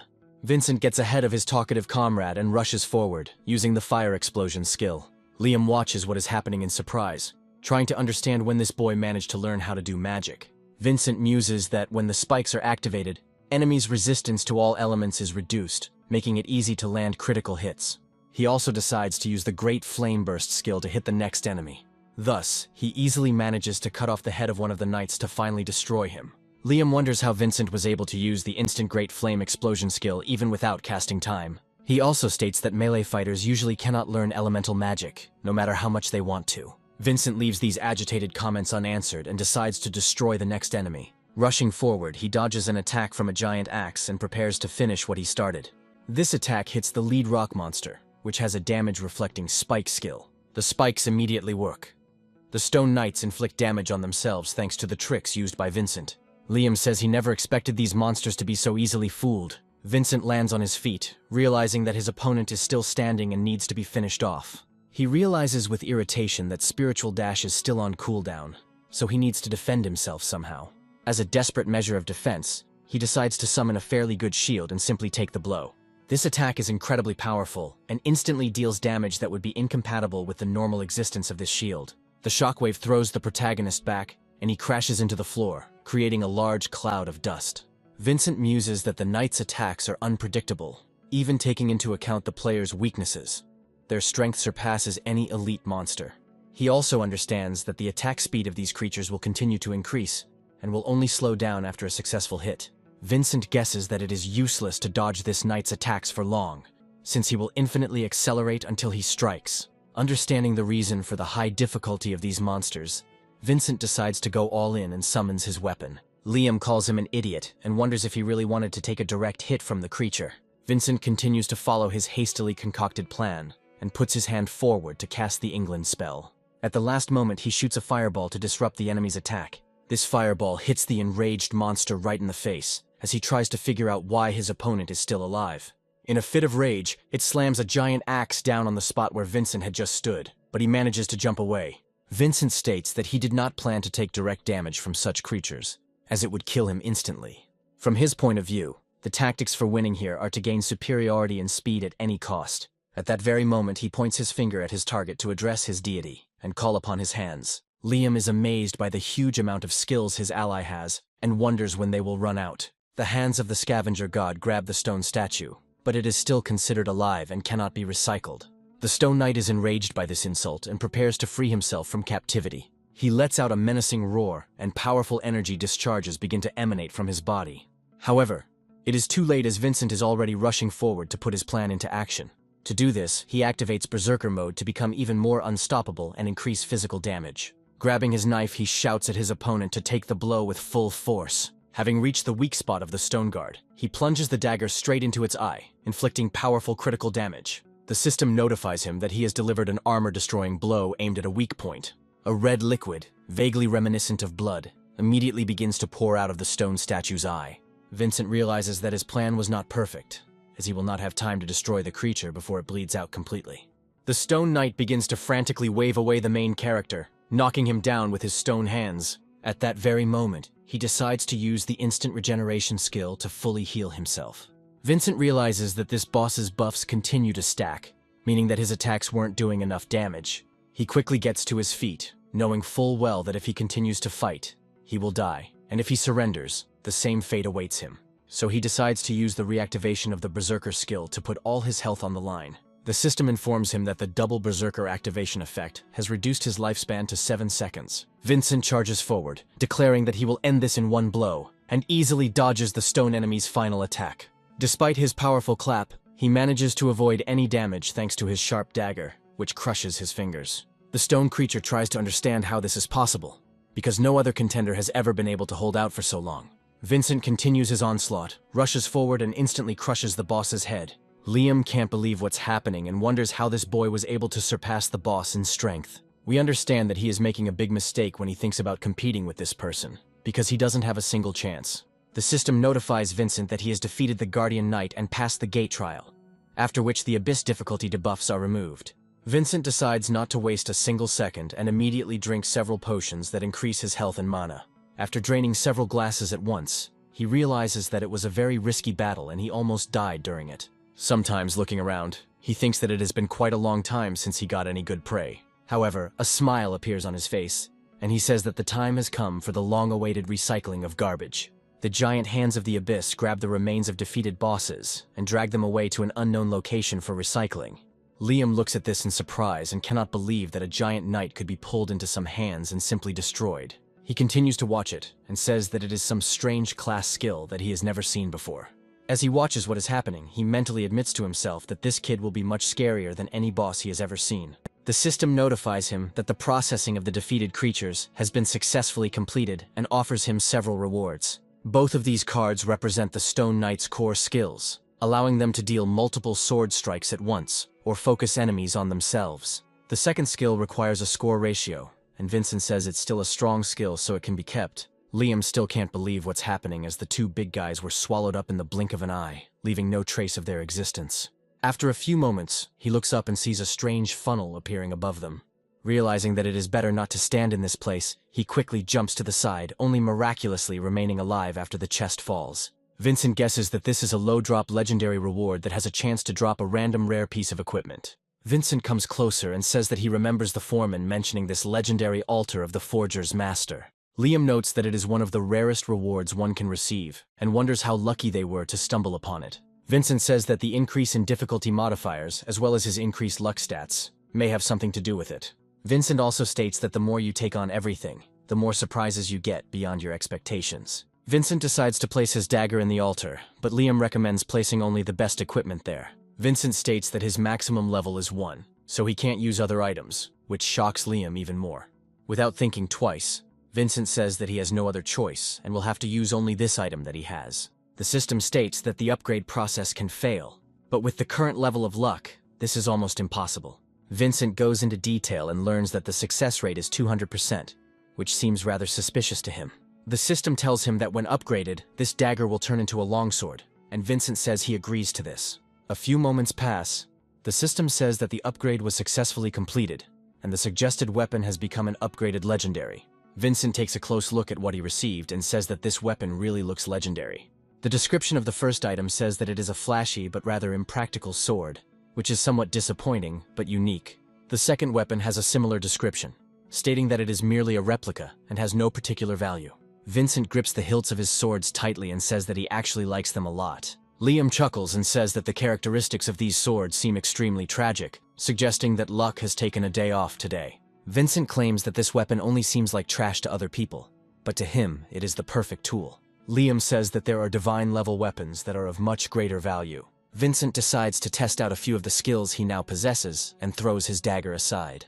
At a certain point, he raises his hand to cast a small spell, and suddenly the sword disappears into the space of the unknown abyss, to Liam's surprise. A few seconds later, the sword materializes in Vincent's hand, and he says that this divine weapon is meant for him alone. Liam continues to watch his comrade and wonders if he has just met the god of trash. Vincent reasons that the used Forgemaster altar is now considered trash, meaning it can be recycled. After a few moments, he calls upon his deity to recycle the altar and take all its properties. The system states that the restoration of the legendary reward was extremely successful. Vincent receives a card that allows him to call upon this altar at any time he wishes. Vincent smiles and says that now incredible power is concentrated in his hands, and he will be able to upgrade his weapon infinitely. He also states that he is tired of daggers, so it's time to try something new, like these long swords. Liam states that using 2 different weapons will incur penalties. His attack speed, accuracy, and damage will be reduced. Vincent decides to test this out and calls up a system notification that tells him his attack speed has been reduced by 50%. Vincent also sees an offer to spend 10 points to increase his proficiency with different types of weapons. He pauses for a few moments to make the right calculations. How best to spend points on upgrading his weapon. Having made some clever calculations, he says with delight that at this rate he will be able to pump up his level of weapon proficiency to the maximum. Liam continues to watch what is happening, and cannot believe what he just saw. He asks Vincent what the hell he's doing while the protagonist is leveling up his 2 weapon types to the maximum. In a rather casual tone, he states that his path as a beginner in dual wielding begins right at S level. Having dealt with all the rewards, they rush on, looking around for possible traps. Vincent says that they have completed all the tasks and wonders when the new gate will appear. Liam, meanwhile, says that he has made his decision and is giving up so as not to participate in this competition. Walking away, he says that if he had known how difficult it would be, he would never have come here. He also states that he has a huge amount of money to spend outside, so he doesn't want to risk his life in vain. The system notifies players in this room of extreme danger and an emergency transition to combat mode. Vincent looks closely at the bloody energy mists and realizes that something is definitely wrong here. After a few seconds, he says that serious danger is approaching and asks his comrade to dodge it immediately. Liam reacts too slowly and receives serious damage that cuts off his arm cleanly. The fighter begins to scream loudly in incredible pain, and Vincent asks him why he is so slow. He also notes that the man's defense, which even the knights could not penetrate, was shattered into pieces in the blink of an eye. Vincent guesses that the real test was not fighting the knights at all, but what they so desperately guarded. The bloody fog transforms into a very strange portal that begins to pulse aggressively. Vincent tries to understand what awaits him in this abyss, and backs away so as not to become its victim. Several energy clots fly towards him. He tries to defend himself with his blades. After a while, the abyss calms down for a moment, and he realizes that there is something creepy there. After a few seconds, the portal begins to waver, and Vincent notices someone coming out of it. The system notifies the protagonist that the Dark Elf King Damast, who has very strong skills, stands before him. Vincent says this is the first time he has seen a legendary monster with a specific name. He realizes that things are getting too serious to be taken lightly. Liam tries to escape and wonders why he has to suffer for it, adding that he wanted to get an ID or have fun. Damast instantly reacts to any attempt to escape, notifying everyone that if anyone shows fear or disgust towards him, they will instantly become his target. Vincent reads this description carefully and understands that his friend got the most complete idiot. Damast completely ignores the protagonist's existence and rushes forward to punish the deserter. Vincent tries to warn his wayward partner, saying that while he is running away, he will become the boss's first target. Liam ignores his comrade and tries to save his life, despite the fact that his back is exposed. The Dark Elf King prepares to exact his twisted justice while Vincent tries to save Liam. To catch up with him, he tries to use the Ghost Dash skill. Vincent muses that he has leveled up his proficiency with 2 types of weapons, and is now better off using swords rather than daggers. Arriving behind his comrade in time, he blocks the attack of the demonic Elf King. Immediately after this, he continues to deliver a flurry of blows in order to turn the enemy's attention to himself. The system notifies him that the damage was extremely ineffective, as Damast only takes damage from the player he is focused on. Using his unstoppability and Hyperborean armor, the Dark Elf King lunges forward, knocking Vincent aside.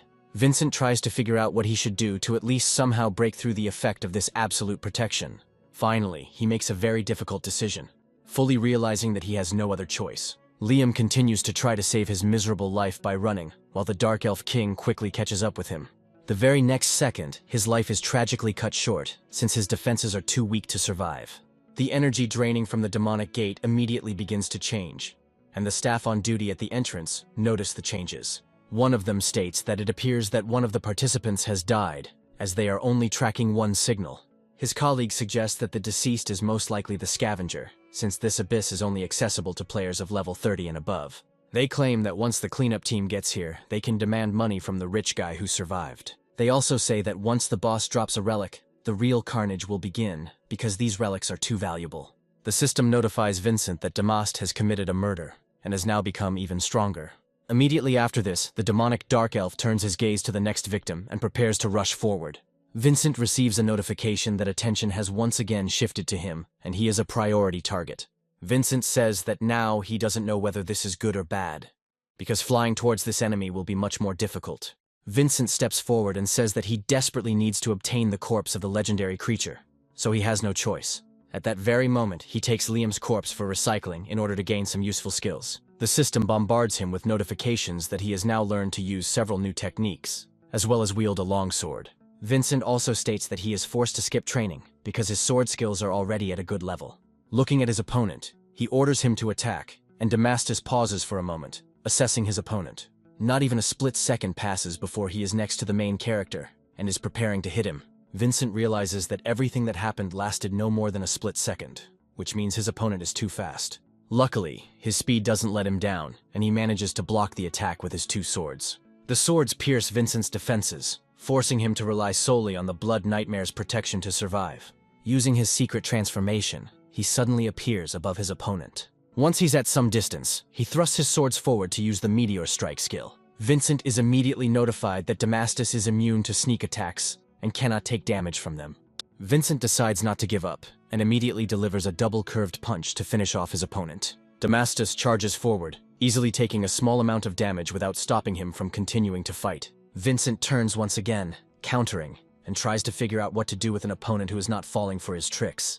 Damastus continues to keep a close eye on his enemy, preparing to finish him off. Given the right moment, he launches his attack to break through his opponent's block. Vincent understands that the slow recovery affects all his stats, and escaping death will be difficult. Damastus decides to further slow down his opponent by using the Gravity Vortex skill, which reduces the speed of all targets. Vincent wonders what the hell is going on here and feels his body begin to fail him. Thanks to his incredible gravity manipulation skills, Damastus manages to pull the protagonist closer to him. Once in a good position, Damastus immediately strikes with his charged hand to crush his opponent. Vincent flies back several meters and creates a powerful explosion with his body. However, he quickly gets to his feet and realizes that his opponent is too strong and that he needs to come up with something urgently. Vincent, irritated, says that even if the treatment's effectiveness only drops by 10%, he should buy some time to restore his health. Damastus suddenly dissolves into thin air, and it turns out that all this time he was just some kind of illusion. Vincent is trying to figure out what the hell just happened when suddenly it materializes right behind him. Vincent somehow manages to avoid this monstrous attack, which would otherwise have severed his head. Damastus continues his combo of powerful blows, but everything turns out to be in vain. Vincent does a final dash and dodge to avoid the final attack in this combo. Damastus decides to follow a proven tactic and uses the Gravity Vortex skill again. Vincent fails to react in time to the repeated use of this ability, and his body begins to be pulled in again. With every split second, he gets closer to the terrible monster that can finish him off with one blow. Damastus suddenly decides to use another skill that interrupts spellcasting in exchange for a powerful blow. A moment later, a strange blade rushes into the place where the main character had just been, smearing him across the floor. Damastus looks around carefully, seeing only death and destruction around him. Vincent survives such damage, despite the fact that the use of super regeneration is interrupted. Vincent realizes that he cannot heal. He only has 1 health point left, which means he will die from any touch. He also says that he now understands the unpredictability of the abyss, and thanks Damastus for such a valuable experience. In order to continue fighting, he decides to use his recovery skills since he has lost his swords. Damastus turns to the side and finds that the daggers lying near him suddenly begin to glow. A split second later, they are in the hands of their rightful owner. Having regained his fighting ability, Vincent rushes forward recklessly. When he uses another skill combo, he receives a notification that his skill level has been increased. Damastus continues to fight with the legendary skill that is inherent to monsters of his class. Vincent decides to use his emergency dodge skill and upgrades it again, making himself even more effective. The main character understands that he will learn everything during the battle, and he has no right to make a mistake. As he continues to use his skills one after another, he increases their level, leveling up as he goes. He also admits that he only trusts his body and not any equipment that other players rely on.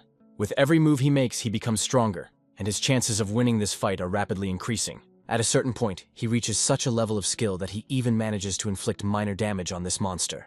Damastus watches with some surprise as one of his horns has been cut clean off by a swift blow. To avenge such an insult, he attacks with his weapon, but Vincent jumps into the air. As a counterattack, he immediately rushes forward to use his dual sword parry skill to deflect the incoming attack. This skill also activates successfully, dealing minor damage to the Dark Elf King. Realizing that he doesn't have much of a chance left to snatch victory from this impudent kid, he rushes forward. Vincent crosses swords with this representative of the highest kind of demons, and tries to figure out how to win. However, the quality of the weapon still remains on the side of the legendary demon. Vincent decides to retreat in time at the moment when his weapon is about to crumble into small pieces. He makes a few jumps to the side to gain some room to maneuver. Looking at his destroyed swords, he realizes that they are not particularly durable, and that it was naive to rely on them. However, he states that it doesn't matter as he can restore this garbage at any time. By calling upon his own abyss, he sends the weapon there so that it can quickly restore its durability. Not even a few seconds pass before brand new blades appear in his hands. He waves them to make sure they are fully restored and is pleased with the result. After this, he turns his agitated and extremely aggressive gaze towards his opponent. Damastus also pauses for a moment to understand what his hated enemy is planning. This delay proves fatal for this monster, as it does not have time to react to the quick attack, which hits it right in the eye. Damastus falls to the ground, but his health bar is reduced by barely a quarter. Vincent smiles and says that he was finally able to see the health indicators of this damned enemy. Feeling incredibly beaten, he claims that he has nothing to fear anyway, and now has a chance to win. Damascus glares at his opponent, and the system notifies Vincent that the boss's rage has been multiplied. At that very moment, another explosion is heard, signaling that the battle is entering its final phase. Meanwhile, the group that went to the easier version of the dungeon is already successfully completing its task. Chester receives thanks from his comrades, after which he states that their ally, who dealt 90% of the damage, is to blame for the success. The pink-haired girl says with a bored look that her partners were absolutely useless. She had to do everything herself. Meanwhile, the examiner approaches his agents and asks them how things are going at this gate. One of them replies that the signal of the last survivor was lost, and, apparently, they all died. The examiner states that there is absolutely nothing special about this, given the difficulty of the dungeon. He also adds that if they can clear the area before it gets dark and the boss appears, there won't be any problems. Chester comes closer, wondering if there is anyone left alive, and the guard advises him to move away. Chester asks the staff why they didn't try to save anyone there. The organizer smiles haughtily and says that there is no reason to save trash people who are of no use to them. He also claims that if the knight remaining there gives a signal, they will rescue him for a fee, as his equipment looked quite expensive. Chester continues to try to get to the block, but the examiners say they will send out a search party to bury the remains of the dead where they are found. Immediately after this, he addresses a number of liquidators, stating that they must be ready to move forward. Before the search and cleanup team can enter the portals, a familiar voice is heard from within, stating that this is not required. A few moments later, Vincent himself emerges from it, having won the battle. He turns to the examiner and asks if receiving the item counts as passing the test. Chester happily says that he remained hopeful and confident that his comrade would cope with the challenge. Vincent takes a few more steps to definitely exit the abyss and get into the fresh air. He holds a very strange award in his hands and claims that he has received the necessary equipment, which means the test must be passed. The examiner remains confused, wondering how this is even possible, and reminds him that he is a level 1 garbage man. After a few moments, he looks closely at the award Vincent is holding in his hand and freezes for a moment. He says that Vincent is holding the golden fleece stone in his hands and asks him how he was able to get it. Vincent hands him the stone, stating that he has successfully completed the task and therefore passed the test. The examiner states that such stones can only drop from legendary monsters and asks how he was able to deal with them. Vincent claims that he actually destroyed everything and cleared the abyss from top to bottom, emphasizing that all the monsters in it died. The examiner thinks that this simply cannot be true and assures that it is just a bluff. His face becomes more and more serious, and he says that even a low-ranking legendary monster could not be defeated by a trashy newbie who changed his profession. He continues to build conspiracy theories, suggesting that Vincent most likely killed Liam and took all the rewards for himself. He doesn't stop and continues to accuse Vincent of the crime, saying that there is every reason to believe that he killed the team. Chester continues to fume and states that this is too baseless an accusation and they have no evidence to charge his boss. The examiner claims that the garbage man cannot have high strength and suggests that he lasted until the end and then finished off Liam, since there are no other explanations. Chester tells the staff that they can figure it out themselves if they find the body of the chosen god. They won't find any traces of weapons there. Vincent sternly addresses the Dominators and declares that they will not find any more corpses in this abyss. One of the employees returns from the abyss and confirms that the man's words are the absolute truth, since there are no remains in the abyss. The examiners wonder how this is possible and suggest that perhaps some mistake has occurred. Vincent says that since there is nothing left, it means they have no evidence that can prove anything, and the fate of the other players is not his concern. The examiner realizes that he has fewer and fewer aces up his sleeve, since he really cannot make unfounded accusations against other people. Vincent asks his interlocutor if he can finally say whether he passed the test or not. The examiner pauses for a moment, then says that he is very sorry to admit it, but he cannot deny the obvious. Gritting his teeth, he congratulates Vincent on passing the World Guild's evaluation test as a hunter. Emily suddenly appears in the room and notes that Vincent should be pleased, as he is now eligible to join regular hunting groups.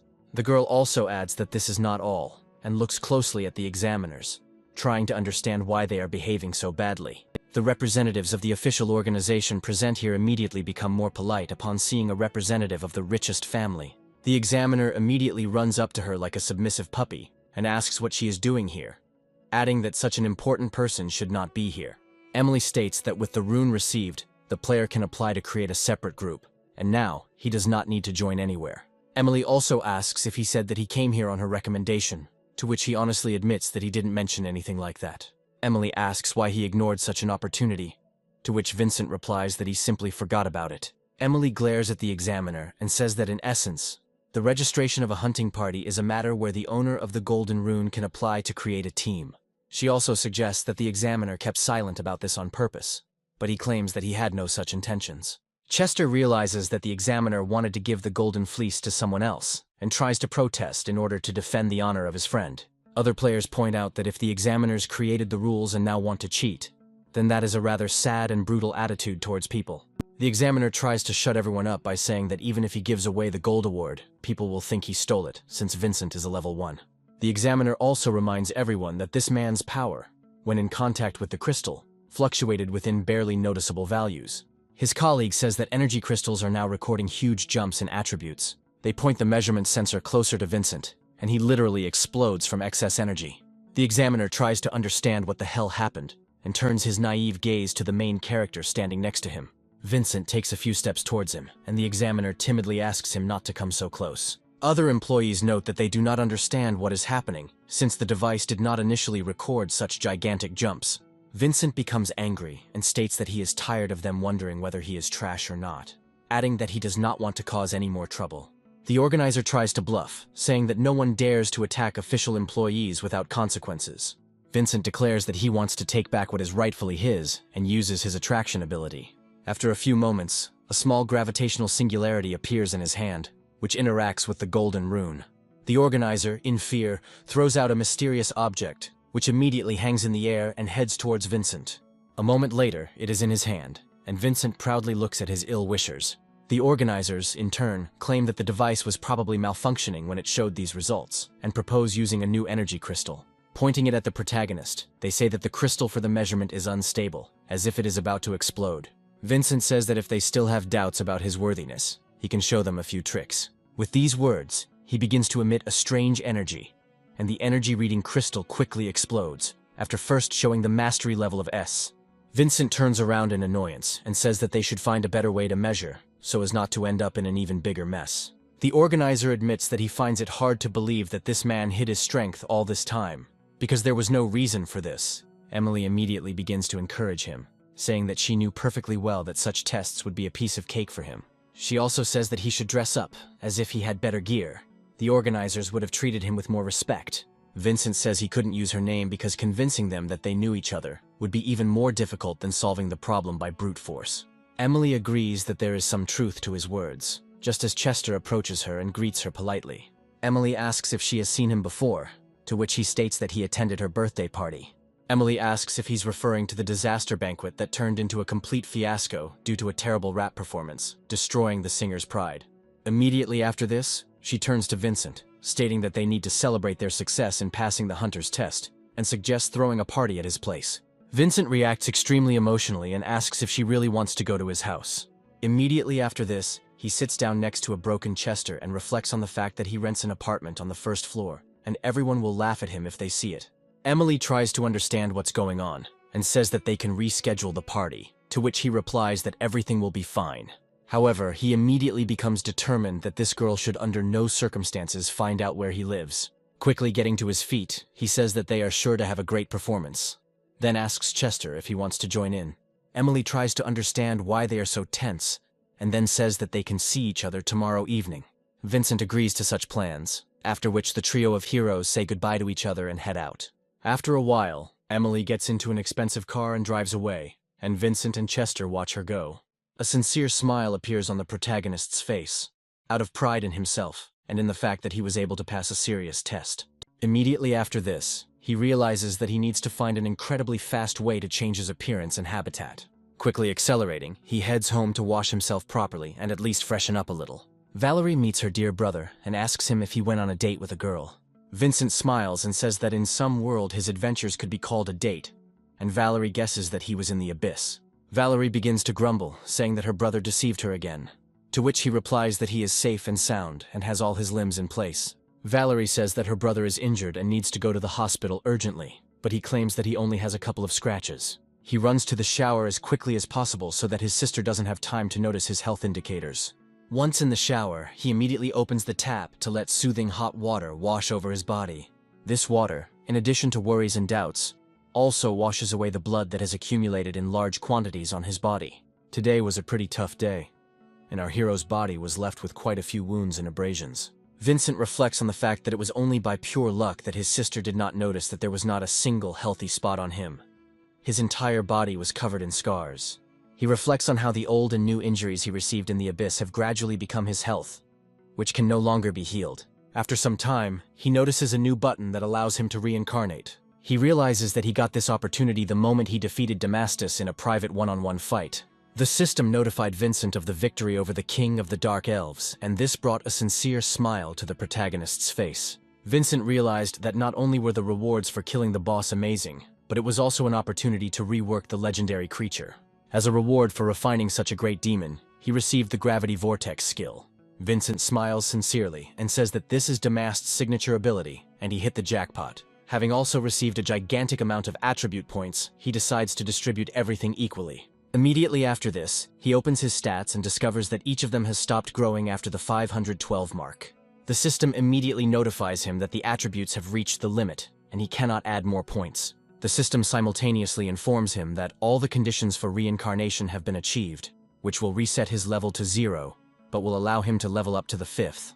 Vincent speculates that level 1 scavengers, who have a maximum of 512 attribute points, need to reset their level to 0 to cross the growth threshold. Vincent says that given the risks of level resetting in the abyss, it's best to ignore it, but now he can take advantage of the opportunity. He also remembers the words of the arrogant examiner, who said that if he showed this rune to someone high-ranking, everyone would think that he stole it. Vincent says that he has spent so much sweat and blood to become stronger and live a more dignified life, but he is still far from his goal. Gritting his teeth, he realizes that he cannot afford to be limited in growth just yet, and this obstacle must be overcome urgently. Emotions take complete control of his behavior for a while, and he screams at the system, saying that he cannot afford to be weak. Valerie is very surprised to hear loud and pompous speeches from the bathroom, which belong to her brother. The system notifies him that the reincarnation was successful. His level was reset, and the maximum level was increased to 5. Vincent is amazed that all his wounds and scars have disappeared, and now he doesn't have to start from scratch, while Valerie bursts into his room. She tries to ask him why he lied, since there are bloodstains on his clothes, but she comes across a sight she would rather not see. Seeing something that is not intended for people under 18 or for relatives, the girl starts screaming loudly and shrilly. Emotions also get the better of her, causing a powerful explosion in the apartment. Valerie sadly says that she was able to transform again and turned into a giant monster. Vincent understands that now he urgently needs to find a new home for himself, so that he will not be ashamed to invite people there. He goes to the auction house, thinking that there are all sorts of items there, and they need careful identification before they can be sold or bought. And then, right there, he meets a security guard who asks him what he is doing here and adds that entry is closed to unknown persons. Vincent says that he is collecting the equipment and brought it in to be properly assessed. The employee asks him what level he is if he behaves so brazenly and allows himself to approach such a house. Vincent muses that even if he reached max level, he would hardly impress anyone, since he is still called level 1. The guard asks him if he understands what this place is, trying to get him out as quickly as possible. Vincent pulls out some interesting gear and offers the employee to evaluate it, saying that after that they can properly discuss everything. The guard wonders if he should evaluate all the trash, and then says that if it makes him leave, he will fulfill his request. At the same moment, he takes out a small calculator to do some calculations. A moment later, he says that this trinket is worth absolutely nothing, so it should be thrown into the trash can on the way out. Vincent drops the dagger, and the employee discovers that the dagger is incredibly sharp, indicating that something is wrong. Immediately after this, he takes out a special magnifying glass to evaluate this object, and says that he should take a closer look. It only takes a few moments for him to realize that he is looking at a unique item that is worth a fortune. The system notifies him that he is looking at a blade that is as black as the abyss and requires level 31. The guard says that he made a mistake by not seeing this, which means that all his previous words should be cancelled. He also quite happily states that he almost missed out on some incredible gear that was worthy of everyone's attention. A few hours ago, Vincent was patrolling the warehouse to conduct an inventory of his belongings. He says that his dear little sister will have to live in a hotel for a couple of days, and he will have to sit in the basement of the owner of the house. Sitting up in bed, he notes that these tiny savings will not be enough to cover the next incident that the system causes in their home. Looking at all the things he has collected, he realizes that he needs to somehow sell this equipment, since he desperately needs money. He also realizes that there is a lot of quality gear on the market that isn't the best, and most players will buy something better. From his point of view, in the eyes of the rich, such objects are no different from miserable junk. After a few moments, his inquisitive gaze finds an interesting icon that seems promising to him. He discovers that he can now access the reforging altar literally from his built-in menu. Vincent wonders if such stations from the abyss could be used directly in the outside world, and presses the button. He hears a strange noise, looks up and realizes that he needs to dodge it immediately. Jumping to the side, he saves himself from a rather stupid death. The smoke clears and Vincent smiles, seeing before him a veritable altar of reforging. He takes a few steps towards it, raises his hand and summons a special demonic portal. Looking at the different swords, he wonders if it is worth upgrading the quality of the equipment to increase its value. He decides to start with fairly low-quality swords to make sure he has materials to practice with. The system notifies him that the reforging has failed and he has received a fragment of a longsword, which is garbage. Vincent suggests that it all went so badly because the equipment level was low and something more valuable needed to be spent. This time, luck also turns against him, and he only receives a fragment of the equipment he lost. Vincent struggles to hide his tears of despair, realizing that he has just wasted a huge amount of money. Looking around, he wonders if the problem might lie in the altar itself, or in some strange mechanism that makes it work. Vincent also wonders why this altar has an abyssal prefix. While the system notes that there is an unspecified object in front of it, Vincent uses Locke's insight skill to determine what kind of altar stands before him. The system states that the altar has been identified, and Vincent is happy that the true nature of this artifact will now be revealed to him. The altar is transformed, and the truth is revealed. This is an altar of reforging garbage, into which it is profitable to throw only the lowest quality things. Vincent smiles and says that apparently this is a special station for recycling pathetic junk. A strange creature, whose spirit was imprisoned in this altar, hands him a hammer. Vincent remarks that if this altar is only for trash, then it is probably the best fit. He smiles and says that this is a strange workbench that only successfully improves junk, and tries to throw his knife in there. Another dagger is sent as the first test subject, which does not have any particular value. At that very moment, Vincent grabs a special hammer to improve it and swings it hard. The hammer blow breaks the sword into several pieces, but the system notifies him that the remelting was successful. As a reward, he receives the Eclipse, a unique longsword whose blade resembles the night sky. Vincent is surprised to receive unique equipment, which is a very expensive collectible. He realizes that given the amount of junk in his inventory, it's literally a money machine. Not wanting to waste another second on empty chatter, he decides to get down to business. The system notifies him of numerous successful reforges and rewards him with legendary items that are worth a fortune. He, however, decides not to stop and reforge as many items as possible to earn unreal money. As rewards, he receives unique staves that only the highest ranking and highest level players can wield. Vincent realizes that he must make the most of this moment so that he never needs money again. The next reward is a unique hammer, which only level 41 players can wield. The next few hours are spent in painstaking work, during which he creates a real treasure. After finishing his work, he realizes that he has reforged all of his junk equipment and poured the rest into upgrade points. He also receives a notification that he has leveled up, and is surprised that it turns out that you can level up without killing monsters. This news comes in very handy for him, as now all he has to do is figure out how to turn his equipment into money with his new license. Thus, we find ourselves in the current moment, when Vincent has decided to sell off the things he no longer needs. An auction employee asks him how such treasures came into the hands of a common man. Vincent says that his low level does not stop him from going into the abyss to collect quality equipment. The employee, smelling fresh money, notes that this is, of course, quite possible, not wanting to ask unnecessary questions.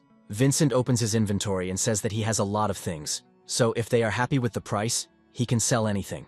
With these words, he opens a veritable abyss of equipment, and a bunch of unique items rain down on the auction employee. The employee forgets for a while who he is and what his name is, seeing such a quantity of equipment. Not believing his eyes, the man says that he will buy everything he has. Without thinking twice, he runs out to his colleagues and announces that someone needs to prepare a room for the VIP and give him a platinum guest card. Vincent receives the appropriate privileges and rushes forward, strolling through the luxurious corridors. He wonders and then asks if platinum members are only entitled to this card and nothing else. Lost in his thoughts, he doesn't notice a man walking past and accidentally bumping into his shoulder. This man turns out to be an extremely arrogant rich man who asks him why he doesn't look around. Vincent apologizes to his interlocutor, saying that he simply got carried away reading, while the latter is already beginning to analyze him. The angry rich man orders Vincent to state his name and hunting party, to which he honestly replies that he is a loner. Immediately after this, he decides to reveal his name and regalia, saying that he is a member of the Tattoos Guild named Raphael. Vincent muses that all members of this group are war-obsessed, and almost all of the participants are feeble-minded berserkers. Vincent does not want to continue the conflict and apologizes to Raphael, saying that he did not want to block his way. Raphael does not calm down and takes out his sword, saying that no one can calmly say sorry and leave as if nothing happened. Vincent calmly states that this house is run by a world guild, so Raphael will regret it if he uses force. Raphael asks his interlocutor why he thinks he has the right to walk the same road with him, despite the empty space around.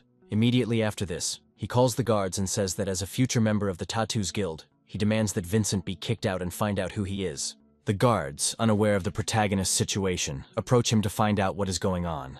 The employee who had just been talking to him notices the misunderstanding and immediately runs closer, asking why Vincent went through the common room. Raphael asks the employee if he is not mistaken, but he replies that such behavior is unacceptable. Immediately after this, he apologizes to the protagonist and says that he feels terribly embarrassed, to which Vincent replies that nothing terrible happened. Raphael addresses the guards, saying that he is a high-ranking player, but they do not listen to his words. The employee also addresses Vincent, saying that if he decides to drop by the auction, he can enter here as well, expressing concern about the quality of the items. Vincent says that his view of things is a little different from other people, and he sees treasures where others see trash. The auction employee agrees with his opinion, saying that he is absolutely right, and then escorts him through the VIP room. Chester and the people in this expensive establishment are talking to each other, discussing the latest news. One of them says that small fish like them can only pick up scraps after the pro, hoping for something worthwhile. Vincent receives notification that his equipment has been sold for a total of several hundred million yuan. Vincent realizes that he will no longer have any need for money, while the host begins to announce the start of the auction. The eccentric host says they are starting a blind auction right here and now. The first item up for sale is a magical ring, which costs 500,000 yuan, but the price is still uncertain. Vincent reflects that this ring is quite curious and tries to use the eye of insight to identify it. He reflects on the fact that the first items to be put up are usually warm-up lots, and they are not anything interesting. Watching closely what is happening, he decides to rock the party a little and take part in this interesting event. Looking at this ring, he already knows what it is and places 1 million as the initial bet. Raphael watches this obnoxious man closely and assumes that this broken ring is clearly not worth a penny. The participants conclude that only scoundrels with big wallets sit at the top, which means that this item can be very valuable. Once they decide to get into the game, they gradually increase their bets by small amounts to test the waters. More and more rich people are joining this game that our main character has started. He understands that there is still room to maneuver and says that he is ready to bet 2.5 million. Raphael assumes that his opponent is just showing off to make himself more important, but decides to take the bait and take the bait. In response, he says that he is betting 3 million, noting that this price cannot be beaten, and the ring will obviously go to him. Vincent calmly states that he is ready to put up 4 million as payment for this ring, realizing that he has 79 million on his balance. Raphael is offended by such a prank and assumes that they are wiping their feet on him, but they try to stop him. However, he says he cannot allow anyone to behave so disrespectfully towards him. Without giving any account of his actions, he loudly shouts that he is ready to bet 5 million for this ring. Some employees say that usually the value for unique equipment starts at 5 million. Raphael shouts loudly at Vincent, saying that he has an entire guild behind him and can beat any bid. Vincent listens attentively to all this empty chatter, and understands that it seems that today is going to be a good evening for him. In response to this right, yes, he says that he will raise the price to 10 million for this ring. Raphael states that no single person can shell out 10 million for a ring, since that amount could be enough to outfit a group. He turns to the host and demands that someone check the bastard's bank account to make sure everything is according to the rules. The host says that this bet has been checked and they don't see any problems, which surprises everyone else. Raphael can't help but feel hurt, and knows he can't let this pompous bastard drag him through the mud. Growing irritated, he looks at his opponent, trying to understand what his plan is. Believing Vincent to be a lone hunter, he prepares to take revenge on him with a powerful bet. In response, he says he is raising the price to 10,500,000. Vincent proudly rises to his feet and says he's willing to bet 100 million for the ring. The cruelest bet of 100 million knocks down even such a pompous rich man as Raphael. Vincent understands that even if no one bids more, he can make unique equipment for the same amount tomorrow. The presenter can't believe his eyes, after which he says that he's waiting for the next bets to be accepted for a few more seconds. Vincent provokes Raphael a little and wonders if this ring could be of great value. He also recalls the words of the protagonist, who stated that he would find blood where others only see garbage. Among other things, Raphael remembers well the attitude of the employees towards him. who say that he knows something that the others do not. Meanwhile, the host says that in a few more seconds he will stop accepting bets on this ring. Raphael decides to make his move and says he is willing to put up 200 million as payment for the ring. The people here are surprised by such extravagance, noting that any hunting party would go broke if they spent that amount. Raphael continues to provoke the protagonist, asking him if he is ready to raise the bet even more, since he has so much money. Vincent smiles and says he has been outbid and relinquishes the bid, saying he will not be participating in the auction again. Raphael laughs at the protagonist, saying that he clearly doesn't deserve this ring. His comrade asks him why he spent 200 million on some ring if they came here to equip their brothers in arms. Raphael reassures his comrade, saying that his analysis is too accurate. This ring clearly has divine value. Vincent smiles and says that at the altar of reforging, any equipment could have a chance to become legendary, but the chances of this are extremely small. Vincent's analytics, thanks to his innate abilities, turn out to be more accurate, and he knows perfectly well that this ring is worthless. Near Insight and in advance told him the cost of this item, so he did it only out of boredom. Raphael happily holds up the item card and tries to identify it, hoping that everyone will now open their mouths in surprise. The appraisal process begins, and everyone holds their breath in anticipation of how valuable this artifact really is. A few seconds pass, and everyone knows that such a sum was just spent on an ordinary-looking iron ring. Raphael looks at the ring for a moment, not believing what just happened. However, after a few moments, his jaw drops almost completely, realizing that he has just been deceived. Raphael curses the scoundrel named Vincent who deceived him and demands a refund for what he just bought. He also claims that he was talking nonsense when he bet those fabulous sums, and suggests that what happened was a mistake. The host says that according to the rules, Raphael was acting on behalf of his group, and within 24 hours they would notify him and demand payment. He also says that since the stake was extremely high, they will find someone to take them to the association and get all the money. Raphael leaves the auction, sending Vincent's curse as a final blow. The other people here are chuckling, saying that this guy just razed an entire guild to the ground without shedding a drop of blood. The host says that they are continuing with the next lot and are getting ready to announce the next item. He states that he will now sell a wild transformation necklace that has interesting skills. Vincent muses that this necklace is perfect for his little sister, and it makes sense to haggle over it. As an interesting teaser, he bets just 1 yuan to check his email. The people here understand that if such a rich, experienced person is willing to bet just 1 yuan for this necklace, then it is not worth fighting for. They make a choice that they definitely cannot raise his rate, and anyone who tries to do so will be a fool. The host tries to figure out if all the people who came here can be fooled so easily, but no one continues to place bets. People who think they are smarter than everyone else think that these are too banal scams. Only the brainless accumulate for this. Vincent chuckles at this question. Then no one dares to offer more because he has already confirmed that he can bet a lot. The hosts stutter, saying that the item was sold to a mysterious contestant who takes it for just 1 yuan. Once others find out that the necklace was a unique collectible, they start to beat themselves up for their lack of confidence. Vincent smiles and takes out his phone to check his bank account. He receives a notification that he earned about 180 million on this auction. A smile appears on his face, and he realizes that he can finally afford a really nice place to live. He goes to a fairly expensive area and contacts a special realtor who shows him affordable housing. Looking at the house that the main character has chosen, the realtor says that this level of real estate is designed for the richest people in the city. He states that it makes sense to choose something cheaper, but Vincent states that he will take this house for himself. The realtor says that with the current credit rating, this will not be possible. Vincent replies that he does not intend to take out loans and will pay the full amount in cash up front. He also states that he has a small request, according to which everything must be ready before noon, since he wants to move there today. A few hours pass and Vincent transports his dear sister and his friends to this expensive penthouse that he just bought. He states that it's quite spacious here, so even if Valerie transforms, she won't break anything. He also tells his dear sister that from this day on, he will never let her suffer again. Some time passes and the party comes to its logical conclusion.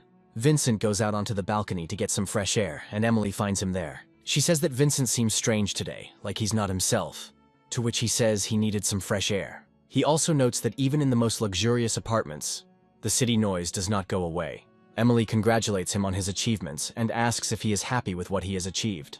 The girl hands him special crystals and says that this is a gift that she has prepared in honor of the celebration. Vincent asks her if these are the same crystals they talked about earlier. Emily smiles and says that she decided to give him the crystal back as a gift because she kept it for several years and wore it every time. She also notes that this crystal always reminded her that there are people in the world who do not want to accept their fate. She states that this is precisely why she believed that with him, she would get out of any trouble safe and sound. From her point of view, since she met him, she realized that luck is rarely the main factor in a good life. Vincent says that in this world everything depends on luck and what people do themselves. Emily insists that this is what she likes about him, because when she showed herself to be a hunter, her success was attributed to her family background. She adds that this crystal is not worth a lot of money, but its value, like Vincent's, cannot be expressed in numbers. Inspired, the girl declares that this is precisely why she likes him at home, in the apartment, in the expensive car, and in someone else's life. Vincent says that his requests are not that great, but he will need a lot of money for the business she spoke of. Looking at his friend, he asks if she remembers his words about how he could assemble his own hunting party. Emily says he's right, noting that it takes a lot of investment to outfit your group. Vincent states that he would like to create his own hunting party to go to the most difficult areas of the abyss, because one man is no match for another. With these words, he turns to his inventory and takes out the golden relic that he has been keeping all this time. He adds that if he cannot adapt to the rules of this game of the world, he will have to become a law himself. After a while, the party is completely over and all the guests go home, and Vincent is left alone with his sister. After completing his bedtime routine, he goes downstairs to take out the trash that has accumulated over all this time. He notes with disappointment that the apartment is luxurious, but taking out the trash is inconvenient, since it takes a long walk to the city dump. Suddenly, an unknown man appears behind him and asks what kind of servant he is here. He adds that the garbage in this expensive building is removed by the building's maintenance service, and there is no need to bring your own dirt here. Vincent introduces himself and says that he is not a servant but owns an apartment nearby. Immediately after this, he extends his hand to introduce himself according to the rules of politeness. Unfortunately, this man turns out to be quite uncultured and puts a banana peel in Vincent's hand. He explains that rich people live here, and none of the co-owners are likely to take out the trash themselves. Immediately after this, he turns around and declares that the place needed to be cleaned up and hopes to never see Vincent again. The protagonist understands that such an insult cannot be left unanswered and decides to use his enhanced abilities. Using the gravity prison skill, he lifts the villain into the air to teach him a lesson. Looking at his opponent, he says that he has defiled his trash and orders him to lower it down, demanding that he pick up the banana peel. The arrogant scoundrel hits his head hard on the asphalt, but does not receive any serious injuries. He tries to get up and asks how a simple servant dared to do this to him. Vincent looks closely at his opponent and is notified that his victim is in a depressed state and cannot use combat skills. Vincent understands that it is necessary to carry out educational work on such scoundrels, so that they behave more respectfully. He adds that he won't do it again and orders him to pick up the banana peel he threw away. Vincent's opponent declares that as soon as he gets up, he will smear him against the wall, since no one dares to treat him like that. This villain tries to use the skill to remove control, but Vincent is too strong.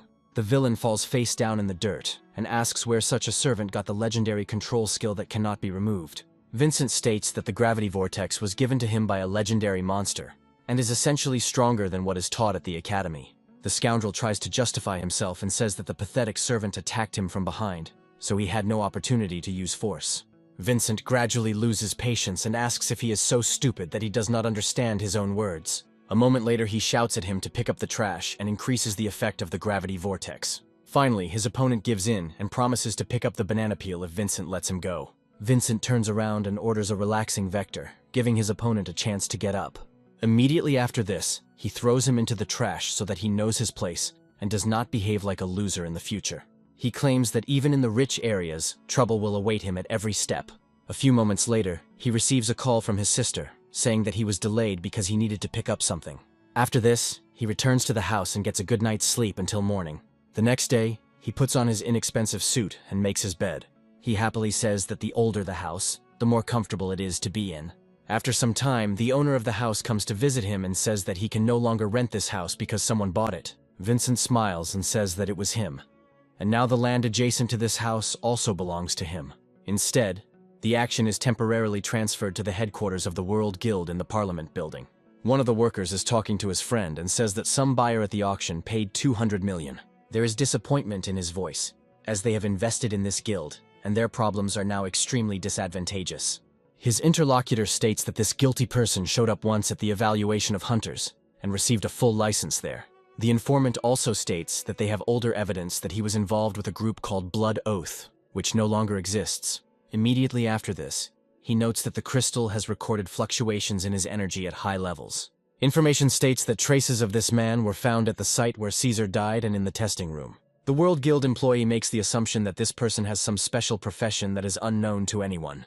The informant claims that this is probably a special profession that is not listed and could easily destroy the current hierarchy. A World Guild employee says that there is nothing to worry about, since they can force anyone to obey the rules. They also talk about how in this era they are gods, and according to God's rules, everyone must play their role. Meanwhile, Vincent heads to the World Guild building to finally register his group. He hands his award to the employee and says that he would like to start a small squad. The employee asks him if he knows the requirement for creating a hunting group. Vincent states the initial requirements, to which the employee replies that it is also necessary to obtain qualifications. Vincent states that he can pay the initial fee with incredible ease, to which the girl replies that the necessary license can be obtained at the hunting hall. Vincent passes through a special room, and the name of his squad appears on the screen. The hunters there look at it carefully and say that the name looks rather stupid. The employees claim that because of his low level, the system assigned his group to extremely low-skilled jobs. Vincent wonders if he will be assigned to collect trash after the tests he went through. Suddenly, yesterday's opponent appears behind him, who says that in their last meeting he took out the trash, and now he will collect it. He also states that today the miserable wretch will learn how much that spit in the face will cost for the sake of a fleeting pleasure. People nearby recognize this man as the legendary Farhad, who is a high-ranking hunter. They also claim that everyone who got in his way ended up badly, and they are given inferior work with no opportunity to recruit participants. Vincent smiles and says that he came here only to look for new people, and personal grievances have no meaning here. Farhad says that he can't let this insult go. But if Vincent apologizes now and then becomes his garbage man, he'll think about it. Vincent chuckles and says that Farhad himself is not even worth overtime, which makes him angry. Farhad's subordinates take him away to avoid further conflicts, but he continues to send curses. After some time, other people begin to flock to Vincent, impressed by his courage, saying that they want to join him.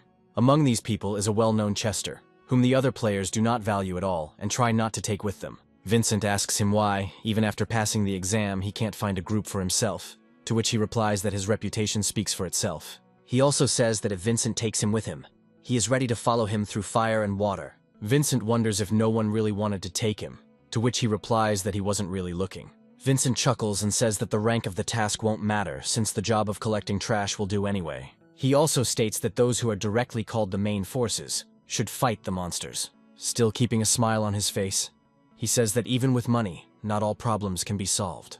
Farhad, meanwhile, continues to assert his rights, saying that he is the leader of the Heart of the Hunt, and today, he will take only 10 people. A huge number of elite fighters approach him and say that they really want to join his group. Chester claims that these old farts want to suck up to his father in order to gain the opportunity to open new connections. Farhad praises these people for their numbers, saying that they have a head on their shoulders, unlike all the trash. After some time, they discover that a girl of amazing beauty has come here. One of them says that this girl's name is Eleanor, and she has appeared in the hunting community recently, but has already gained fame. Chester says that this is the same stunning witch who passed the hunter's assessment. He also states that he managed to work with her a little, and then in battle, she took the most damage and brought them an easy victory. Chester and Vincent decide to recruit this girl to their cause because she can be of great help. Unfortunately, they don't manage to get to her in time, and Farhad gets ahead of them, addressing this girl in a very familiar manner. He says that he is very sorry that there are only 2 groups to choose from today, but he invites her to the Hunter's Heart group. He also states that the garbage man's house is total crap, which angers Chester. Eleanor continues to look extremely unimpressed and says that she has already chosen her group. Immediately after this, she heads towards the protagonist, and Farhad asks her if she really wants to waste her talent. Eleanor extends her hand to Vincent and says that he has come up with a pretty good name for the band. Immediately after this, she introduces herself and says that she is a fire-type mage and asks to be taken into the party. Vincent and Chester identify themselves by name and say that they will always welcome her into their group.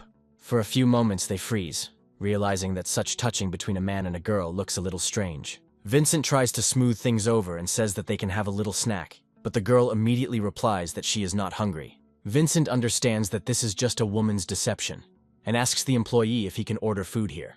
Eleanor decides not to pretend and takes the menu, saying that she will order absolutely everything that is there. Farhad continues to be angry about what is happening, asking why this girl refused to participate in his group. Suddenly, an ominous figure appears behind them, asking everyone to disperse so he can pass. Farhad and other people immediately understand that this man is not to be trifled with, and immediately give him a pass. Even Chester and Eleanor look up and realize that the man has arrived. This man is none other than the nameless warrior, who looks around, maintaining the same sad expression on his face. People around him say that he killed all the members of his group with whom he managed to work. Vincent also heard voices that this man brought bad luck to any ally he associated with. The nameless warrior approaches the main character and says that he felt his presence somehow came here. Vincent smiles and says that his hunting party is recruiting members. If he came here, it means he wants to join it. The nameless warrior sits down on a chair and takes a piece of cake right from Eleanor. He states that he would really like to join his group and asks if he has the courage to accept him. The nameless warrior says that not only does this make it easier to fail checks and take damage, but it also makes it easier to get worse items. Farhad's allies say that everyone knows that the nameless warrior hasn't worn gear in years because he's so unlucky. Vincent listens carefully to his ally and asks him if his lowered luck is really causing him to receive poor equipment. The nameless warrior says that he earns his bread by carrying out orders for clients if the pay is good, but he does not look at the rewards of the posts. He also states that others have a different opinion, but Vincent says that this is exactly what he was looking for. Immediately after this, he says that the nameless warrior is obliged to join them, since they were just waiting for such a special talent. Farhad assumes that Vincent is completely crazy, allowing such an unlucky person to be invited to join his squad. The nameless warrior warns him that the void will consume his team and scatter them like dust in the wind. However, he states that he still accepts the invitation, and Vincent confidently states that he will not give any of his team to the abyss. Farhad's allies note that the man appears to be very strong, but they quickly remind him that he always returns alone. Farhad assumes that this young man hires idiots and some kind of personifications of failure, so his fate is doomed. Vincent states that his band has now accepted 3 members, and so he only needs one person to get the minimum lineup and approval. Quite a lot of time passes, but no one expresses a desire to join his group. Gradually, the enthusiasm of our heroes fades away due to the fact that no one tries to join them. Chester speaks tensely about how, for some reason, they are not popular. Eleanor states that the answer to this is simple, since the nameless warrior and Chester are ruining their reputation. Farhad also says that the clock is ticking, and if they don't get the right team together, his application will simply be cancelled. He also mockingly says that from now on, not only will he not be able to be the leader of the group, but even if he uses the license, he will have problems. He also asks him if he still doesn't regret what he did, to which he confidently replies that he already has enough participants. Farhad laughs and says that this is some kind of joke. In his squad, there is a person like Chicken Chester. Immediately after this, he states that this man is not a serious warrior, and even support from him is so-so. Immediately after this, he turns his attention to Eleanor, saying that she is a rather stupid woman to have joined this team. He also states that his team has a bad luck star who is a fool. Vincent says that there is one more person who is ready to join their team, but he just hasn't arrived yet. After a while, Emily's voice is heard in the air, saying that she was stuck in the abyss and almost died, which is why she was late. Smiling, she says that nothing else matters, since she will support any movement. Farhad and the other members of his group watch the movements of this graceful warrior in amazement. One of his allies says that this girl is the youngest in the company, which in turn is the sponsor of the World Guild. Farhad wonders how these two can be close, to which she replies that this girl is known for her rebelliousness and fighting spirit. Farhad's allies also say that this still shows that Vincent has outstanding qualities that could interest such a girl. An employee congratulates the Garbage Man's house group, saying that it was successfully founded since the required number of people were enrolled. Vincent smiles and wonders if they can follow the Heart of the Hunt group in order to collect all the trophies. Farhad says that such a low-ranking group cannot venture into the high-level abyss, but Vincent points out that this is not the case. Immediately after, he receives approval for his application to collect trash in the Class A abyss. A genuine smile spreads across his face, and he suggests that we throw all warnings aside and just work together. Farhad slaps his hand away and says that if he has decided to pick up their trash, he can take advantage of it. He also states that he will make sure that they get nothing but slop. Vincent smiles and says that he will follow him to the very end to take all the trophies. Chester asks his boss if he really volunteered to become a slave to this obnoxious man, to which he states that it is just a trick. He says that only with the status of a garbage collector the restriction on hiking is lifted, which means it will be beneficial. He states that on the mission to the Black Tower, the key is a special stone. Vincent informs his comrades that according to the guild's reports, the key is located on one of the missions in the abyss, and they were given such a job for a reason. The nameless warrior states that the key to the Black Tower is a ticket to its trial, where rewards depend on the number of floors completed. Eleanor notes that there one can obtain the removal of curses, cures for incurable diseases, or even the return to life of those who died in the abyss. Emily states that if anyone can make it to these trials, they are among the strongest alive. Chester asks if this all-powerful key can instantly make him a superstar, to which the answer is that such things are beyond the power of the gods. Chester says, disappointed, that in that case he will choose something more substantial, even though it is not what he wanted.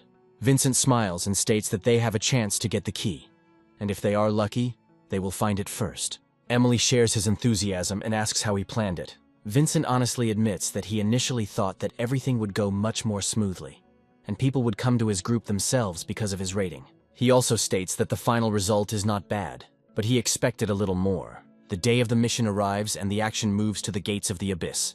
The hunting parties arrive one after another, looking around for possible traps. Chester goes inside and says he's surprised you can see the sky in the abyss. He immediately starts walking around, saying that he didn't expect the abyss to be anything more than a closed dungeon. Vincent notes that the abyss is sometimes described as an open world with no rooms, but it is particularly dangerous.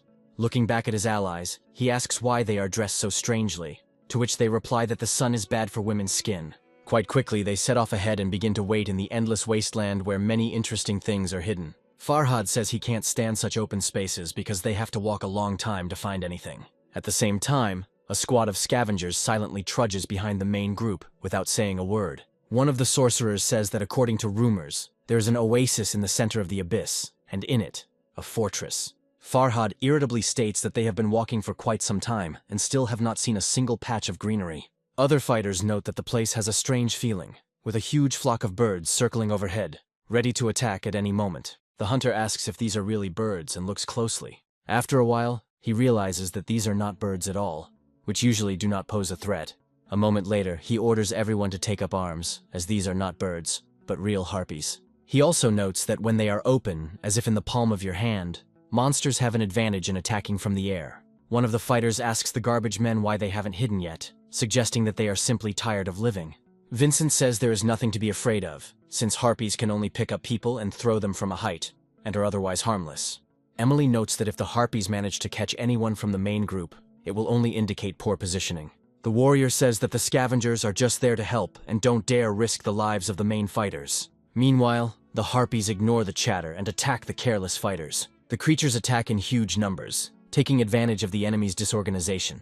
The archer manages to make several accurate shots and neutralize several harpies, but this is not enough. In doing so, he attracts the attention of several monsters at once, and one of them grabs him by the shoulders. Waving his legs and arms, he calls his comrades to come faster. One of the fighters rushes forward, trying to pull his friend out of the air. However, he is too slow and does not manage to save his comrade in time. Eleanor watches the harpy's trajectory closely and realizes that she must act decisively. A moment later, she causes a powerful explosion to destroy the harpy before it gets too high. The archer falls into the sand, leaving behind a small crater. Eleanor mockingly notes that all this time she thought the members of the Heart of the Hunt were the true elite. After that, she makes a beautiful gesture of blowing ashes off her finger and declares that some of the people here were just extras. The archer tries to justify himself by saying that he was simply distracted, otherwise he would have